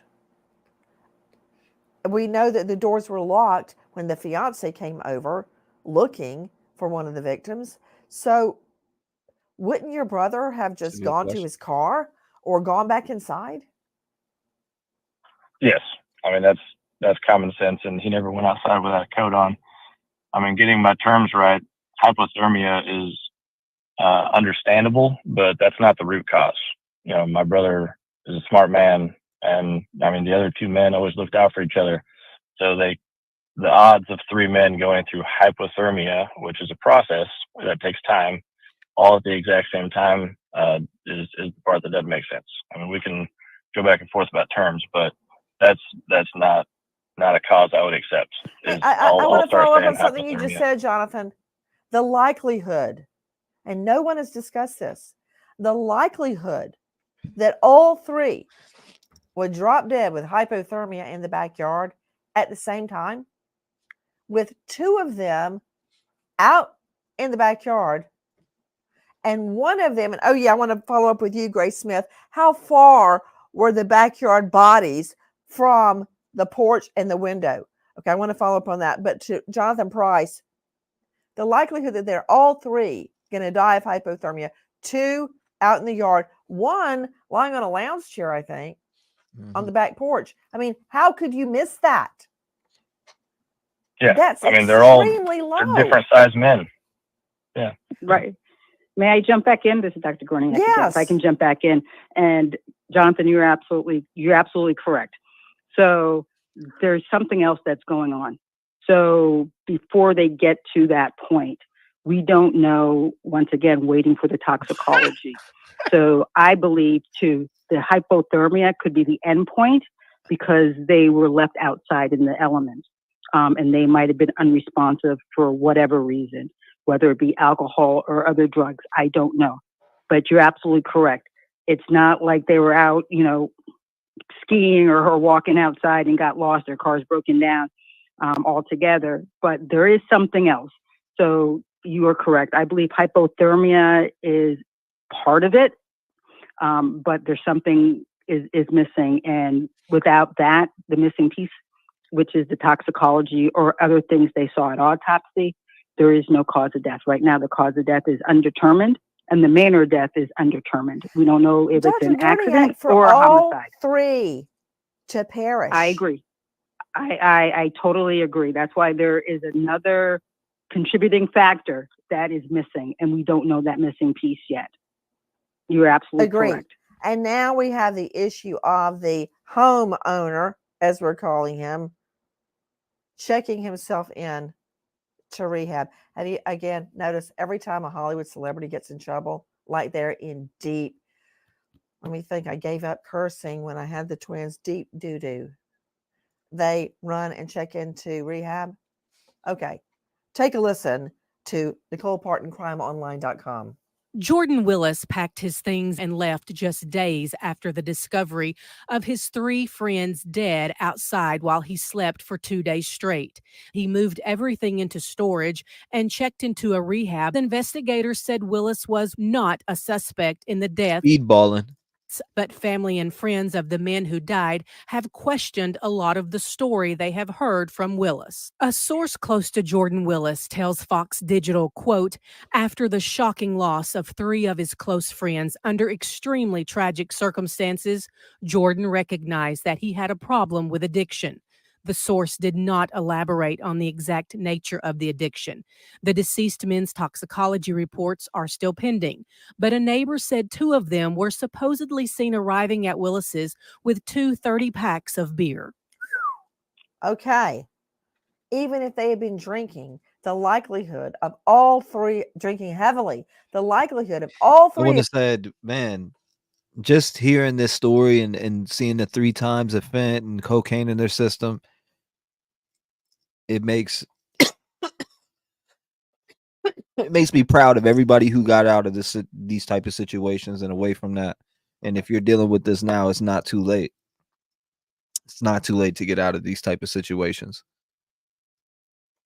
Of them passing out at the same time outside and all 3 dying of hypothermia at the same time is statistically impossible.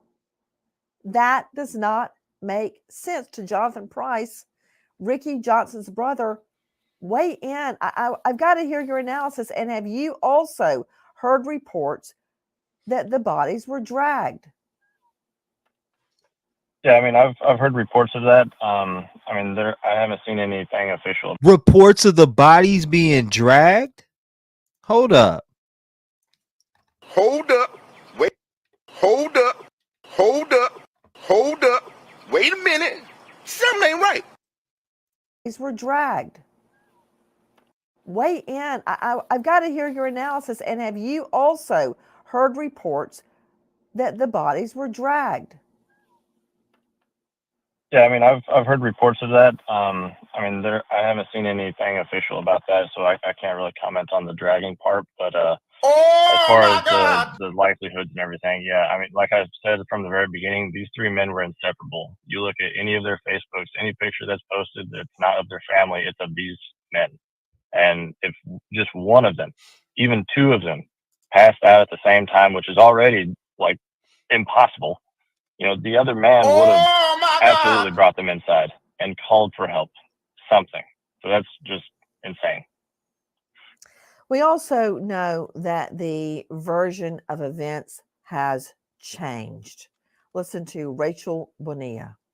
The current version of events has Jordan Willis waving the 3 other men off at 2 a.m. after the game, and he went to sleep on the couch.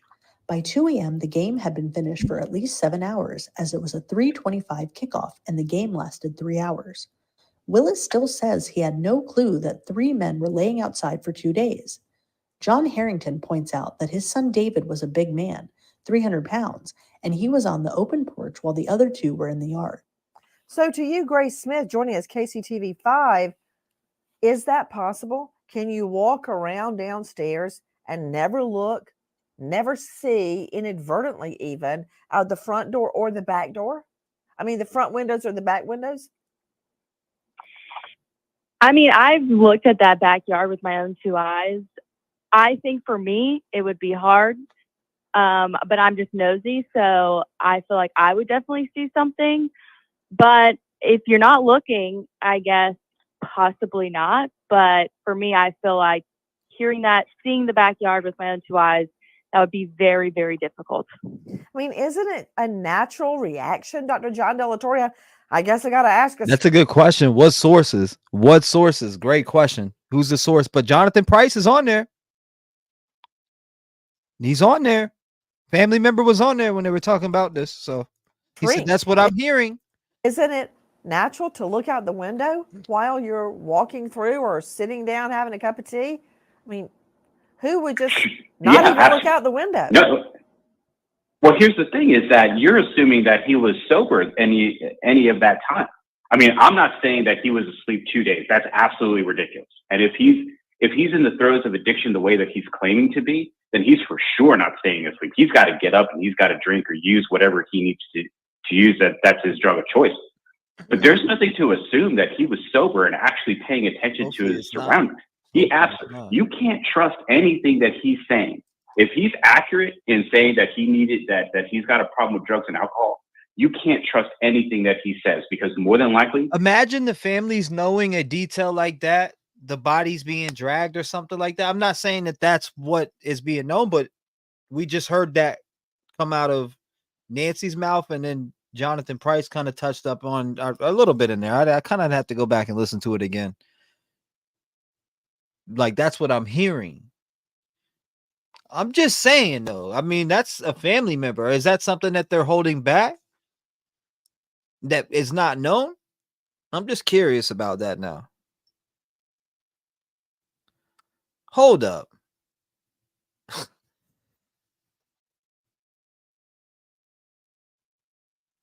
Something's starting to make sense for me. I'm sorry.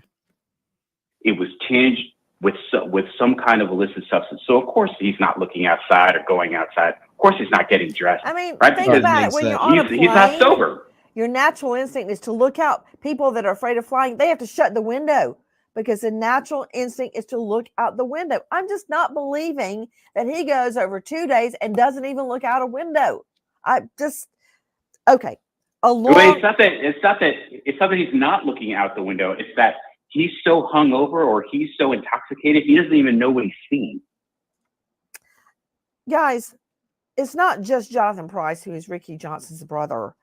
John Harrington, father of David Harrington, is in so much pain and not getting answers. Listen. John Harrington, father of one of the deceased, David Harrington, says he isn't getting info from the police. The Daily Mail reports that Harrington says he has been in the dark regarding the investigation and says he just wants to know what happened to his son. Harrington says everything he has put together about what he thinks happened is just him. The police haven't shared anything with him. Harrington said, "My son is dead. Why?" To Jonathan Price, tell me what your family is going through right now. I mean, this has been the most difficult thing that I've ever faced in my life, and you know, I've been through things, not that I would ever share or anything, but it's immeasurable to lose somebody that growing up, he was somebody I always admired. I looked up to him, and he's one of very, very few people in my life that I can say we never fought, even when I was a kid. And he was 8 years older than me. We never fought once. And I always jokingly said, except for whenever I wanted to watch Power Rangers and he wanted to watch Sports Center. You know, that's the only time we ever fought, but I'm perfectly fine with that. And I'm going to be living with regrets of not talking to my brother as much as I should have throughout these years. But this is so difficult. And I mean, I can't speak for my entire family, but you know, I would understand everybody because of what Ricky was in their lives. What was it like growing up with him? It was a good time. Looking back, obviously, as a child, I always thought he was picking on me and stuff like that. But looking back, I mean, it's so cherished memories. And, you know, even before he passed, we would always joke about it and laugh about it. You know, taking me to sports, going to see him play football in high school and college. I mean, he was just an all-around amazing person. And once he had his first daughter, things changed for him.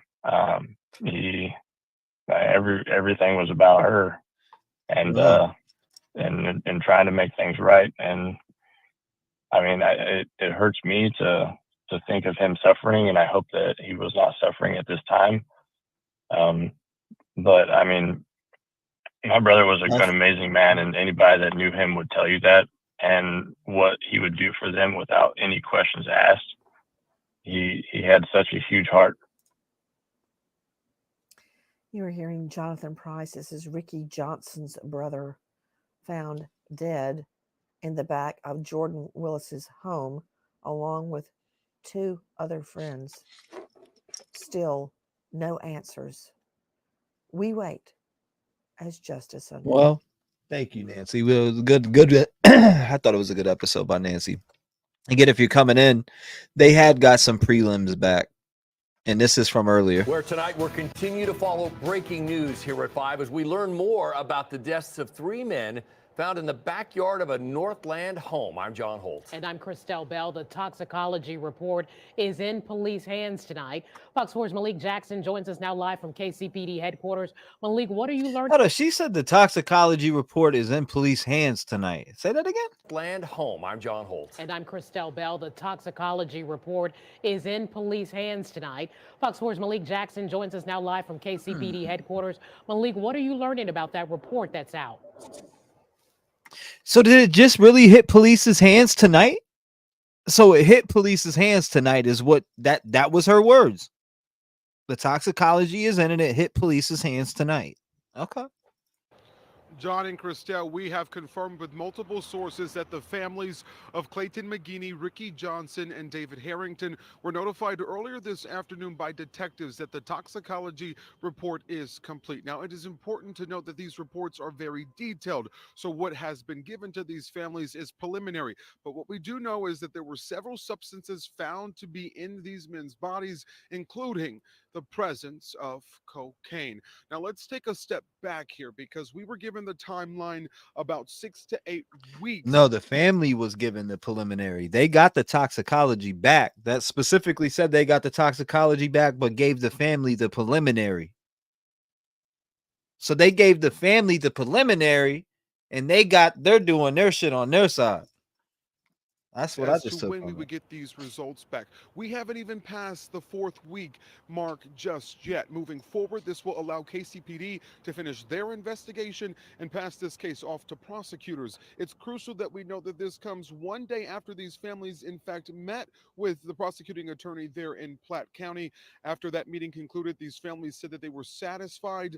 And one day later, here we are with these reports. We reached out to KCPD. They had little to say about this development, but they did confirm that they have been in contact with these men's families. Now, there is an important person when we talk about next steps, and that is Jordan Willis, the man who lived inside of this home. Yesterday, we reported that he checked into rehab, and now we have these toxicology I haven't heard reports, that. detailing what may have happened. I heard that he knew people, or somebody said that, but I was never able to corroborate that he had somebody within the police station. No.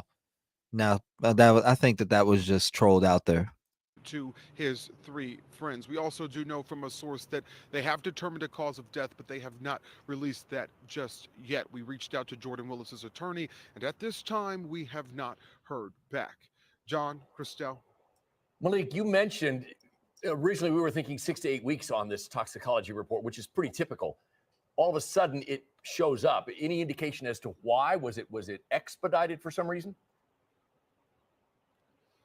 That's a question that we at this time really don't have an answer to because, as you know, through our reporting, we had reached out to the medical examiner multiple times, and each time we reached out, they had the same line that no one person's death is more important than another person's death. So this was going to take the standard amount of time from 6 to 8 weeks. But as we mentioned, this is less than 4 weeks, and, you know, this case has drawn national attention, and it has been very important for police and for prosecutors to get these results as far as what the next steps would be. But again, you'd have to believe that they did expedite this process, because from everything we heard since the day that these men were found is that these reports would take 6 to 8 weeks. But again, here we are, less than 4 weeks from when they were found in the backyard of that Northland home. We have these toxicology reports.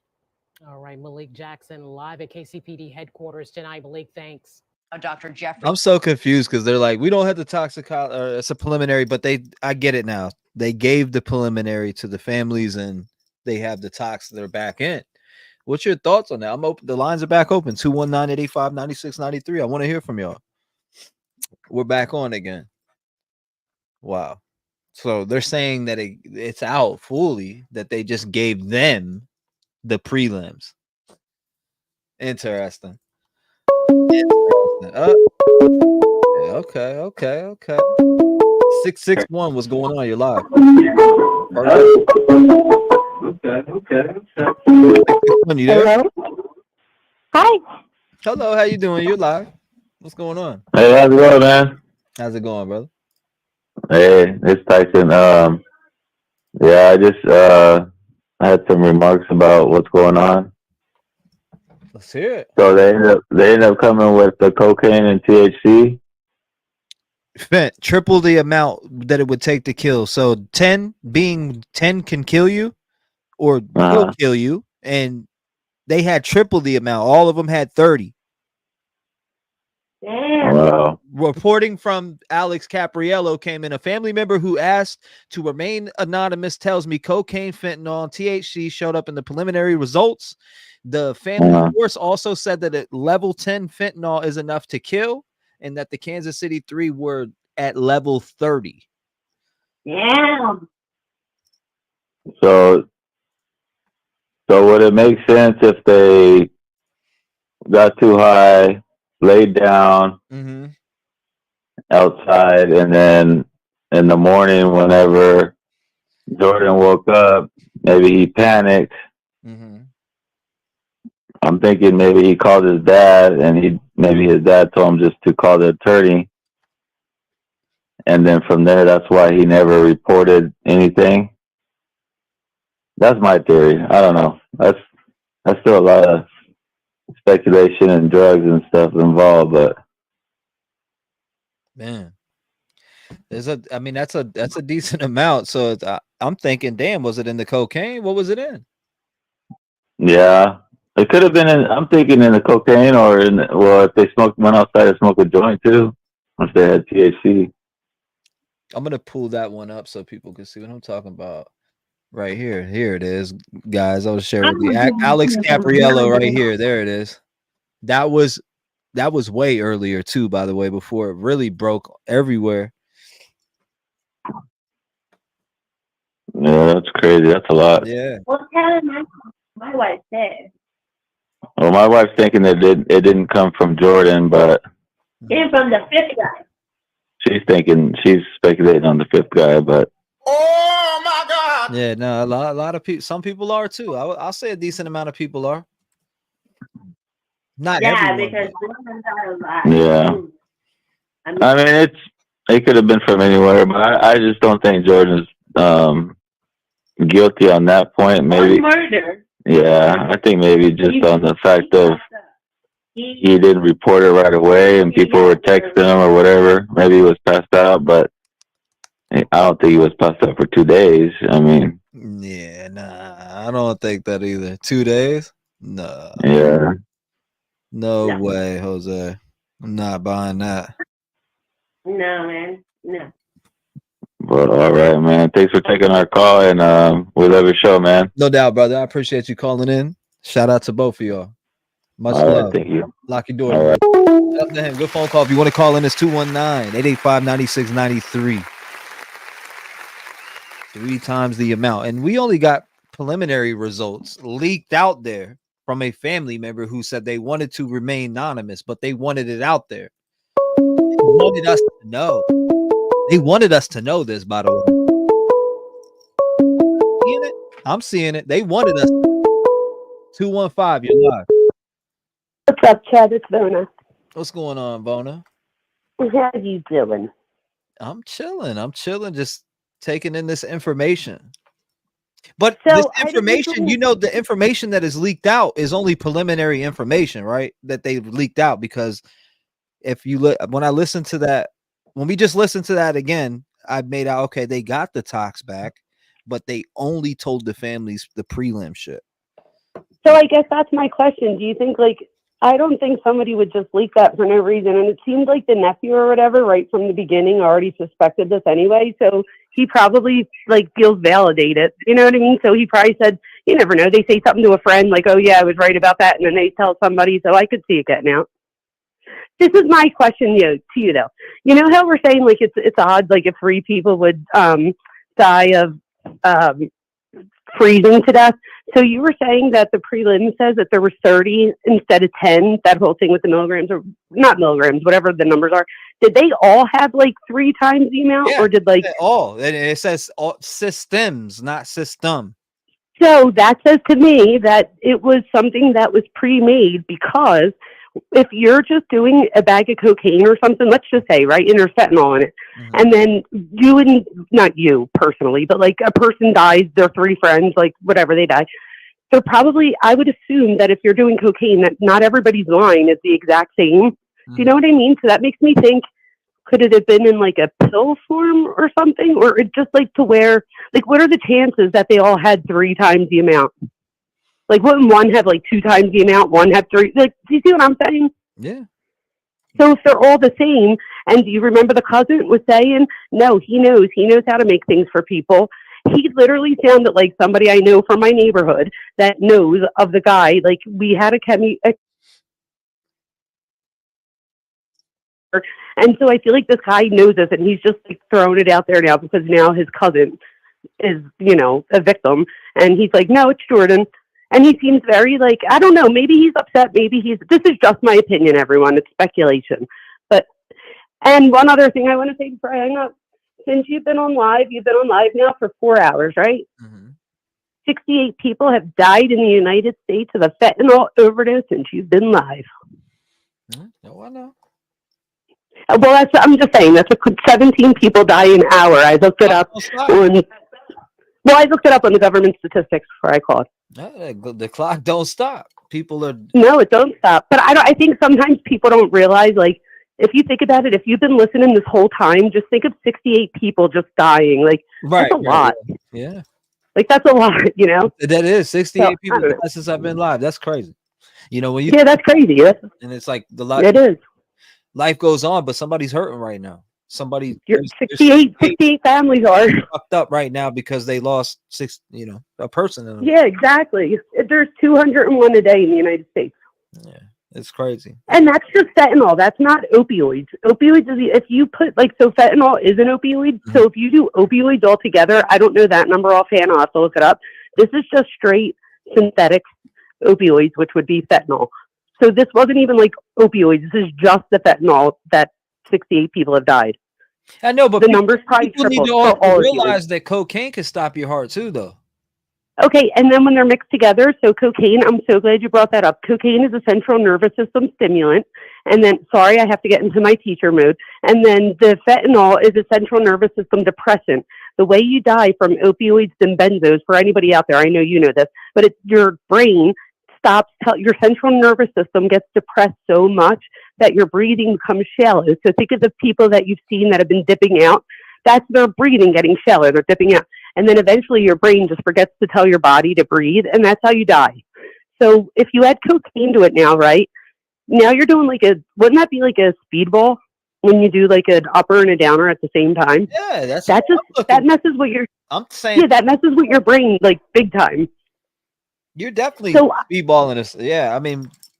Yeah, and what I'm thinking is... Upper and a downer, they're both... You're definitely testing waters.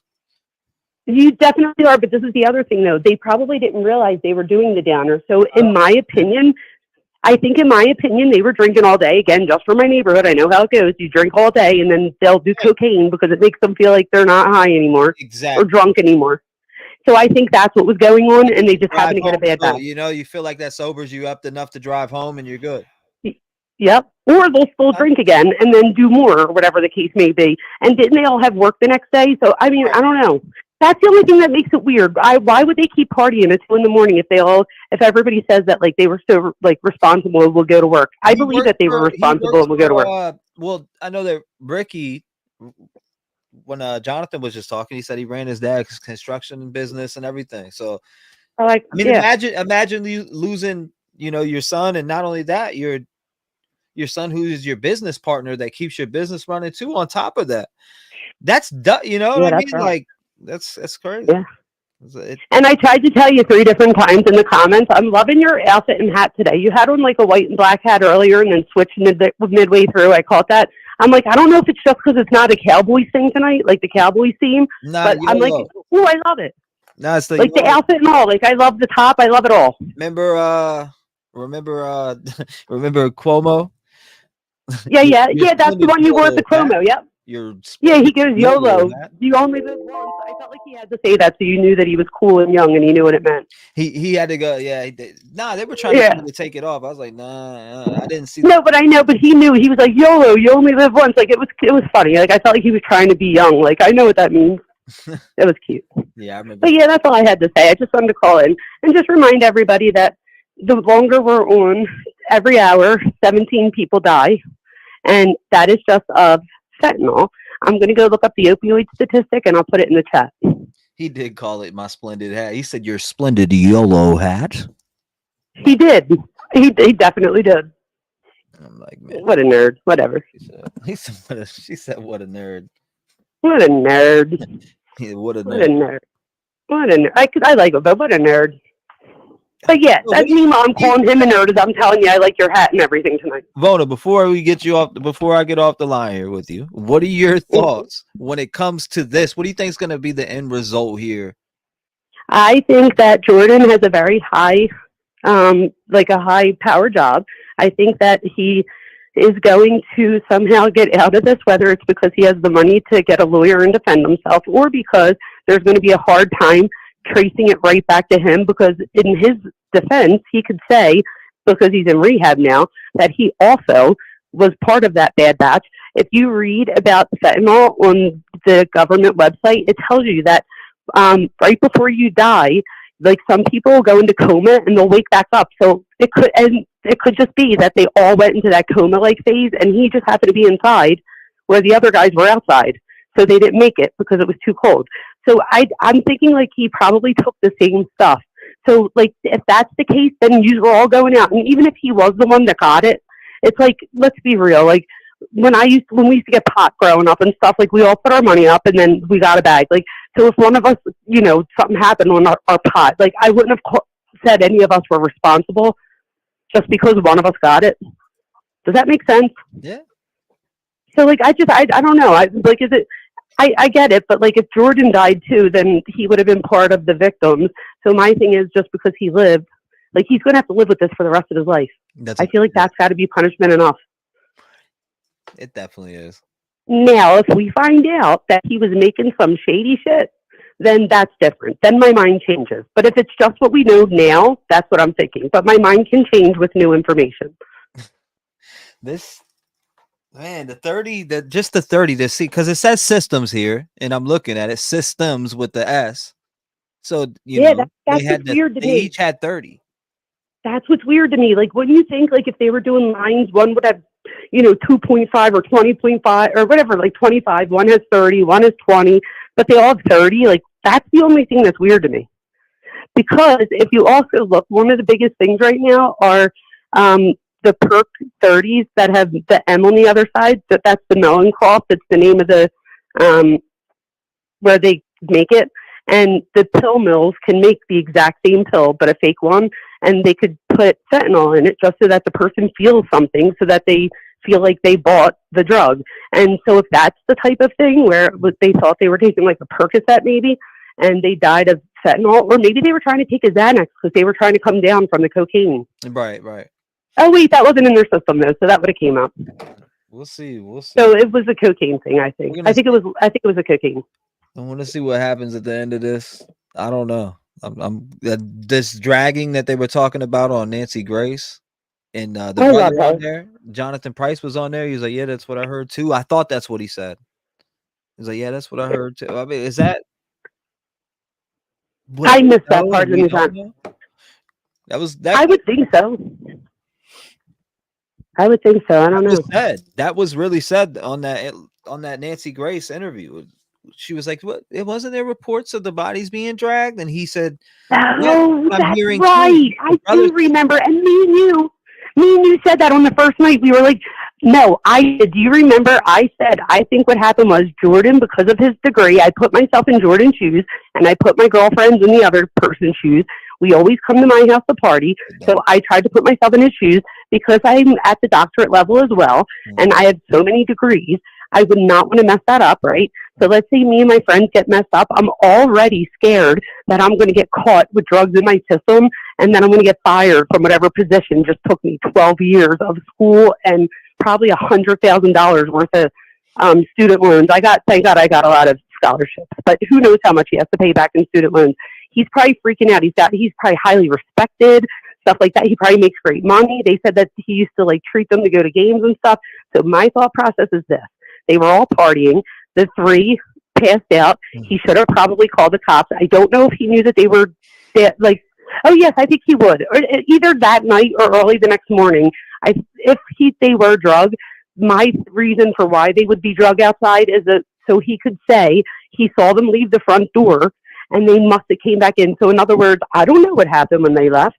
I didn't die, so I didn't take the same thing as them. Like, I think that's where he was going with that. So it can kind of distance himself a little bit. Like, you know what? My friends must have came back in, and who knows who they met outside or whatever. They came back in. They were playing video games. I don't know. I was passed out upstairs. So it's like his way of like distancing himself from the situation. But going to rehab is probably good. It'll probably, I mean, I'm sure he's doing it too because of the look, like the optics of it all. yeah, I mean, we'll see. We'll see what that comes out to be. I don't know, Bona. I'm gonna go on to the next caller though. Yeah, please do. I'm listening. Stealing everyone's time. I know people are trying to get through. I appreciate you calling in.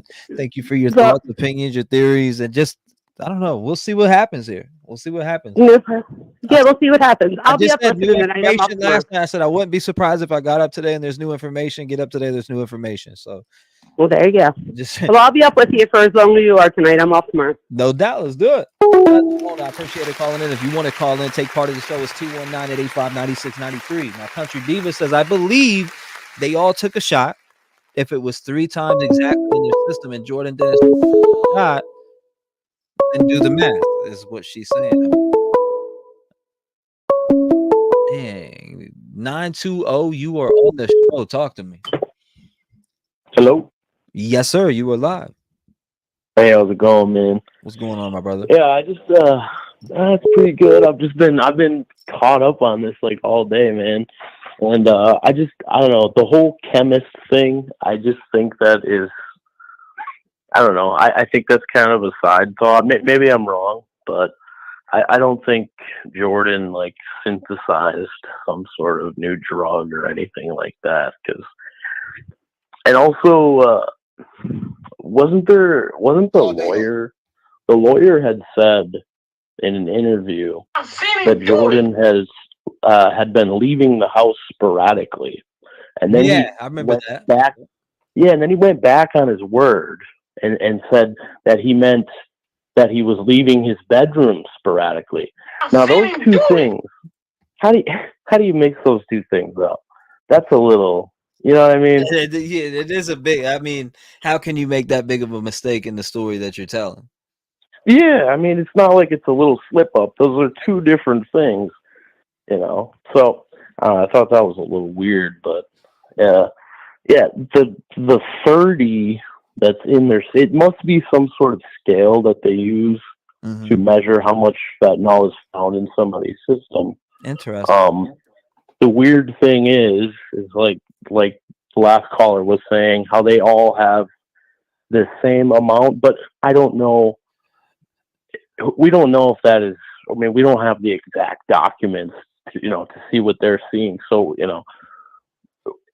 I find it kind of a little weird and hard to believe that they would all have the same exact amount. That's a little odd. Yeah, the same exact amount, all three of them.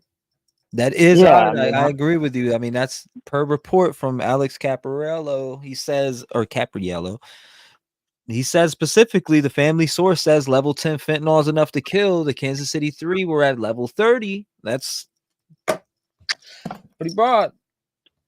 yeah, that's a lot too. I mean, also, okay, like my theory is that they had went outside to, smoke a cigarette or something. I don't think. I mean, I think that if they were using some sort of drug, obviously they were. You're not going to go outside and do that, are you? I mean, I guess. I mean, I wouldn't. I'd do that and then go outside and smoke my cigarette. Right. But doesn't that? I don't know much about fentanyl. I would imagine it kills you pretty quickly. I don't think I didn't look that up either. So, but that's got to be a pretty fast knock you out and then you're done. Yeah, this shit. Not like and that's another thing. When they did it, how quick? I don't know. They would be able to say, "Damn," they wouldn't be able to get far, right? Right. Like Right. somebody should be able to look at that and be like, "Damn, well, if they did that much and it was 3 times that amount, how the did they? You know what I mean? How'd you get all the way out back? Were Right. the Yeah, that's a lines good out point. back at a table? Is there evidence of that anywhere? What's going on? Yeah, that's a good. I don't know. Obviously, nobody knows for sure. I don't think they were touched after they died, but I could be wrong. Mm-hmm. Did Jordan go back out there? And I don't know. It's all very interesting. But yeah, I don't know, man. What do you think? It's pretty Weird, crazy. bro. This shit's weird. Pretty crazy. And then when we just listen on Nancy Grace goes, didn't you hear the bodies got dragged? And the brother said, yeah, I'm hearing that. But not, Yeah, that's right. Yeah. Speculation or whatever. But yeah, he said it wasn't confirmed, but that's what they have been hearing. So yes, I don't think he said speculation, but he said that's what they've been hearing. So yeah, when I was like, whoa, hold up, dude. That kind of adds a whole new level. It does. It does. Because that shows that Jordan drugged them out, waited for 48 hours, Bing bang. And then also another thing is the girlfriend that broke in. Okay, this might be like a totally side part from anything that's going on. Does she get charged by the police for breaking in? And also, why didn't she call the cops before to just let them know, hey, I'm breaking into this dude's house. I don't care. You better get here. Hold up. That is crazy. Katie Buck goes the threes. Yeah. 3 times the amount, 3 bodies found. Whoa. Yeah, what's up with the threes? I see. We got our numbers people up in the building. See, those are 30. Hold on. Whoa. The threes. Not only that, their age, 3 of them found, and now the 3 times the amount. That's crazy. Okay, I see what you're talking about. That's some numerology. That's that's wild. 3 yeah, man. I don't know. I don't know. Oh, jeez. Yeah. So, and how did Jordan not? I mean, he didn't hear her breaking in, or did she break in? I'm not sure. I don't know what it said in the report. I don't know if she broke in or the door was just unlocked. She broke in. What's going on with the threes, though? That's weird. So before I let you go and move on to the next caller, brother, what do you think? Foul play or accidental cover up? What are your thoughts here? At this point, honestly, I mean, if I had to say, I would say there's something's not right here. There's some sort of foul play at hand here. I think, I don't know who, Alex, we haven't heard much from him or about him, so that's a little weird. But yeah, just something's off about this, man. What's going on with the threes in it? You said what? Face it, KCC ritual sacrificing fans to win. See, that's what I was gonna say. That's another conspiracy. If you want to go deeper in the rabbit hole, that a lot of numerology and That's that kind of thing. that's some Reynolds be sponsored by Reynolds shit. I mean, I'm just being honest. I mean, Crazy, man. no, I Hey, mean, it could be. Who knows, we need to be man? sponsored by Reynolds tonight. What's going on, ladies and gentlemen? Talk to me. All right, my man. Well, I appreciate you, yo. Reynolds is here. Reynolds is in the building. I'm in the sponsored by building. Reynolds. I'm telling you, I'm sponsored by Reynolds. Make sure if you come in and you hit that like button. Tonight's stream is sponsored by Reynolds aluminum foil. Make sure you check in and get, use the code T-REV 757 to get 30% off on all of. I'm just playing. Just kidding. Shout out Reynolds. All right, no, but the threes are weird though. I do gotta say how weird that is. Looking at the threes, like no joke, and I'm being serious now. The threes are absolutely weird. Actually, now that looking at it, I saw that. The three, like that is crazy. I do gotta say, someone had said a couple days ago something about like a sacrifice for the Super Bowl or something. I don't know. I can't. Nowadays, who knows, man? This shit's crazy. Who knows? Yeah. That's crazy. I appreciate you calling in, brother. Thank you for being a voice in the community. And I look forward to hearing from you again, my man. Lock your doors. Awesome, stay safe, man. Stay on the prowl. Stay vigilant, brother. Live in a crazy world. You too, my man. You too. I appreciate you. Appreciate you. That man right there from 920. 920. He was on the show, and now the lines are open again. 219-885-9693. This is crazy. So they did have all level 30. That's a lot. For all three to have that is crazy. Damn, there's a lot of people call. 330, you're on the show. Talk to me. Hey, what's up, bro? How you doing tonight? Oh, not too bad. How about yourself? Just hanging in there, trying to make sense of what we're looking at. I'd like to go back and see. I don't remember you. I think it was last night you played the interview with Dr. Bodden. Mm-hmm. Yes, I did, actually. I'd like to know more about what he has to say about all of this. Because he's like world renowned, right? Yeah, absolutely. I've heard, what did he say last night? I forgot exactly what he said, but can you mute the background for me? Oh, yeah.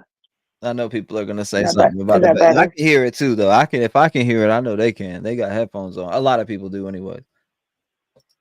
Is that better? Yeah, I think you're good. You're good. Because I know he has solved a lot of cases out there, and I don't understand how they can have 3 times the amount of fentanyl and still make it outside. But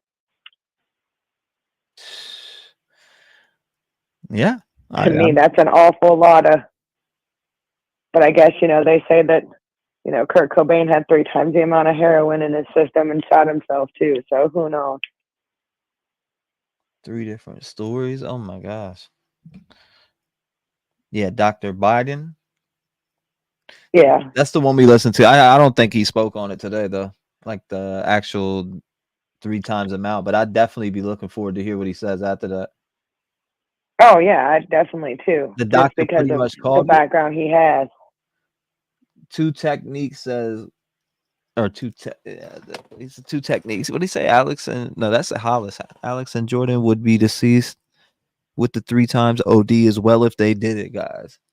I see what you're saying. True, they would be. He would be. I mean, because if all of them did the same drugs, they'd all have the same effect. Said the doctor pretty much called it. Yeah, I'm trying to remember. I don't remember verbatim what he said word for word in that, but I thought it was a good interview. I do remember some things from it, but not everything. Oh yeah, he's really good all the way around. I used to watch him when he did Autopsy on HBO many decades ago. Somebody said Google Woonga. Everybody keeps coming in here asking me to Google Woonga. We talked about it. Look, Woonga is heroin, morphine, and something with rat poison. I don't know what the hell this is.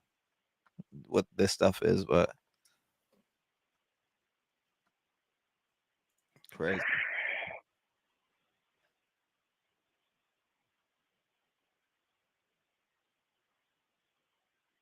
An antiviral for. See, that doesn't make sense. Why you would want to do something like that if it's an antiviral for HIV? That's not going to really get you high. I used to watch him also. He said, plus what? It was a 3-day event. Sunday, Monday, found Tuesday. Good cop, bad cop, all pushing Frozen cover story. So what do you think here? What's your Yeah, thoughts? I don't think they froze Nah, hell no. I because don't. the temperatures weren't cold enough for you to freeze like that. No way. I don't think they froze. And if they had fentanyl in their system, they're gonna become hot. I mean, most people become hot with any type of a narcotic like that. Yeah, immediately. I mean, because I know I've had Vicodins and Percocets for surgeries and stuff like that, and Dilaudid during surgery. exactly. And think about it. It might not hit you right away, but even if you take Vicodin like it's prescribed to you, about 45 minutes in, you start to get those hot flashes where you're like, oh yeah, I'm real hot now. We live in a country where everything is addicted. We use these different things to look for a fake happiness that only lasts for 45 minutes or 30 minutes. You get what I'm saying? So, oh yeah, medicine. That's why people use it to numb themselves for a minute, not realizing that you can only numb for so long and it still comes back. Well, the problem in America, I feel like, is a lot of doctors want to write. They're quick to write these scripts. And people get addicted, and then they pull these people off cold turkey, and now they turn to the streets. They're buying prescriptions, fake prescriptions, cut shit, and they're dying. And it's going on all across America today. I mean, I've seen it. I don't know because entire life. I've seen it my whole entire life. I've watched people go through this my whole. Well, see, for me, I've noticed where I'm at. I noticed that like where I am at, I'm in Ohio, and like I could tell you, 20 years ago. Oh yeah, it was easy to get pills from your doctor. Easy to get them. Right. Because I have kidney issues. I have kidney issues with kidney stones. It was easy to get meds when I would go to the hospital and paying for them. Oh wow. Now, nope, you can't get that now. Now they're giving you, non-narcotic pain medicine. Here, they're not as quick to give you those pain drugs. Yeah, I just don't understand these doctors that put patients on these drugs for they'll write these drugs for 3 years and then all of a sudden cold turkey pull you, and next thing you know, these folks have turned to the streets because that's the only place they can find them. What about the people that are in pain management? I know a guy one time that was in pain management. He'd get like 180 Vicodin, 180 Percocets, and be getting like 60 to 80 fentanyl patches a month. Who needs that much? A month. Yep, no doubt. I agree. It's definitely I don't know why these doctors are like this here though, but they do it a lot. They do it a lot. Oh yeah. They do it a lot. I've seen a lot of my people that I've known that have been family to me suffer going through some shit like that. So I don't know, but it's crazy.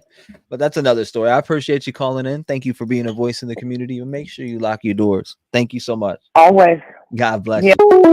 I appreciate her calling in. If you want to call in, it's 219-885-9693. Triple the amount in these men's system. Was it in cocaine? Was it in a pill form? I don't know. I don't know if I can.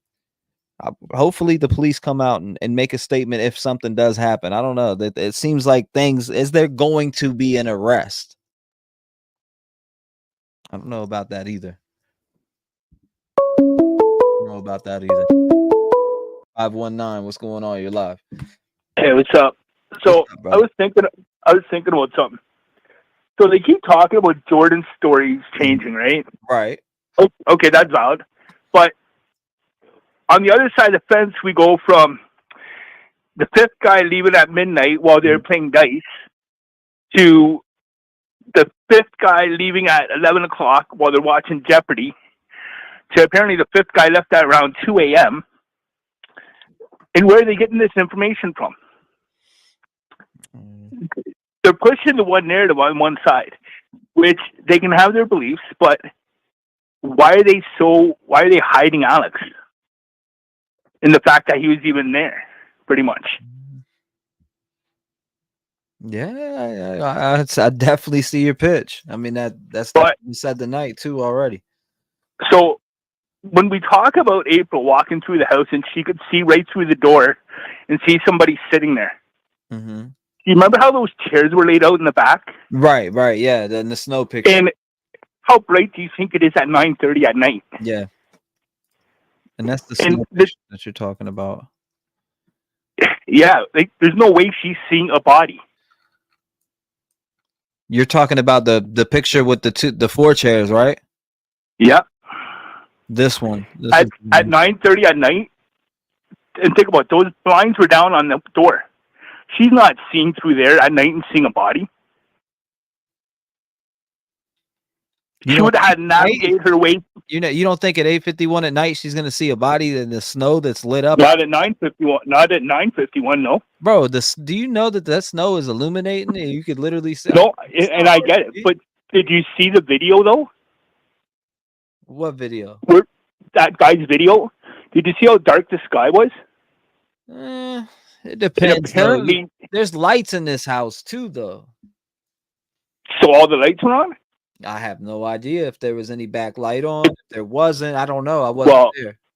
If the lights were on, then the cops wouldn't have went through with flashlights. I have no idea. Who knows? So, under the presumption that the lights were off, and apparently from what that one person from News Nation said, behind his backyard is highway, which would have made the sky even darker. The power's out. So the power was out too? Well, I don't know what that. Somebody said the power's out. What's going on? What you said the power's out? That's crazy. No, somebody in chat said that. I'm not talking to you, bro. Somebody in chat said the power. Yeah, okay. What? Okay, so, well, if that's the fact, then she's definitely not seeing a body through there. Unless she knew how to get through the house. Unless she knew the house, which means she's been there before. So from 4 a.m. Monday, the power was out. Okay. So from 4 a.m. Monday. Well, with the store. So what? Yeah, with that storm, I can definitely see that. But why would there be a back porch light on in his backyard? No, wait, a front porch, yeah, but a back porch light, no. There's no way she's seeing a body just by looking through the door. She's full of shit. I can't say that, but I respectfully disagree. I don't. If she says she found a body, I mean, I think she found a body, but I'm not gonna say she's. Who am I to call her or say that she's lying about finding a body and going out and calling the police right away?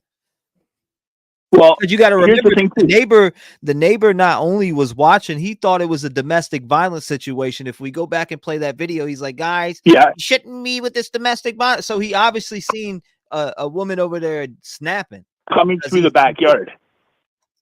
I don't know. He said coming from the backyard.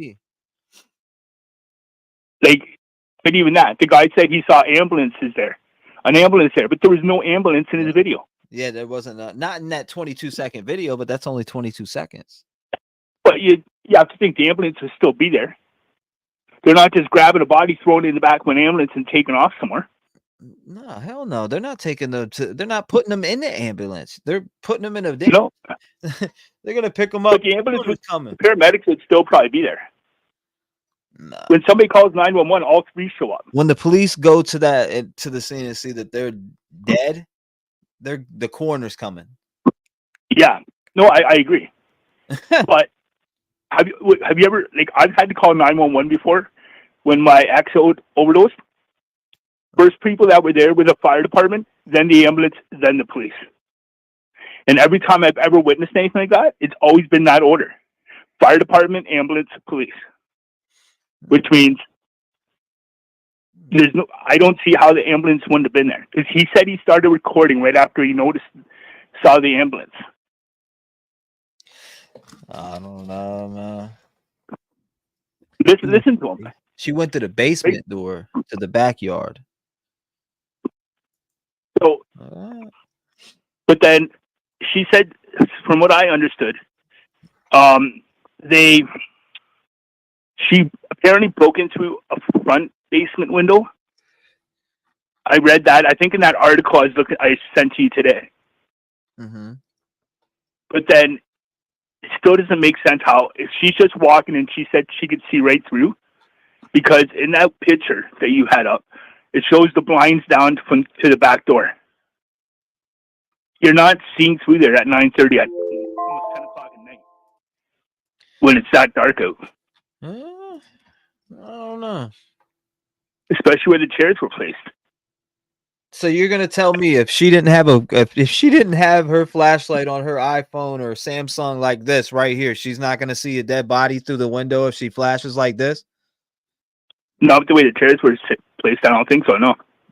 I mean, because all the chairs are pretty much plenty of times, and I could see pretty clear out when in pitch black out back with my phone.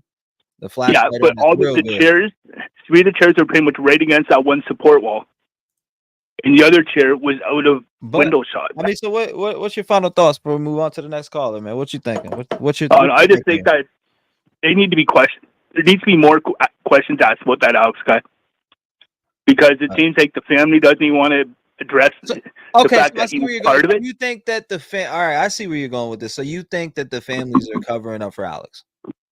Absolutely. Okay, that's where I understand. 100%.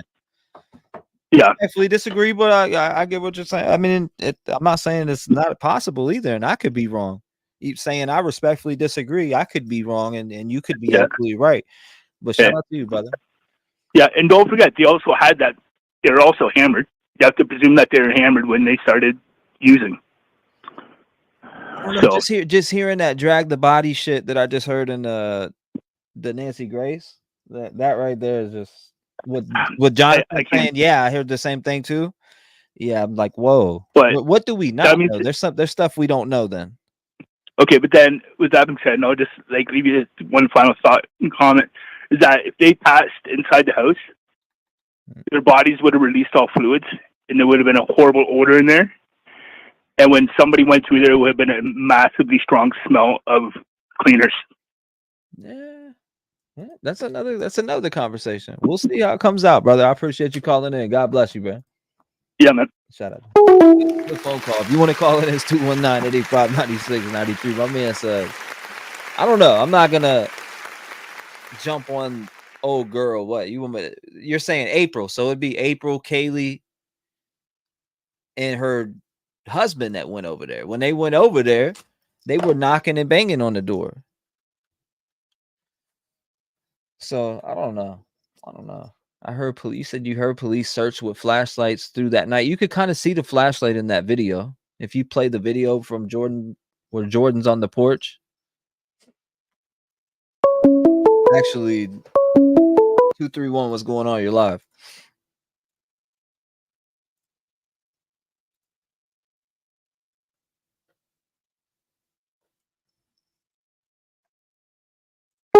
They must be muted or something. I don't know what the hell they're doing. I'm about to go back one more time. Isn't it natural to look out the window while you're walking through? And saying that he needs. The Daily Mail report. I'm gonna find that. I gotta go back and listen to that again because it was 928. It's never too late. What's going on? Hey T, this is Tracy. What's going on, Tracy?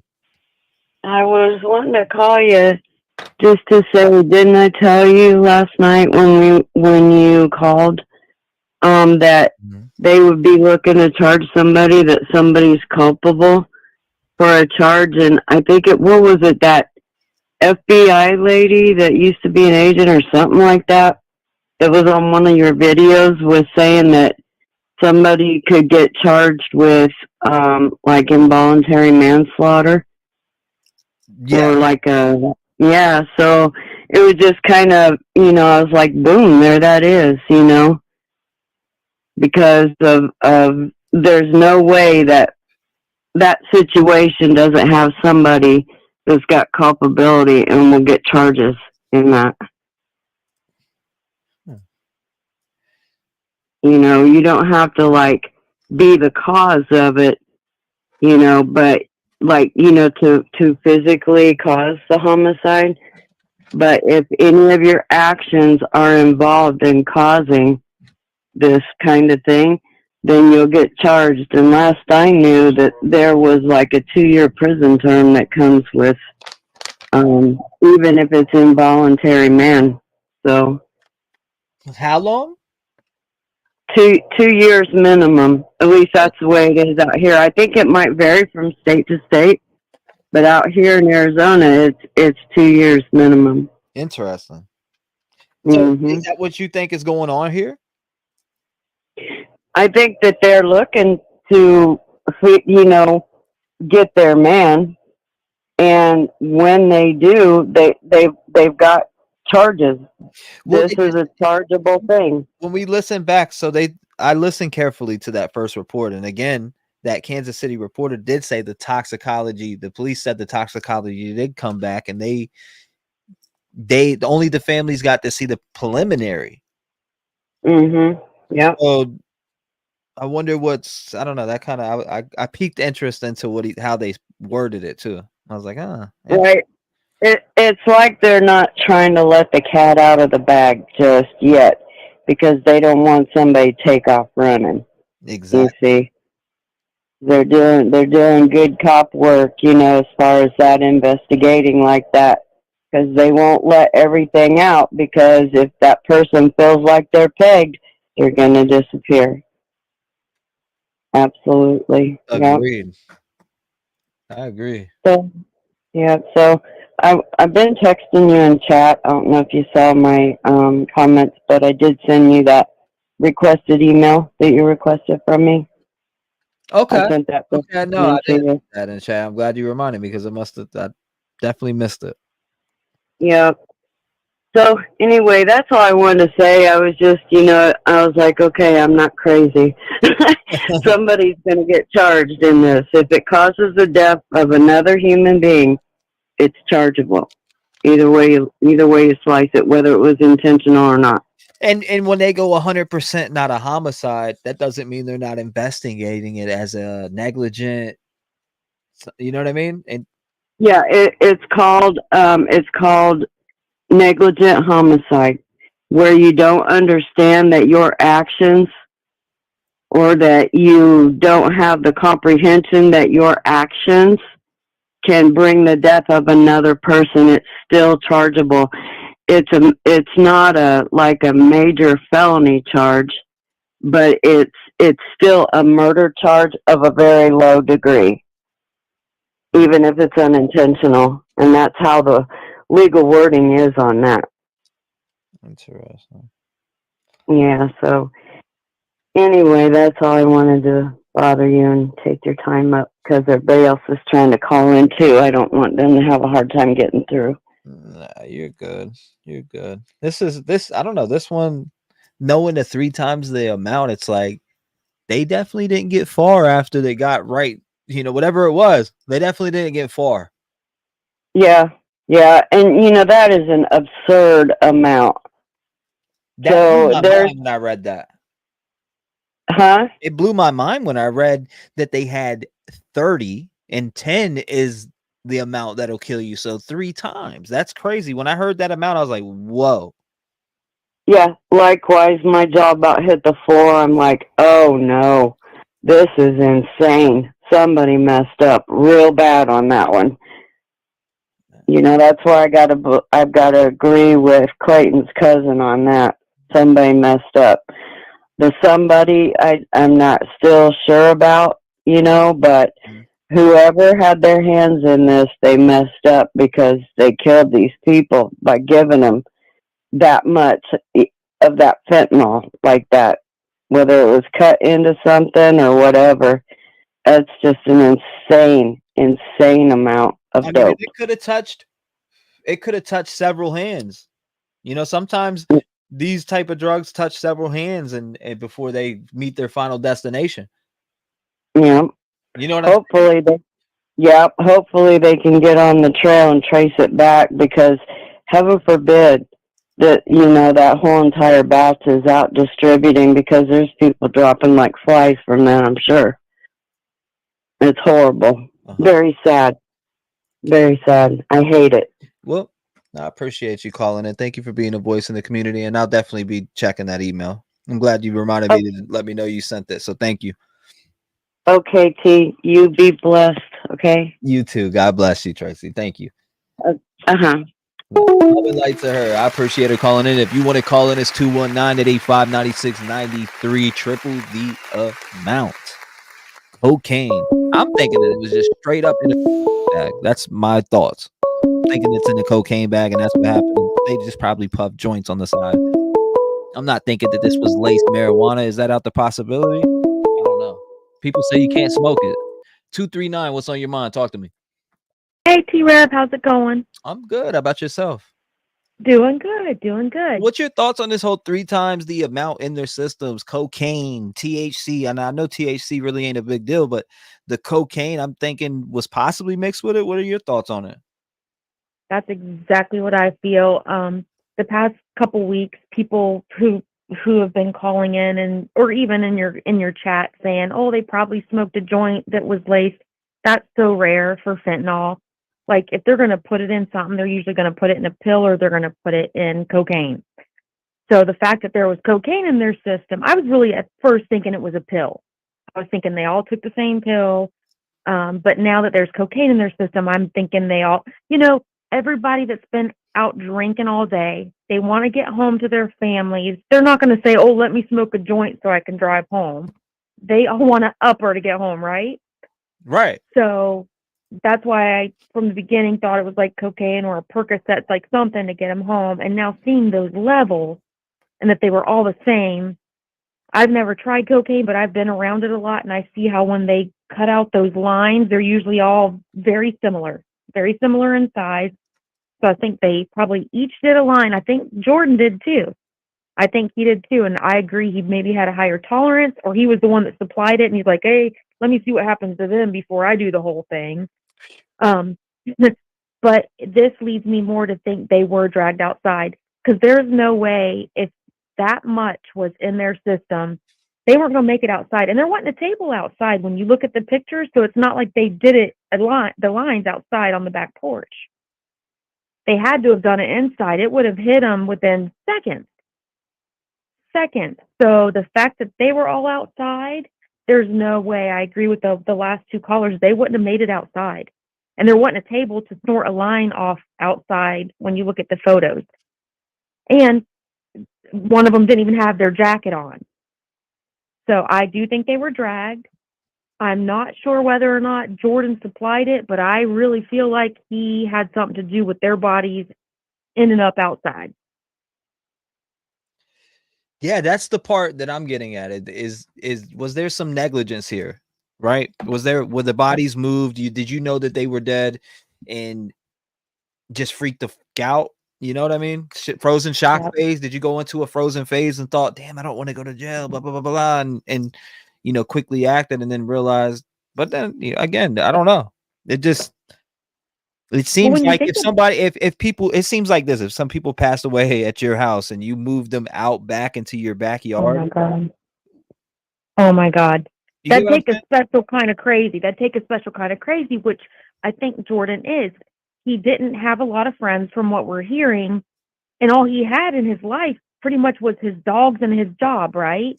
Now, I'm not saying that's what he did either. I'm just saying at the worst, I think that's what happened.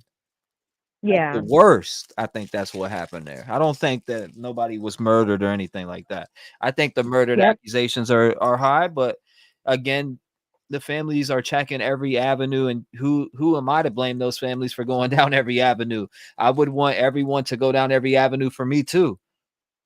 Yeah. I'd want everyone to stomp every single avenue you possibly could. And that's what this is about. Everybody, you should fight. I feel like everybody should be treated equally. That's why I was bringing up the Mac Miller death to the drugs that Mac passed away from. They held 3 people responsible for that. Why isn't there people responsible all across the nation for this shit? Because it would help show people, hey, look, we ain't playing around. Like we will lock your ass up if you are selling fentanyl laced drugs and killing American people.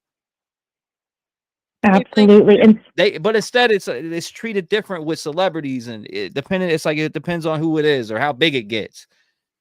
You know what I mean? Like, sometimes 1,000%. people aren't even locked up at all. Or actually, this happens a lot. 85% of them aren't even locked up. Most of the time, it's just another OD. Oh yeah, look, come on, another kid dead. Let's go ahead and bury this, or let's go ahead and bury this woman's son or this man's son, and they don't investigate who sold him to them. But yet, it's just another OD, another statistic in the book. But yet, if it was so if Cat Williams overdosed right now, whoever sold it to Cat Williams would be getting smoked in court. Yep. Anybody, I'm talking Exactly. any high name up there, pick it. If they died right now from an overdose, whoever sold that shit to them would be held accountable along with the people that rolled right behind their ass. So that's right. That's just and what's crazy. Don't you think it's weird that I don't, each state has their own laws.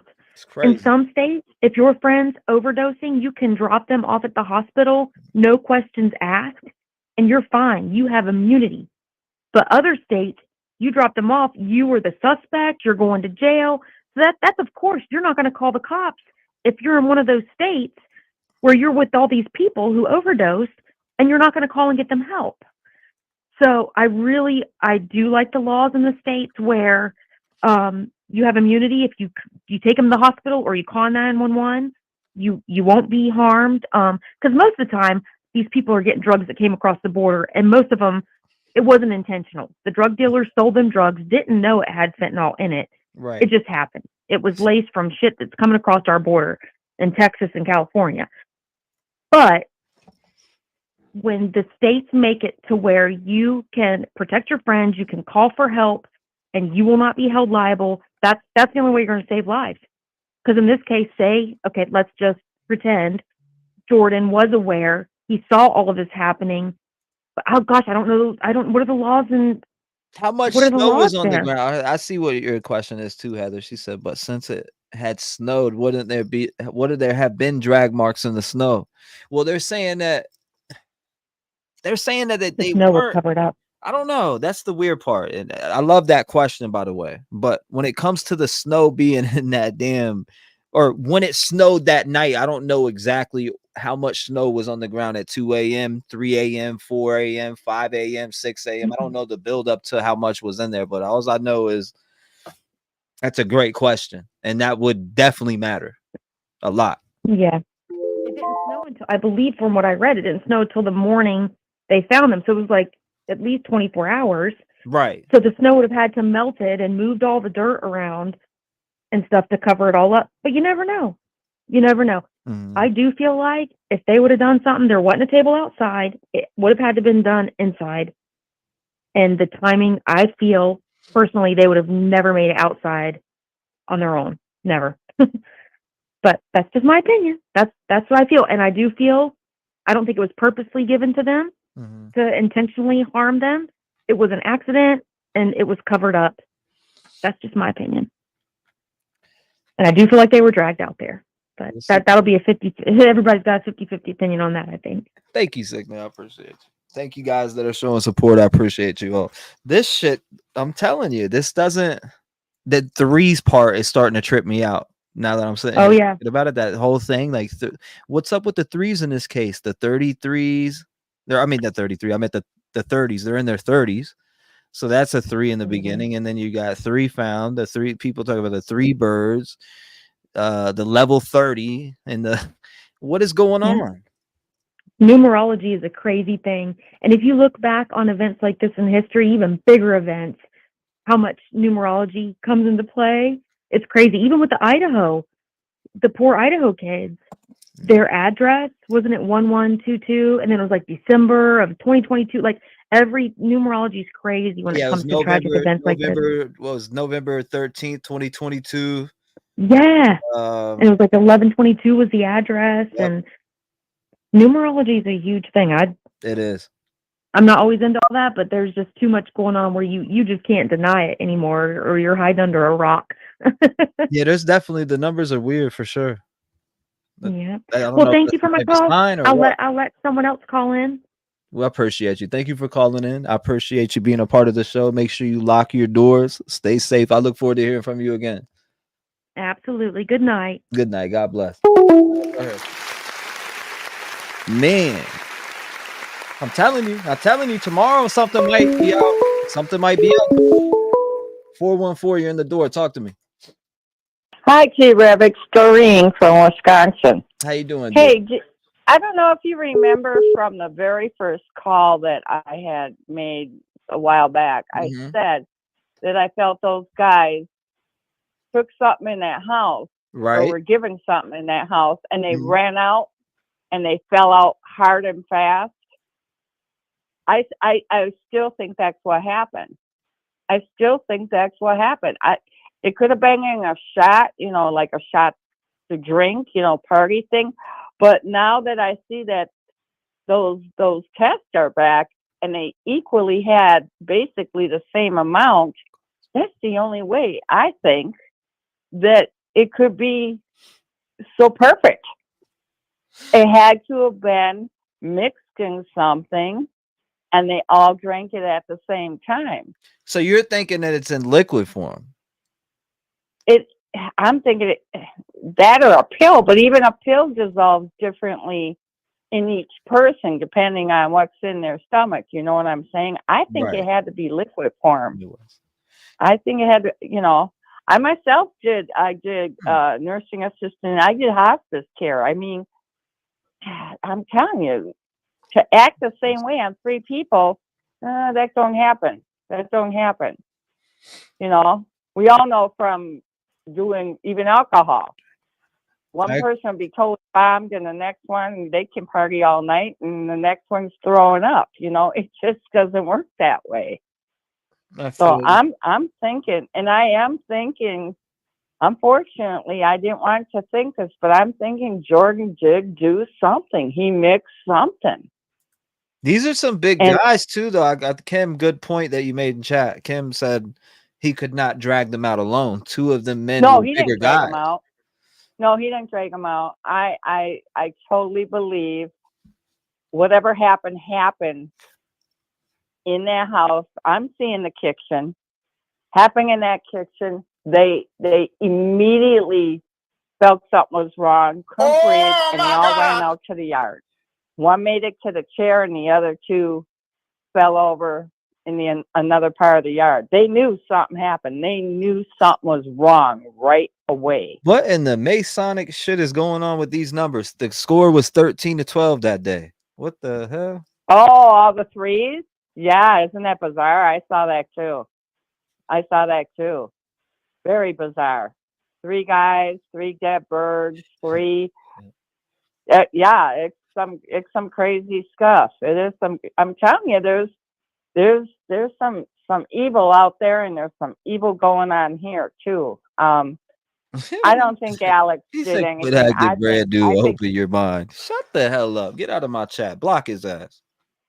Carry that energy somewhere else. Yeah. I think Alex. He probably sensed when he went over to Jordan's house that something wasn't right. You know, either by the way Jordan was acting or whatever. And I do think Jordan snapped out about something. I don't know if it was over an argument. I see him snapping out over something. I'm serious. That's what I see. Like he got insulted and he was snapping out over something. Assaulted? Pardon me? Did you say assaulted? No, he was snapping out over something. Oh, I thought you said he got assaulted and started snapping out. No. I think he was. No, I think he was insulted by something, and he was snapping out. Something triggered him. That's not. I think something triggered him, and this whole thing is just it's not right. It's not right. Those guys ran out of that house. They knew something was wrong immediately, and they didn't make it very far, and they fell over. I think Jordan is. I really do believe that one cousin that was on a video today. Yeah, Caleb McGinney. Yes, I do believe him. I do believe him. I mean, he's not going to go in front of America and put his ass on the line to say some stupid crap. That's what I'm I saying. think he, yeah, I think he really knows what he's talking about. I think he really does know what he's talking about.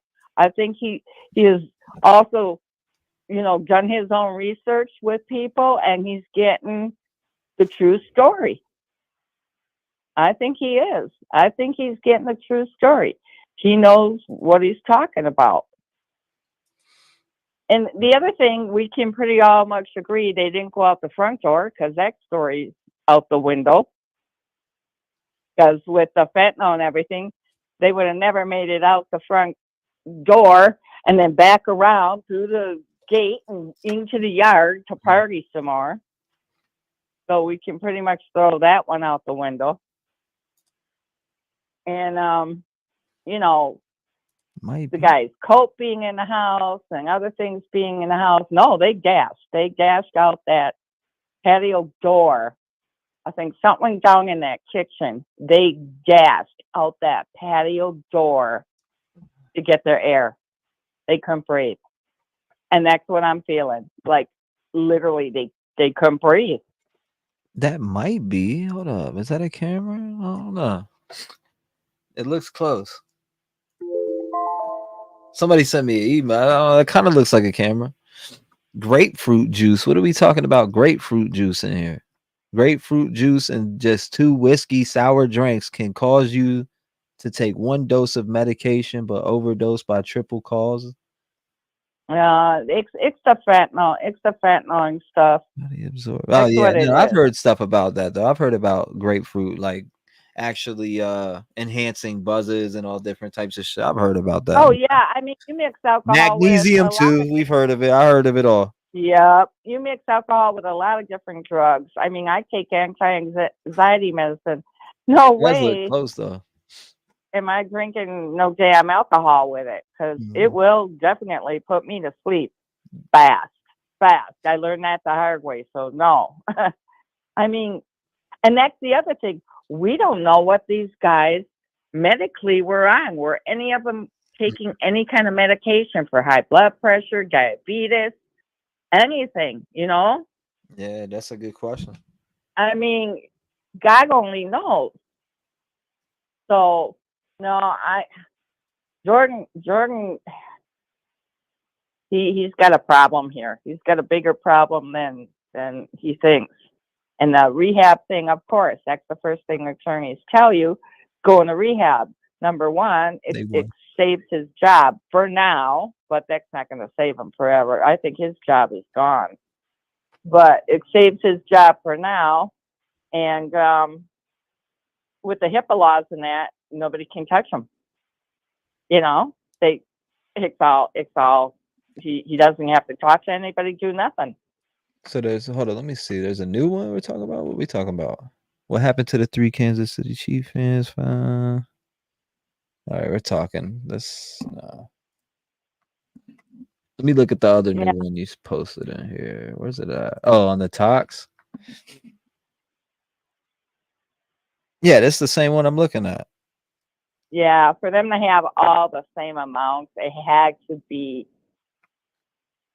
I don't know about a pill form. I'm thinking more of a liquid form. I'm thinking it was mixed in something. That's the same exact article I read earlier. Yeah, it's too precise. It's too precise. Before I move on to the next caller, what is your thoughts here? Do you think accidental cover up? What are your thoughts here? Oh, all I know is Jordan's behind it. He's behind it.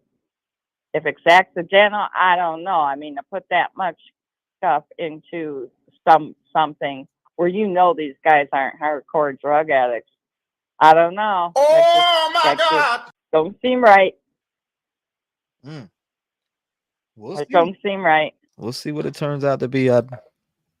Hopefully. I mean, you know, if I'm wrong, I pray for Jordan and everybody else. You know, I pray for the families. But it just, like everyone says, make it make sense. Yeah, no doubt. Make it make sense. Well, I appreciate you calling. Yeah. And thank you for being a voice in the community. I hope you have a blessed night, man. Make sure you lock your doors, your windows, and stay vigilant. We live in a cool ass world. I always do, Chief. Plus, I have little Maggie with me, so we're all good. We're all good. Well, God bless you. Thank you. Okay, bye-bye. Bye-bye. Good phone call. Good phone call.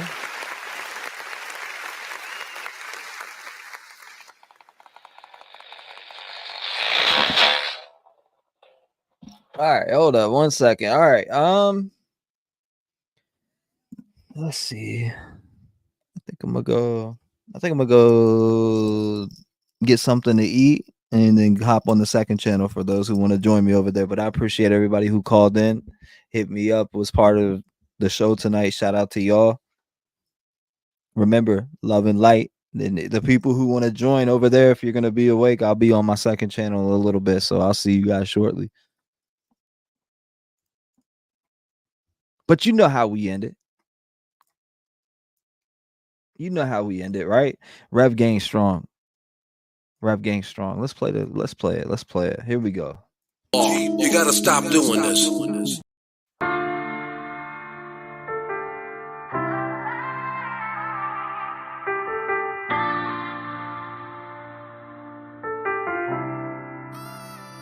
I count my blessings for the days when I was down and losing faith. They made me patient. All I can say is thank you. I really wouldn't be the same if I ain't gone through all the pain. Look what it made me. All I can say is thank you.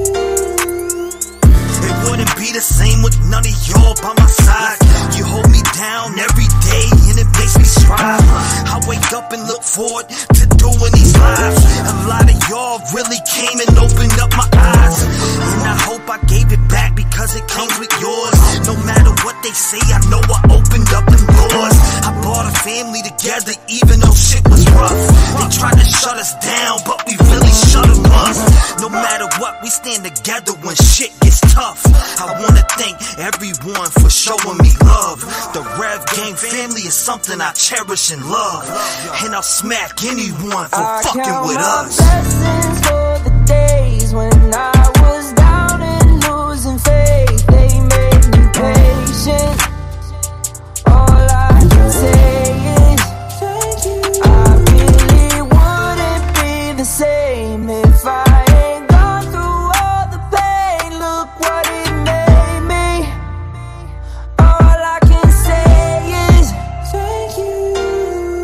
No one making a voice to the voiceless. People get killed for other stupid choices. Standing up for the families that took a loss is something that we find important.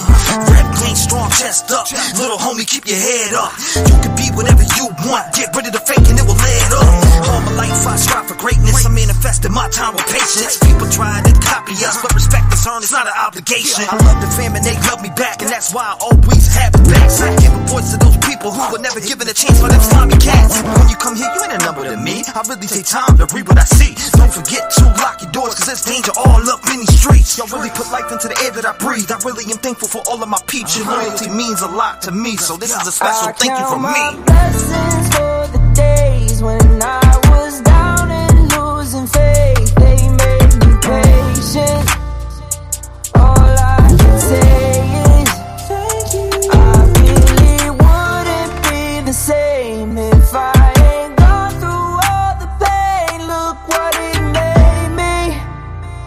All I can say is thank you. Thank you. Thank you. Thank you.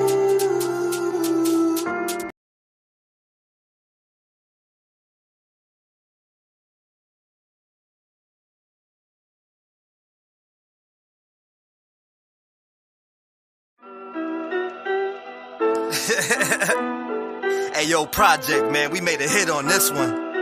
I put that on everything. Yeah. I got that flow when I get up in this bitch. I don't give a shit, I put the dick up in your ribs. Messing with the kid, you better fucking get hit. Smoking all these rappers like I'm smoking on the six. Verbally murdering enemies, you gon' be wishing that you never rolled against me. Get up on the mic, then I hit him with the 10 speed. Riding on these bitches like a motherfucking track meet. At it like a bad habit, make them jump like a jack rabbit. When I get the fucking up, I beat the pussy up and come back like a crack addict. Shout out to church for making me work. I get in the studio and go berserk. I'm snapping on mics and leaving them hurt, leaving my enemies under the dirt. Tucking the pistol, these bullets will hit you. You fuck with my family, I murder you simple. I put you to sleep like the lean that you're sipping. I don't give a shit about none of your bitching. You keep all the bricks and your money you're pitching. I keep cooking all of these rappers and catching. This shit is easy as 1, 2, 3. I love everyone who supports my dream. I got Project on the beat, passing me all these beats. I'ma beat that shit up like a pussy and make it leak. Make you lean, make you rock, make you move, make you drop. Flow potent like a rock. Take a listen, give me props. I got Project on the beat, passing me all these beats. I'ma beat that shit up like a pussy and make it leak. Make you lean, make you rock, make you move, make you drop. Flow potent like a rock. Take a listen, give me props. Give me props when I get up in the spot. Sitting in the studio chilling with my pops. Everything I make when I get behind the mic, I tear it up when I run in the spot. Show me love when you're riding with the ops. Middle finger waving to the motherfucking cops. If you ever hit it on me, I'ma leave you in the past and leave you dead when you should be dropped. People be hating on top of debating. I'm breaking the fight, they calling me Satan. I'm destined for greatness. You tryna come take it, I'm snapping off of the beat when I make hits. Fuck with the kid, you about to get your facelift. Locking all these motherfucking rappers in the basement. Thinking they can fuck with me, they crazy. I'm here on the mic and I'm about to go ape shit. Thought I was playing with this in the game. I'm running this shit with the ankle that's sprained. I'm smoking these rappers like I am disaster. You better go pray. Somebody call a pastor. I got the Project on the beat and we taking it to the top. I spit my rhymes, he sends a beat and I'm making it something hot. I got Project on the beat, passing me all these beats. I'ma beat that shit up like a pussy and make it leak. Make you lean, make you rock, make you move, make you drop. Flow potent like a rock. Take a listen, give me props. I got Project on the beat, passing me all these beats. I'ma beat that shit up like a pussy and make it leak. Make you lean, make you rock, make you move, make you drop. Flow potent like a rock. Take a listen, give me props. Back on the beat, I'm going in. Stroking the paper with the head of the pen. Get up on these beats every day of the week. When I listen to your shit, I fucking fall asleep. Back up when I go. Grab the mic, get a rapper with a dope flow. Who be you to try to tell me that I'm garbage? I don't really give a shit cause I run shows. I'm chilling and relaxing, putting my energy in the passion. I got a crew that is with me and heavily known for rapping. Shout out to Up Church, filling me with this madness. Your music did so much and now I'm paying back the masses. I got Project on the beat and he's feeding me all these beats. I'm doing it for my people who wanna see me succeed, and I won't stop until I get it. Living out on my dreams, have you leaning and rocking to every word that I speak. I got Project on the beat, passing me all these beats. I'ma beat that shit up like a pussy and make it leak. Make you lean, make you rock, make you move, make you drop. Flow potent like a rock. Take a listen, give me props. I got Project on the beat, passing me all these beats. I'ma